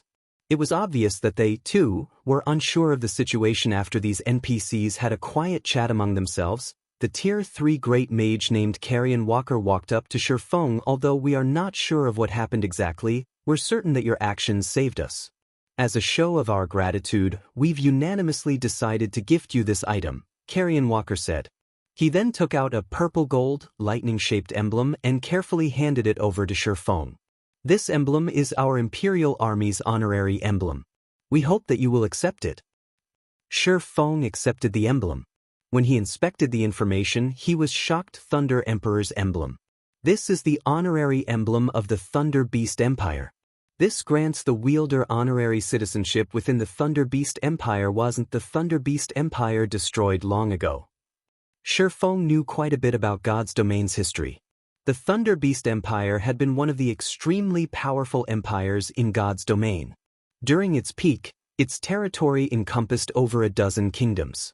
On the continent of God's Domain, not a single kingdom or empire dared to act against it. The ruler of the Thunder Beast Empire had been the Thunder Emperor Kaiser. However, according to God's Domain's historical records, to pursue eternal life and become a god, Kaiser had broken many taboos. As a result, his actions had earned the anger of the gods as the imperial capital had suddenly disappeared. Following the capital's disappearance, the Thunder Beast Empire had split into multiple kingdoms. At this point, the Thunder Beast Empire had long since faded from existence. Naturally, this Thunder Emperor's emblem also held no meaning whatsoever. Young adventurer, although we have been freed, we have many companions still living under the curse. We hope that you can save them. If you succeed, we will present to you the Empire's greatest treasure, Carrion Walker said as he looked at Feng, his clear expectation reflecting in his eyes. Are you not coming with me? Feng could not help but ask. Carrion Walker shook his head and said, our time in this world has long since run out. Although the curse has been lifted, our strength wanes. Moreover, as we approach that place, we lose strength faster. At this point, only you can save our companions. Alright then. I promise you. Where do I have to go to save your companions? When Feng heard about the Empire's treasure, he thought that it might be related to the weapon he hunted. The clue he had obtained had indicated that the weapon hid within the dragon's maw. As it had been an extremely powerful empire in the past, the Thunder Beast Empire must have amassed countless treasures. The weapon he looked for might very well occupy the Empire's treasury. Rather than searching for the weapon blindly, he might as well accept this quest. We are merely people who had escaped the Imperial capital. Our companions are still trapped in the capital. This is a map of the Imperial capital. Hopefully, it will be of some help to you, Carrion Walker said. He then took out a map of the Imperial capital and passed it to Feng's system. Epic Quest, Empire's Past, Accepted Quest Content. Save the people inside the Imperial capital within 10 days. If the quest is not completed within the allotted time, you will be inflicted with the Petrification Curse. Rewards unknown. An epic quest with a time limit of 10 days? Feng was immediately stunned upon hearing the system notification. He had never imagined that the quest would be so difficult. However, after giving it some thought, he found it reasonable. The weapon he sought was no trivial item. How could the game offer it up so easily? After Feng accepted the map, he summoned another Tier 3 demon. With 2 Tier 3 demons leading the way, it would be much easier to deal with the quartz worms. Now that Feng had a map, his progression into the Dragon's Maw's maze of the underground tunnels became a lot easier. After Feng reached the Dragon's Maw's second underground layer, many demonic beasts appeared in the dark tunnels. With a single glance, Feng counted over 500. The monsters squeezed tightly together as they blocked Feng's path. Giant Petrified Rat, Demonic Beast, Elite Rank. Level 60. HP 300, 000/300, 000. Without hesitation, Feng directed the 2 Tier 3 demons to clear out these rats. When the giant rats saw the 2 Tier 3 demons, they released ear-piercing screeches. One pounced on the Tier 3 demons. They showed no fear of the 2 Tier 3 demons. Normally, even monsters would fear a powerful enemy, yet these giant rats were unafraid. Feng used 1 Tier 3 demon to attract these giant petrified rats' attention while the other demon cast a Tier 3 spell. The petrified rats had very high attack power. Even against a Tier 3 demon, their bites dealt over -1000 damage. If these elites faced an MT player of the same tier, they could easily devour half of said player's HP. Meanwhile, these giant petrified rats attacked in groups of a dozen or so. They would instantly devour players of the same level. Only a Tier 3 demon with 9 million HP could withstand their assault for long. Feng suddenly noticed that the Tier 3 demon that held off the rats began to show signs of petrification. A portion of its body had already begun to turn a dull gray. Could this be why even Tier 4 players have fallen here? Feng did not believe that these giant rats were capable of defeating a Tier 4 player with only their powerful bites. However, it was a different story if they could petrify their targets. Looking at the Tier 3 demon's statistics, although it had lost less than 1% of its HP, an additional petrification value had appeared. Currently, the demon displayed a petrification value of 0.84%, and with each bite from the giant rats, that value increased slightly. Needless to say, once this petrification value reached 100%, even if the Tier 3 demon still had 100% of its HP remaining, it would turn into stone. So this is how they work. Feng could not help but breathe a sigh of relief. Fortunately, he had only used his summoned demons to attack. If he had faced these monsters himself, the consequences would have been dire. The Tier 3 demons he summoned could last 5 hours. With the increment rate of the petrification value, although they would not last a full 5 hours against these monsters, they should have no problems fighting for 3 or 4 hours. Fortunately, he could summon a new demon once every 3 hours. In other words, he could rely on his summoned demons to fight for him, having no need to worry about being petrified or any hindrance to his progress. Chapter 716, Ruins of the Imperial Capital. Under Feng's control, the 2 level 52 Tier 3 demons quickly swept through all of the giant petrified rats in the stone hall. Following the clear sound of a system notification, a golden glow encompassed Feng. He had finally reached level 36. Without hesitation, Feng placed the 10 free attribute points he had just obtained into agility, partially making up for the loss of 25 agility he had previously suffered. The giant petrified rats were level 60 elites, and they dropped valuable loot. Aside from some materials, they dropped plenty of level 50 and above common and bronze equipment. In the outside world, Feng would have to grind far longer to obtain so many items, huh? A Tier 2 skill book. Feng was slightly surprised as he picked up a book decorated with silver silk from the pile in God's domain. The majority of a class's basic skills were learned from NPC instructors, while some of the slightly more powerful skills were obtained from quests. As for high-tiered skills, however, one could gain them by trading the legacy skill point that the system provided. Tier 0 skills could generally be found in the fields or dungeons. However, Tier 1 skills practically never dropped, increasing the difficulty of obtaining them exponentially. In truth, the majority of the Tier 1 skills that monsters dropped could be gained by trading in legacy skill points.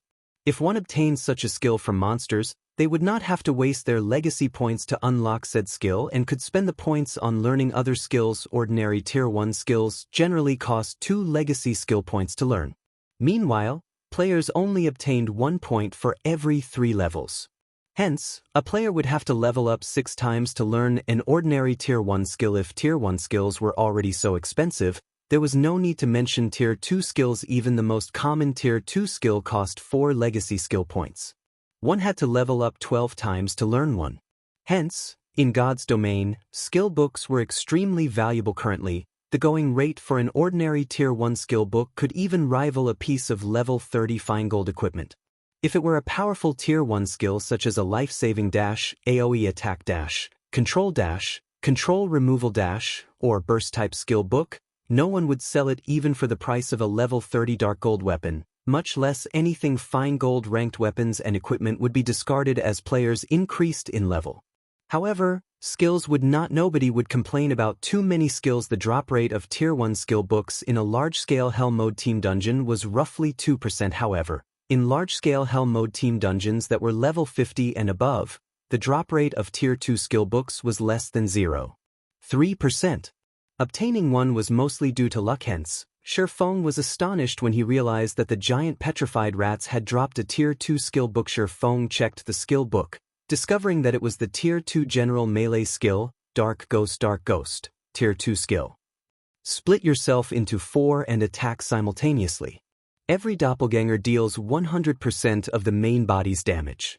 Duration of 4 seconds. Cooldown, 2 minutes. Tier requirement, Tier 2 class or above. I recall someone exchanging this Dark Ghost skill for an epic item with relatively good attributes in the past. I never thought I would find it here.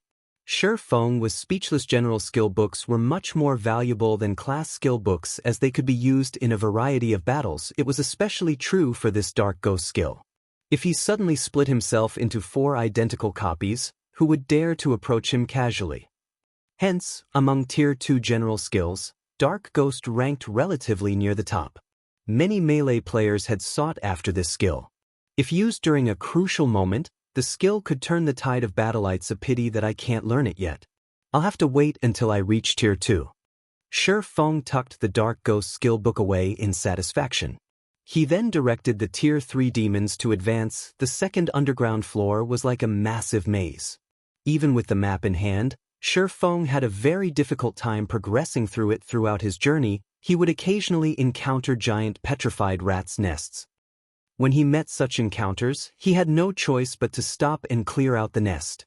Otherwise, he could not venture further. Moreover, due to the petrification issue, it became far more difficult to control the Tier 3 demon that held off the giant rats. In the end, Feng gave up on the Tier 3 demon altogether and let the giant rats attack it. With the Tier 3 demon's HP and Feng's life bloom, the giant petrified rates would never kill it. Although killing the rats was time-consuming, the fact that these elites could drop Tier 2 skill books motivated Feng. Moreover, he could also obtain a large sum of EXP. While Feng explored the Dragon's Maw's second underground floor, he instructed the Dark God's Legion, which had been training all this time, take action, delving deeper into the Stoneclaw Mountains. As an Azura mode regional dungeon, the Stoneclaw Mountains was somewhat special. Not only were the monsters inside the dungeon more powerful, but the loot was also better than elsewhere. The monsters also dropped magic crystals. More importantly, the monsters dropped barrier crystal balls. If one collected a sufficient number of barrier crystal balls, they could use them to form a barrier. The barrier would suppress the strength of contained enemies. It was just like the demon-suppressing barrier that Blue Frost team had used when they faced the level 40 Great Lord Noya. The barrier had greatly reduced Noya's combat power, making it a lot easier to raid the Great Lord.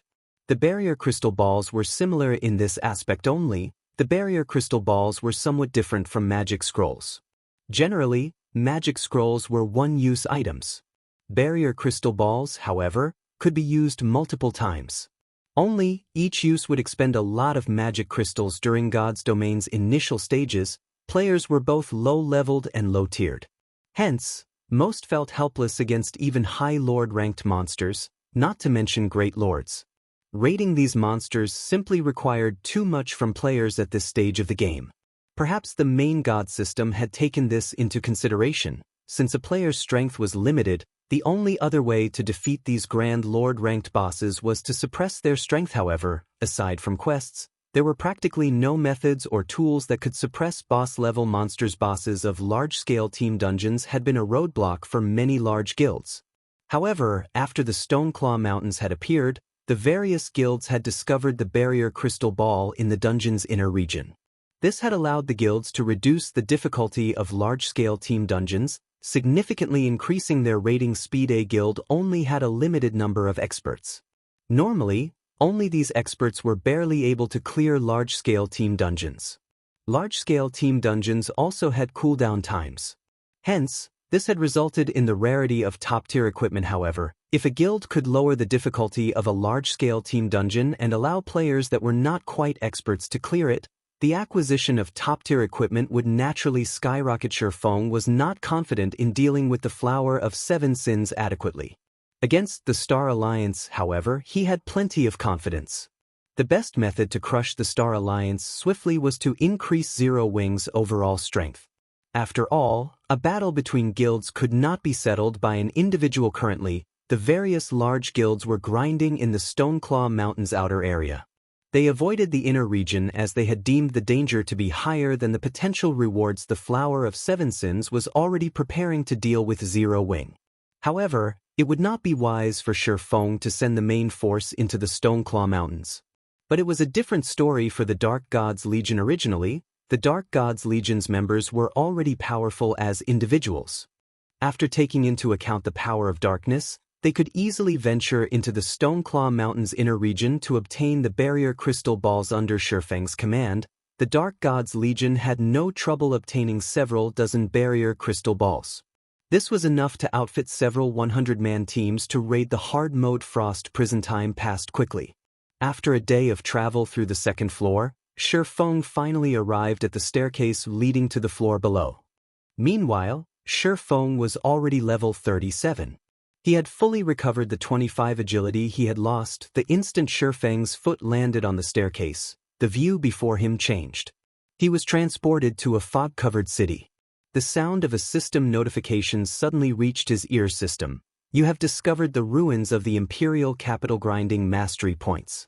Chapter 717, Taboo City.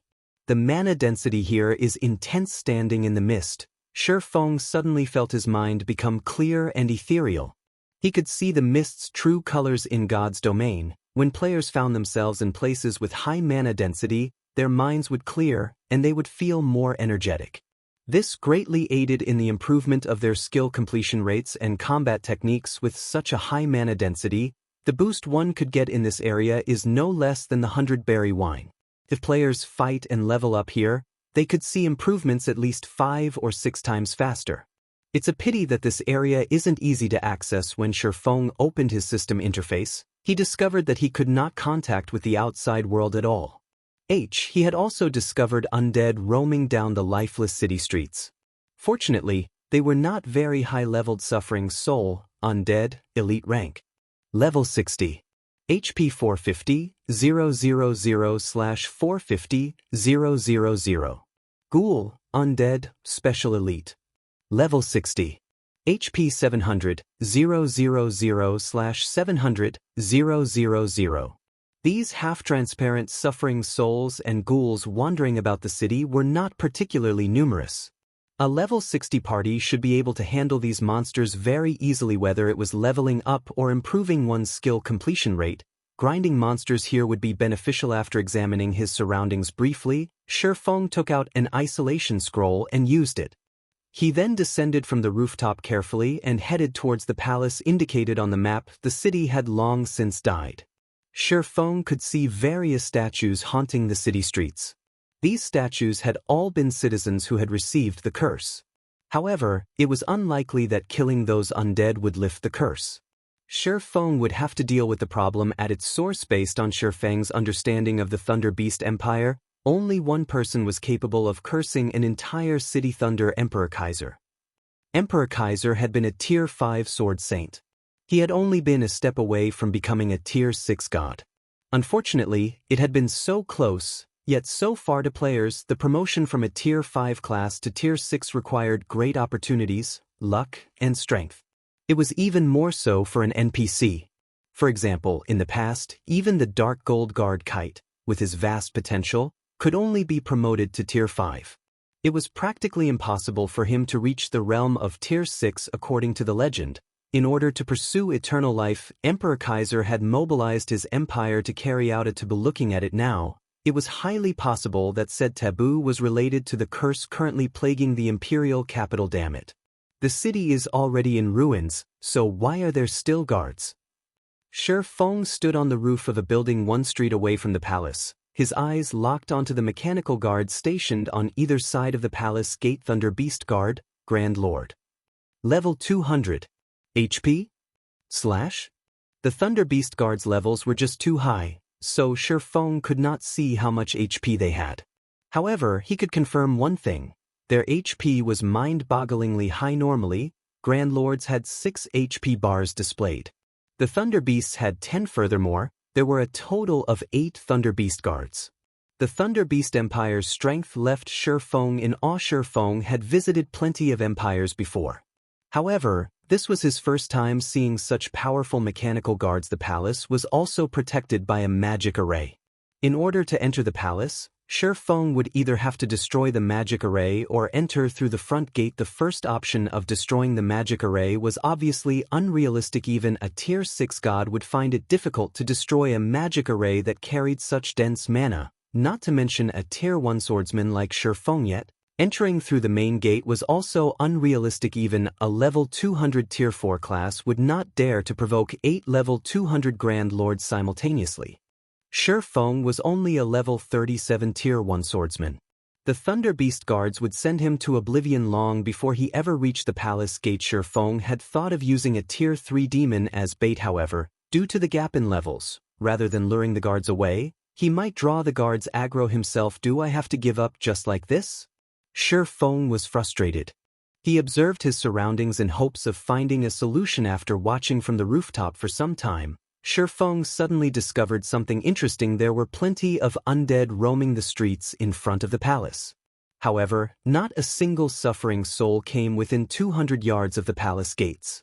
Only a few ghouls would wander near. Meanwhile, when a few occasional ghouls and suffering soul tried to wander towards the gates, the Thunder Beast Guards vanquished them immediately. Only those few ghouls remained unharmed. The Thunder Beast Guards should be absolutely neutral. They should regard both players and monsters as enemies. So why are those few ghouls safe? Feng was very curious.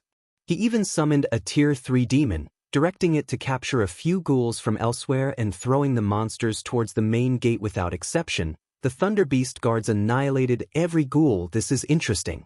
Feng could not help his smile as he watched the few ghouls wander about before the gates. He then directed the Tier 3 demon to hide and waited for those few ghouls to wander out of the restricted area. Minutes and seconds passed quickly. However, Feng did not rush to Feng, who had taken on many adventures and quests in God's domain. Patience was the foundation of success. After more than an hour, a ghoul finally exited the 200-yard restricted area. Like an eagle hunting its prey, Feng directed the Tier 3 demon to nab the ghoul. No matter how hard the ghoul attacked and struggled, it could not break free from the demon's grasp. With a flap of its black wings, the demon put more distance between itself and the restricted area. The Tier 3 demon then brought the ghoul before Feng.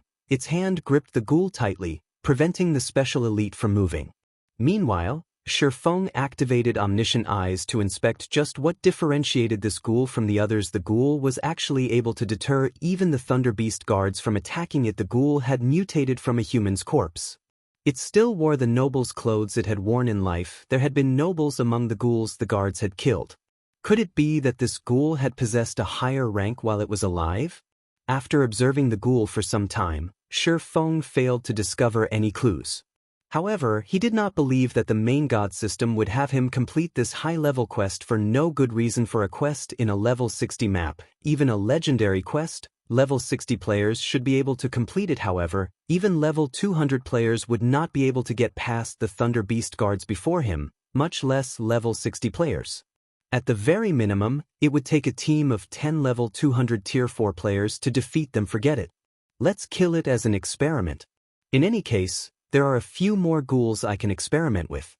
In the end, failing to discover any peculiarities, Feng had the tier 3 demon finish off this ghoul. When the ghoul died, it transformed into a bundle of meat and green liquid.